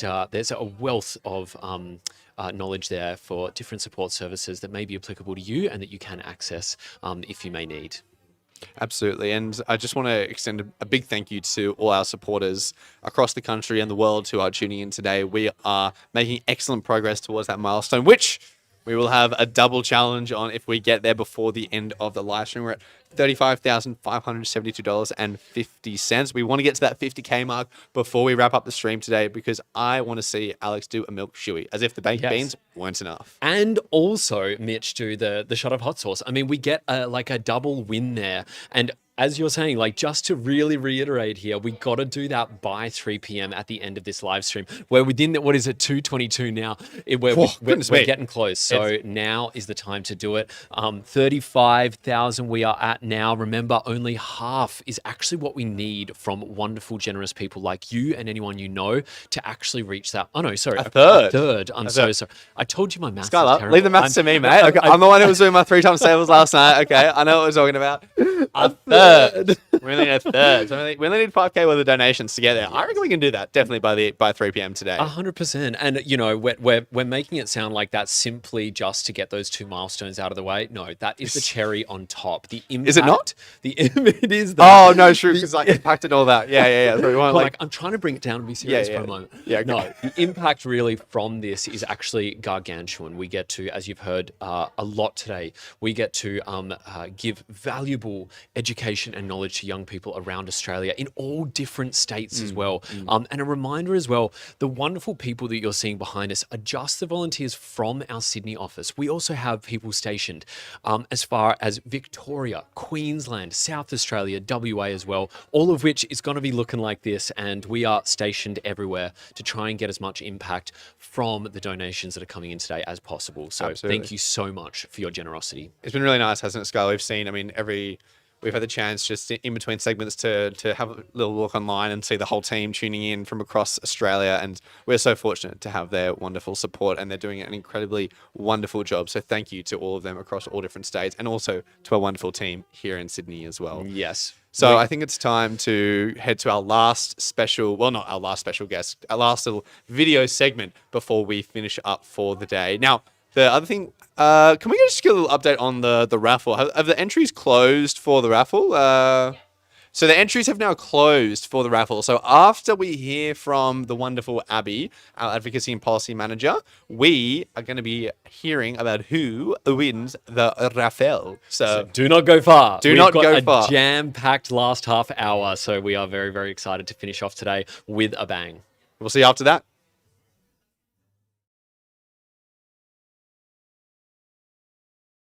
While our programs team has been out talking to young people directly, our advocacy team has been working to talk back to government, to the sector, and to other stakeholders to really shift the conditions that are keeping the youth mental health crisis in place. We know that youth mental health is about more than just getting young people access to services, but it's about actually preventing the things and conditions that cause this huge scale of crisis that we're seeing amongst young people and their mental health.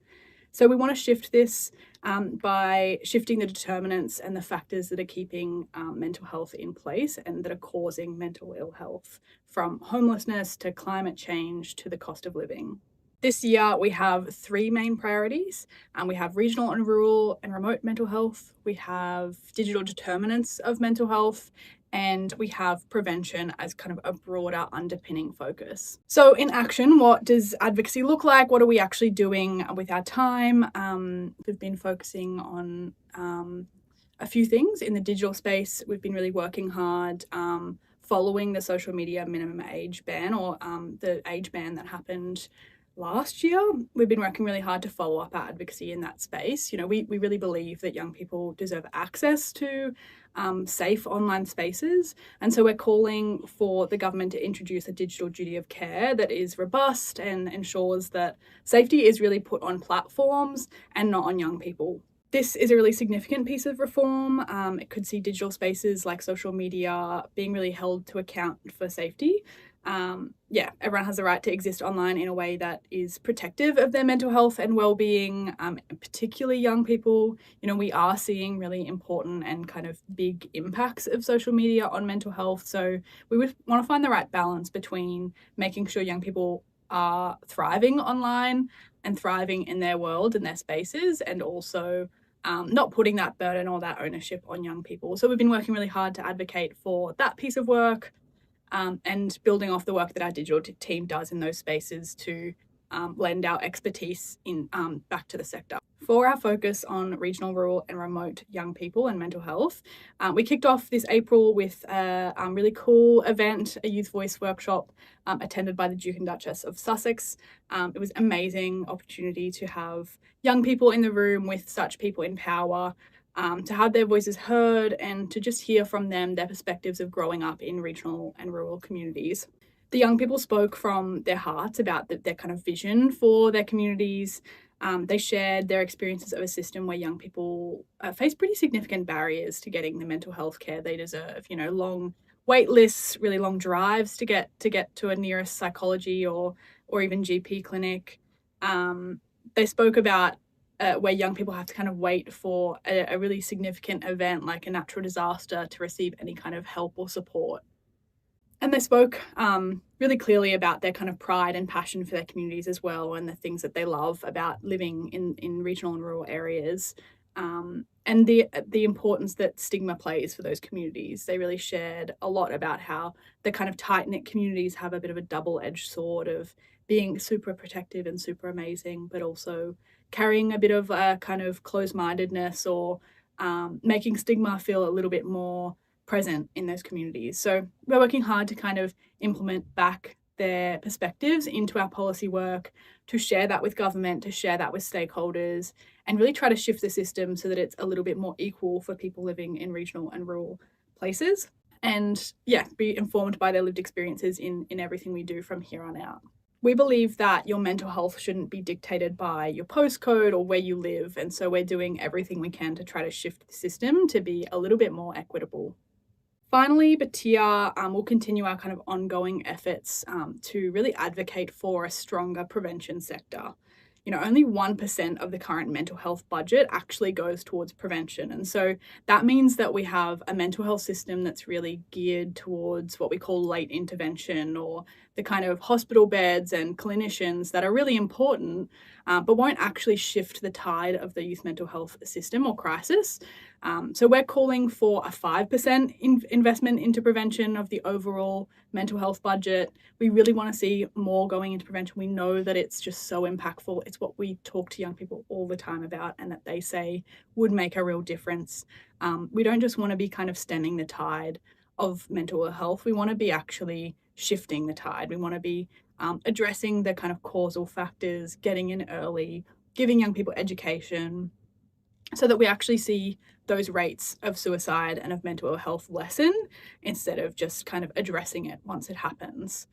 We talk to young people all the time about, they kind of share a lot of reflections with us about feeling like they have to get worse before they can get any mental health support, or feeling like their health has to kind of decline for them to be kind of valid enough for services. And that's just not good enough to us. We're really advocating hard for a shift in the sector and in the kind of funding in particular. Prevention is a tricky space to be in. It's not super valued yet, but we're working hard to shift that and speaking to government all the time about the importance of prevention, the importance of really shifting the tide. You know, it just doesn't make a lot of sense to us to only have 1% of the overall mental health budget focused on the thing that will actually stop mental health. So yeah, we're working with our sector colleagues really hard on that piece, hoping to launch a bit of a campaign later in the year, and really leading into a few key pieces of kind of key reform moments towards the end of this year and then the budget next year. We really want to see this prioritised in the mental health sector. There's a lot of key moments up ahead of us. You know, in the next year or so, we've got a really big opportunity for kind of quite intense reform to the system, and a lot of our colleagues and ourselves have been calling for prevention and a focus on youth and child mental health for a really long time as a key factor in shifting away from a late intervention or crisis-driven system. So we're hoping to really make sure this is prioritised. You know, there's mental health and health ministers meeting in September, and then we have next year's budget to look forward to. So hopefully we really see a significant shift in the way that the funding and structure of the kind of mental health system is laid out towards more of a focus on prevention. We think that that would just change the game for young people, and it would change the game for an organisation like batyr, who really has to rely on a lot of outside of government funding to be able to exist. Unfortunately, there's not a huge appetite for prevention. It can be trickier to navigate that and to get the kind of care and attention that prevention really deserves in an environment where a lot of money goes towards kind of the beds and the announceables, like hospital beds and psychology, you know, placements and things like that. So we really want to see that shift. We're working hard on doing that. It's really critical to both our sustainability and really shifting genuinely the tide of youth suicide and youth mental health crisis in future. So really, really important one for us. Some other really cool work we've been doing. So last month I was in Canberra attending the Mental Health Australia Policy Forum. It's a really cool chance for us to align as a sector. We have representatives from like 90 other organisations working across mental health and kind of related spaces to really get together to share learnings, to come to the same kind of agreements and kind of policy priorities. So an amazing kind of collaborative piece of work happening there. We also are sitting as part of some critical kind of reform pieces happening in the mental health sector, sitting on an expert advisory group as part of the creation of the new youth mental health models of care. There's been some really big shifts in how headspaces are funded that we're a part of kind of guiding the design of that piece of work, which is a super exciting chance and hopefully will genuinely shift the services that are available to young people. In February, we also submitted to the inquiry into the relationship between domestic sexual family violence and suicide. We had some incredible interviews with a few of our lived experience storytellers, really heard their stories of navigating their own experiences with DFSV and suicide, and really got to hear from them what would have changed their experiences and their interaction with the system, and then got to feed that back to government. So that was an amazing piece of work and really exciting to be able to bring young people's lived experiences into our advocacy work. It's something we're super passionate about across batyr, but particularly in our advocacy. We really believe in nothing about us without us, and I feel really proud that we get to do work that is so well informed by young people's voices, and really grateful to the young people who helped inform that particular piece of work. It's such an important conversation for batyr to be a part of, so very, very grateful. As you've been able to see, our advocacy spans a lot of different topics. We know that young people view their mental health quite holistically, and our advocacy and policy work really reflects that kind of breadth and variety of topics. Underpinning it all is always a really deep commitment to young people's lived experience. We know that they are the experts in their own lives, and our advocacy really serves to have their voices heard in the rooms and tables where it really matters. We believe that if we listen to young people's voices and have them heard, we will fundamentally shift the youth mental health crisis currently facing Australia.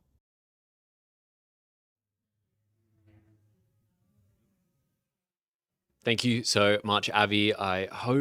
We hope you enjoyed listening to that at home, and it's great to hear like donations can, I guess, like help to push for a broader systems change so that young people can kind of feel more supported together. Yeah, and when I was having a chat to Myf this morning, she was saying that Abby was the first person speaking to Parliament about the proposed changes to laws around social media, and I think that's. Abby gave us a bit of an idea there of where all that representation comes from, all her incredible hard work, and the rest of the advocacy team as well, ensuring that batyr is a voice for young people in the important decisions that are made for them and their well-being. And we're very lucky to be able to have them do their incredible work. 100%. In fact, we hope you've enjoyed all the kind of videos and segments and guests that we've had today. Cormac, we're kind of like, we're getting to the point. I know, it's flown by. I cannot believe we are here already. I know. It's pretty wild. It's gone fast. And it's been so delightful to have all of you with us. We've been looking at the chat. We've been looking at the comments. We've been looking at what you've been voting for in the polls. Heaps of raffle tickets have been bought as well. That kind of overall number has been steadily raising all day. And it's all thanks to you, whether you streamed in today, whether you just joined us for 5 minutes, whether it's been the whole day and you've been using up your gigabytes on your home data plan, or whether you've even just kind of sent someone the link. We really incredibly appreciate your support. And on that note as well, we've only got a couple of things to do, really. The main one is that, oh my gosh. Now, we've got the names, have we? Daisy. Oh! You might have just seen Daisy just quickly knew I was going to do it and then gave us people a piece of paper and ran away. But Daisy has been a true mastermind of today, and we'll thank her at the end as well. But this looks like it is our raffle winners. Indeed, we have some raffle winners listed here. How do you want to do this, guys? Do you want to do a little drum roll, go one at a time? What do you think? Okay. Yeah. Let's do can it. we get a little drum roll for the first raffle winner? That's nice and loud. The winner of the Messina voucher is Flashy. Well done, Flashy. Congratulations. Bravo. Flashy. Pretty flashy draw, that one, It's a pretty flashy donation. Obviously, caught the eye of the draw machine. Yeah, you get some flashy ice cream. Yeah, so amazing. You can flash that Messina voucher all around. Oh, gosh. Should we keep going with the flashy puns? We could literally go all day. I love it. We'll be sending you that, and enjoy, my friend. Enjoy. All right, next one. Can we get another drum roll, please? This will be you, Scarlett, to announce this one. This is for the Bunnings $200 voucher. It goes to Lindsay J. Oh, congratulations, Lindsay. Congratulations. Lindsay J. Honestly, the world is your oyster at Bunnings. You could buy literally anything, and you can take your dog as well. Yes, it is a dog-friendly place. Most of them, hopefully all of them. I take my dog. Don't quote us on that, maybe. Check with your local Bunnings operator.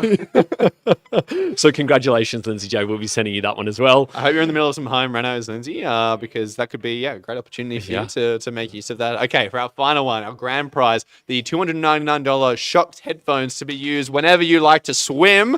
Drum roll, please. Oh, the winner of the Shocked headphones is Catherine D. Congratulations to Catherine. Well done. Catherine D. Well done. Now, I'm pretty sure, Catherine, in about 7 months' time or 9 months' time, keep an eye out for Batyr's Splash the Stigma campaign. Oh, yes. What a plug. What a plug. Those Shocks swimming headphones will come very handy. Catherine won't be able to hear us talking to her about it because she'll be listening to the things underwater. This is true. I mean, hey, you can relive this moment. You go back to YouTube, relive this moment in the live stream through your Shocks headphones while you're having to swim. Honestly, enjoy being underwater and being like, I'm listening to whatever I'm listening to through whatever your streaming platform is. That is such an odd and I think an incredible prize. So congratulations, Catherine D. I wouldn't recommend listening to any like funny podcasts though. I feel like it'd be like trying to swim and then just chuckling underwater would Yes. probably throw off your the stroke breathing. cadence, I know, and it'd the be breathing hard. too. But It'd be tough. but hey, they're yours now, Catherine. Each to their own. Yeah, it's up to you, really. So Flashy, Lindsay, Jay, Catherine D, we will be reaching out to you regarding your winnings. So congratulations to the three of you. And also a huge thank you to everyone that got involved and bought a raffle ticket as well. So we have only one or two more things left. I think it's important for us to revisit who we've already spoken to today, our incredible CEO, Patrick Darcy, as we know him, Pat as well, who's going to do a little bit of a wrap up today, and then we get to come back after and do the final wrap for today. So we are going to pass over to Pat. Pat, come join us. Everyone's Feel clapping free. for Here's you. your microphone. Yeah. between these thorns? I reckon. Oh, no, this is your front and center, mate. There you go. We're just gonna. Yeah, we'll take one for you. Definitely don't need two microphones. All right. Well, hello everybody. A few thank yous. I just want to first comment though, and I hope it was captured a bit on the live stream, but the buzz in here is just something really, really cool. There's such an energy in this office today. There's something really special that's occurred and occurring. And as CEO, I have the privilege of getting to see it today, which is really, really awesome. So I just want to say thank you to the batyr team, if you can hear me out there as well. And I hope I get a little cheer for you all. All right. You never see the work that goes into pulling off a day like this and to create the energy. But to my team, massive thank you. To all the volunteers who've been in here today helping us out, I also want to say a massive, massive thank you. It's not really in camera shot, but there's a big table over there where we've had amazing volunteers come in all day and just hammer the phones to get donations for this incredible cause. So to all the volleys, as we endearingly call them, massive thank you as well. Mostly though, for all you listening in, thank you. But mostly for those that have made a donation up to this point, I really want to say a huge thank you. Whether that is, big, small, something in the middle, it really doesn't matter. Your contributions go an immense way for us to continue to do our mission and to support the young people that we serve. I'll talk a little bit in a sec about the fact that I wish batyr wasn't needed, but in this moment we are needed more than ever in support of young people and keeping them mentally healthy. And so the contributions that you've all made today go an incredibly long way in helping us achieve that mission.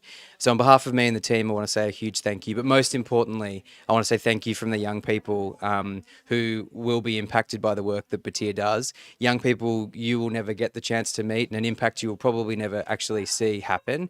But on behalf of them, thank you. It really matters. And so for those people out there listening or not listening who haven't made a contribution yet, there is still time to do so. All donations, tax-deductible donations are tripled until midnight tonight. And as I mentioned earlier, and I talked to the team a lot about this, in an odd way, I wish batyr wasn't needed. We've been around for 15 years, which is quite a long time, and have done some incredible work over that period of time, and often because of people like you who contribute to our cause. Unfortunately, it's also true that the state of play for young people at the moment, in reference to mental health, is worse. And that's unfortunate. And in many cases, it's a bit of a failure of the system that focuses on crisis, where we need to focus on prevention, which is the work that we do. And so, as I mentioned, I almost wish we weren't needed, but unfortunately we are, and more than ever before. 15 years into our journey, when you look at the state of play, batyr is critical in this ecosystem in terms of supporting prevention. So for those that haven't donated, or if you have earlier and you hear this and want to donate more, then please do, because as I mentioned, there are millions of young people out there in Australia today who actually need a batyr in their life more than has been the case before. We are a people-driven organisation, right? And so it actually takes your contribution and funds to ensure that we have enough people to get to enough places in Australia to do the work that we do. So if you haven't had a chance yet, or you feel like going again and getting your credit card back out, then please do. All donations tripled until midnight tonight. But as I said, to all of you, to our volunteers, to those listening, to the batyr staff, I couldn't be more proud and also more grateful. So thank you very much. All right, are you coming back to the couch? we're All coming right, back all in. right. Thank Here you go. you Here you so go. much. Thanks, Pat. you. Cheers. No worries. Pat, thank you so much for your kind words, and really, really lovely. A beautiful, beautiful kind of note to end on today. It's been a huge day. Where are we sitting? Yeah, what a beautiful time. I guess there's just kind of one thing really left to do, Cormac. And what's that, Skylar?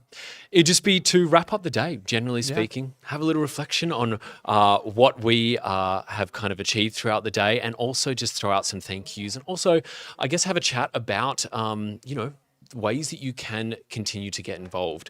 Now, as we're saying this, as we're wrapping up the days, there are still some beautiful donations coming in. In fact, we've just had, for example, Bella donate $200, which goes, transforms into $600. $600. Can you believe that? We've got Marianne. Is that Marianne's donated $120, which transforms into $360. Is he right? I don't know, because I'm not sure about math. Yeah. But some incredible donations. Mark, get your phone out to the maths. Still coming through. The maths Bianca just put her phone back in her pocket very sheepishly. It's like checking back and multiply 12 by 3. And what I will say as well, one final thing, in terms of just this, what our donations look like and our milestones as well, is that if we do hit those milestones, unfortunately, we haven't hit any as we are going to be live with you right now. But do not worry. Within this 24-hour period until midnight tonight, if we do hit any of those milestones, we will still do them. Absolutely. We'll just record them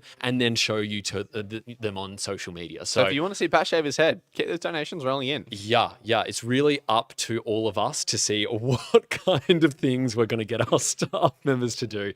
Milk shoey, hot sauce, whatever it may be. So yes, thank you to you for donating that. We also just want to say, I guess, a huge thank you if you donated today at all, as Pat mentioned, if you shared the stream with anyone, if you bought raffle tickets, if you voted in our poll, or if you just simply tuned in.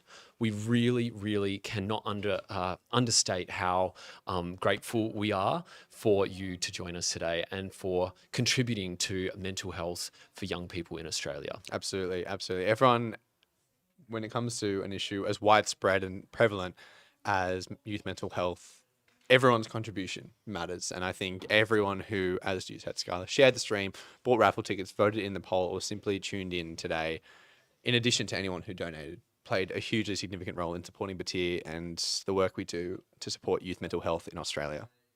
And I think it's worth reminding everyone of the impact of where their dollars are going. Their tripled dollars are going. It helps deliver both Batyr at school and Batyr at university programs and programs across communities throughout Australia as well.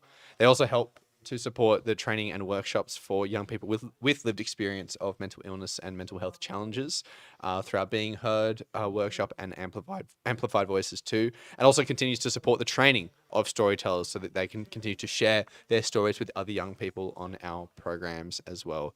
Most of all, it continues to help us advocate for a system that focuses on prevention, not just crisis intervention. We want to be able to ensure young people can take charge of their mental health early and often, and ensure that they can get the support they need before they hit a crisis point. And obviously, if they do reach that point, we'll be there for them as well, helping provide the support that they need. But in the meantime, we want to ensure all young people can get the support they need nice and early and avoid those crisis moments if possible. 100%. And those impacts will still be going until midnight tonight. Yes, we are still tripling donations, even though we will be signing off in a moment and saying goodbye for the day.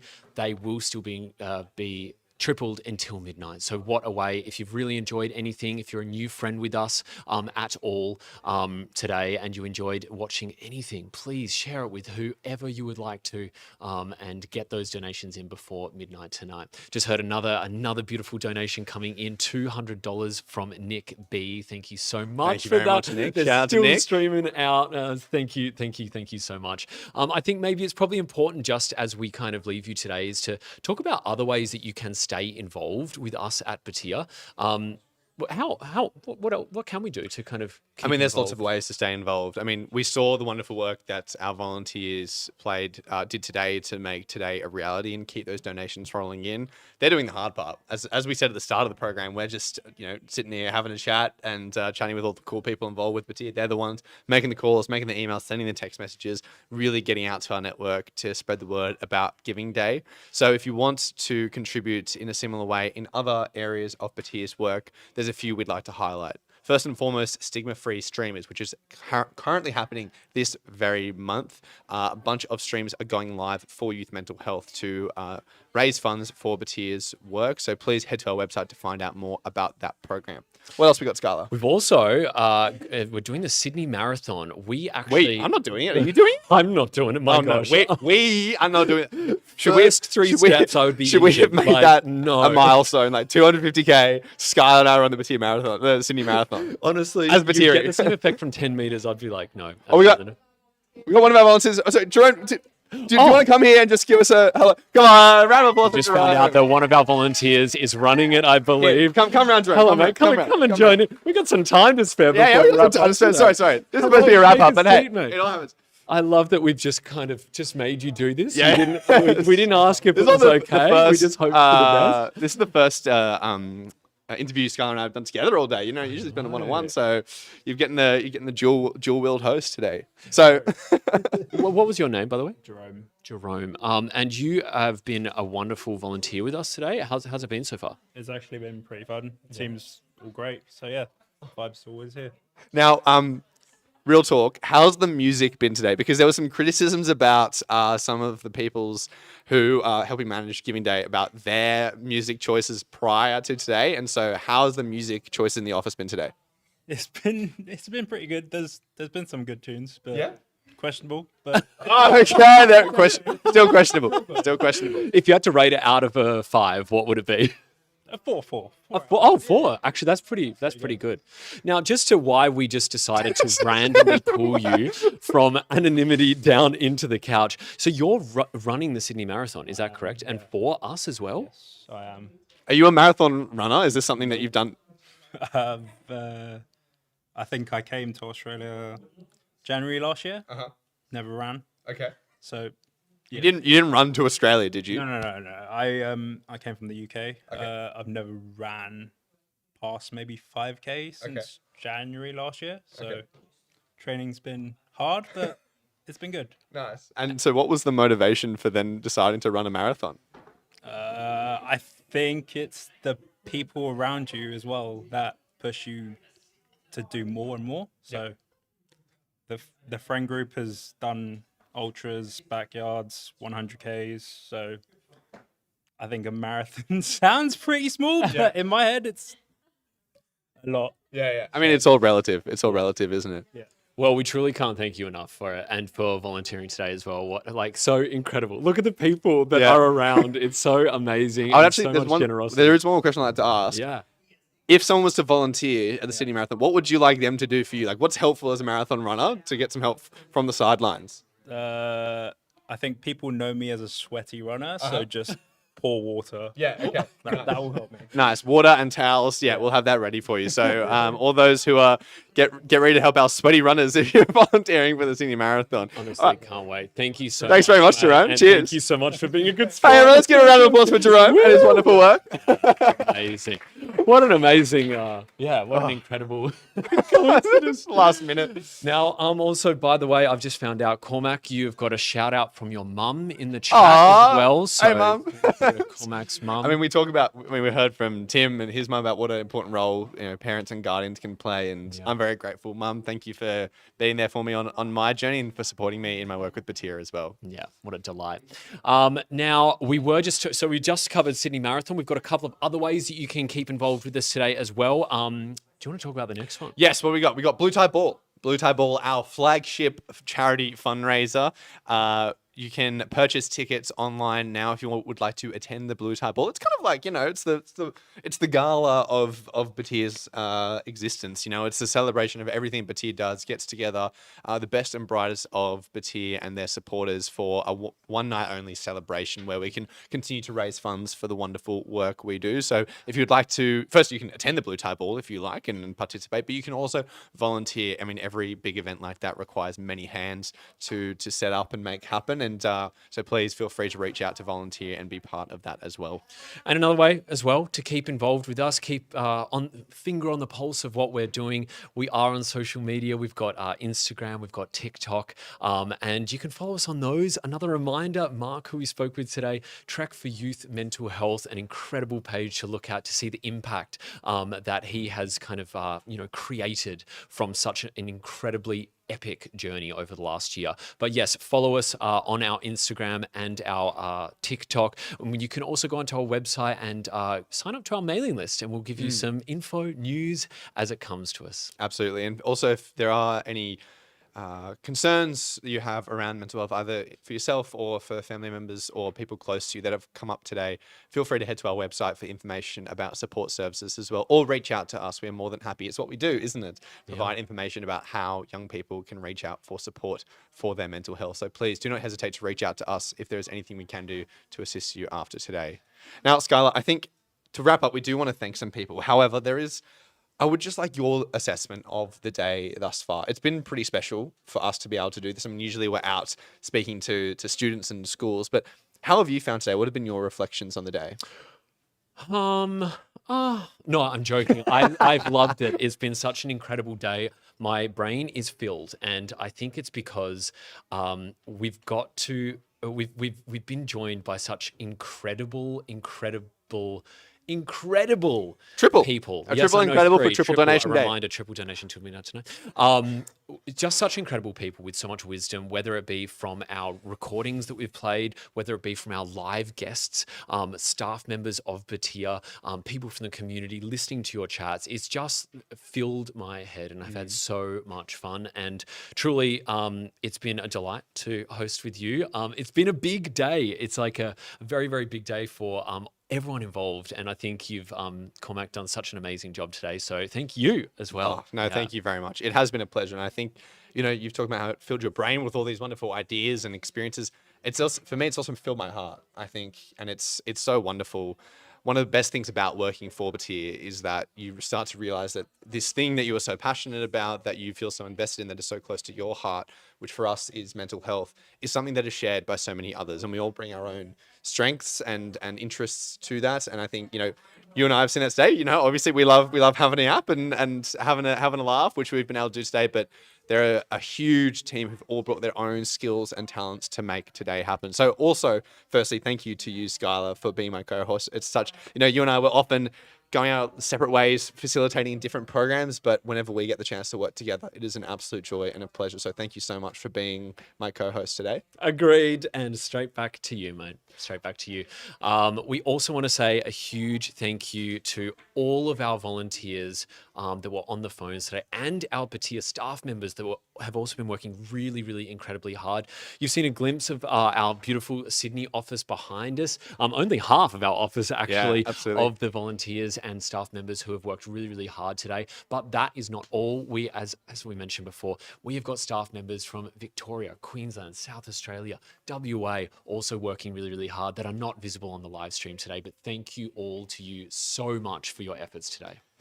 Hey, can we get a bit of a round of applause for our wonderful volunteers on the phones and on the text message today? Well done, everyone.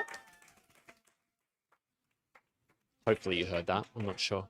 And of course, not just the staff who are on the phone today, but also our incredible staff who have joined us throughout the day today on the live stream. I mean, everyone would have got pretty sick of me and Skylar just yapping all day. So Pat, who joined us a couple of times, Santos, who's willing to jump on and just get baked beans tipped over his head, or all the incredible staff members who recorded content to be played today. Varsha, who came into the studio to share her story live with you all. Who else do we have? We had Tim and his mum. We had Eliza with Rosie and Grace.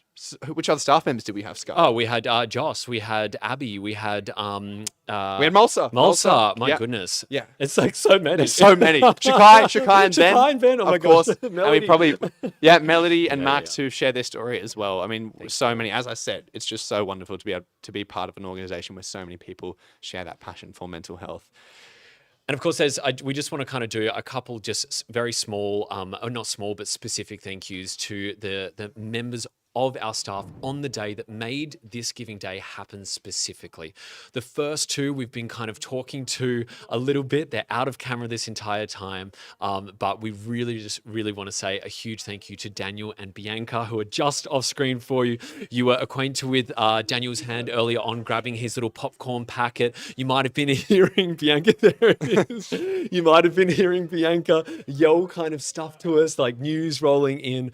These two have been so incredible in the lead up today. Our tech gurus, Bianca's been so responsible for how this kind of set looks and the lighting so that we can be visible, including all of our pre-recorded stuff as well. These two have worked so hard. So thank you to both of you. Absolutely wonderful job. And for also just making today run so smoothly as well. I really appreciate it from you both. I think in particular, there's one team in particular, Batyr, that has played a huge role in making Giving Day happen, and there's our partnerships, marketing, and fundraising team. Our Palmer Fund team, in particular, head up by Tyler. It's an incredible team that has really done some incredible work in making today happen. But there's two individuals in that team who we'd like to highlight in particular, and that is Crystal and Daisy. Actually, Crystal, Daisy, are you around? Can we grab you guys for a second, please? Come on. Come on in. They're not wanting Come to. on. Crystal, Daisy, come on in. Come on in. Woo! Round of applause to Crystal and Daisy, everyone. Woohoo! Come on, grab a seat, grab a seat. Just even a quick little one, even just a quick little come pop on. in. You must, because you two have done so much. Yes. Crystal and Daisy. So, Crystal, Hello. Hi. Daisy. Hello, everyone. how are you two feeling at the end of... Well, it's not the end, because not the end. as we will say, triple donations until midnight. But the end of the live stream, big part of today. How are we feeling? Super motivated. I loved watching it all come to life and hearing our storytellers and all of the team, get to share all the things that they're up to is really, really special. So I'm so stoked that this has gone ahead and it's everything's pretty well gone correctly. So I'm very pleased. No, it's awesome. Oh, fantastic. We're so glad to hear. And Daisy, is it going to be a relief for this to finish? Like, did everything go to plan? Were you happy? Yeah, I mean, look, I've been so thrilled. Everything has just gone perfectly for you guys in particular and Daniel and B. I heard you saying thank you to them. They've just been such superstars, but you guys have just done such an amazing job. And I'm kind of relieved that we're coming to the end of this live stream because my stress levels are going to drop, but I'm also kind of sad that it's ending. But just thank you both so much for doing such an amazing job today. It's been awesome. Of course, it's an absolute pleasure. And really, the reason we pulled oh my gosh, Bianca's super. Should we? Truly, actually, your call directors. What do you reckon? Should we? 100%. I think we should. Okay. Let me go. So so they're going to run off in a second because They're we gonna just got organise that. Speaking Yes. of Daniel and Bianca, we just got a little Bianca whiteboard message which we've been getting throughout the day. Should we end with the hot shot? And I think we should. I think we should. Whilst we're organising that, we just want to say a final thank you to everyone that has joined in today. We are going to be posting some highlights from today on our social media. We're going to be posting the full stream on YouTube as well. And thank you so much for your impact today. It looks like we're going to end with We're gonna end on a hot note, shall we say? Going out. Now, Mitch. Hello, Mitch. Come on in. Come on in. Take a seat.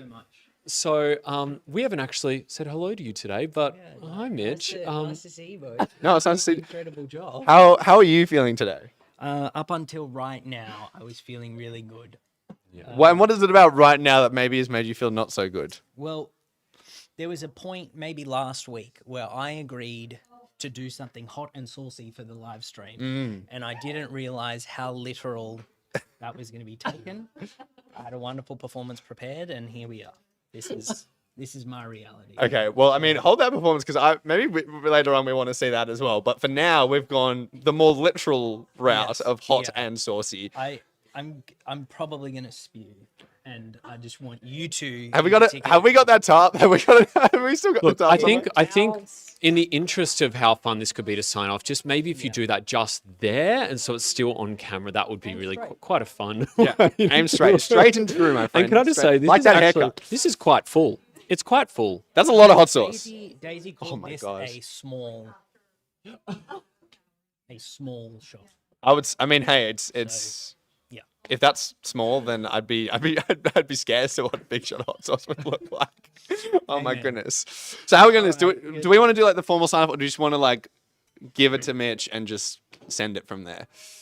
I don't know, Cormac. That's up to you, my friend. What do you reckon? Well, you know what? The last thing we'll say is, ladies and gentlemen, thank you all so much. I reckon we'll just say the thank yous, and then we'll hand it over to Mitch, and he can finish up. So, ladies and gentlemen, and everyone who has tuned in today, thank you so much for being here for Batyr's Giving Day. It's been an absolute pleasure, and we're going to give you one more treat before we sign off. Mitch, take it away. Yep. Thank you. Appreciate all your support. Rest in peace, me. Oh. Fine. Oh, he's good. His round of applause for Mitch, Perfectly everyone. palatable. Well done, Mitch. Excellent stuff, Mitch. Well done. We've survived. We've survived. Yes. No, we're good. Well, then when you said fine, your voice went fine. Like, you couldn't even say that, okay? Not recommended. I'm a trained professional. Do not try this at home, not ladies. try this at home. Do not try this at home, everyone. Do not. All right. Bye, everyone. Bye, everyone. Thank you so much. for joining Batyr's Giving Day 2026. Triple Nations till midnight.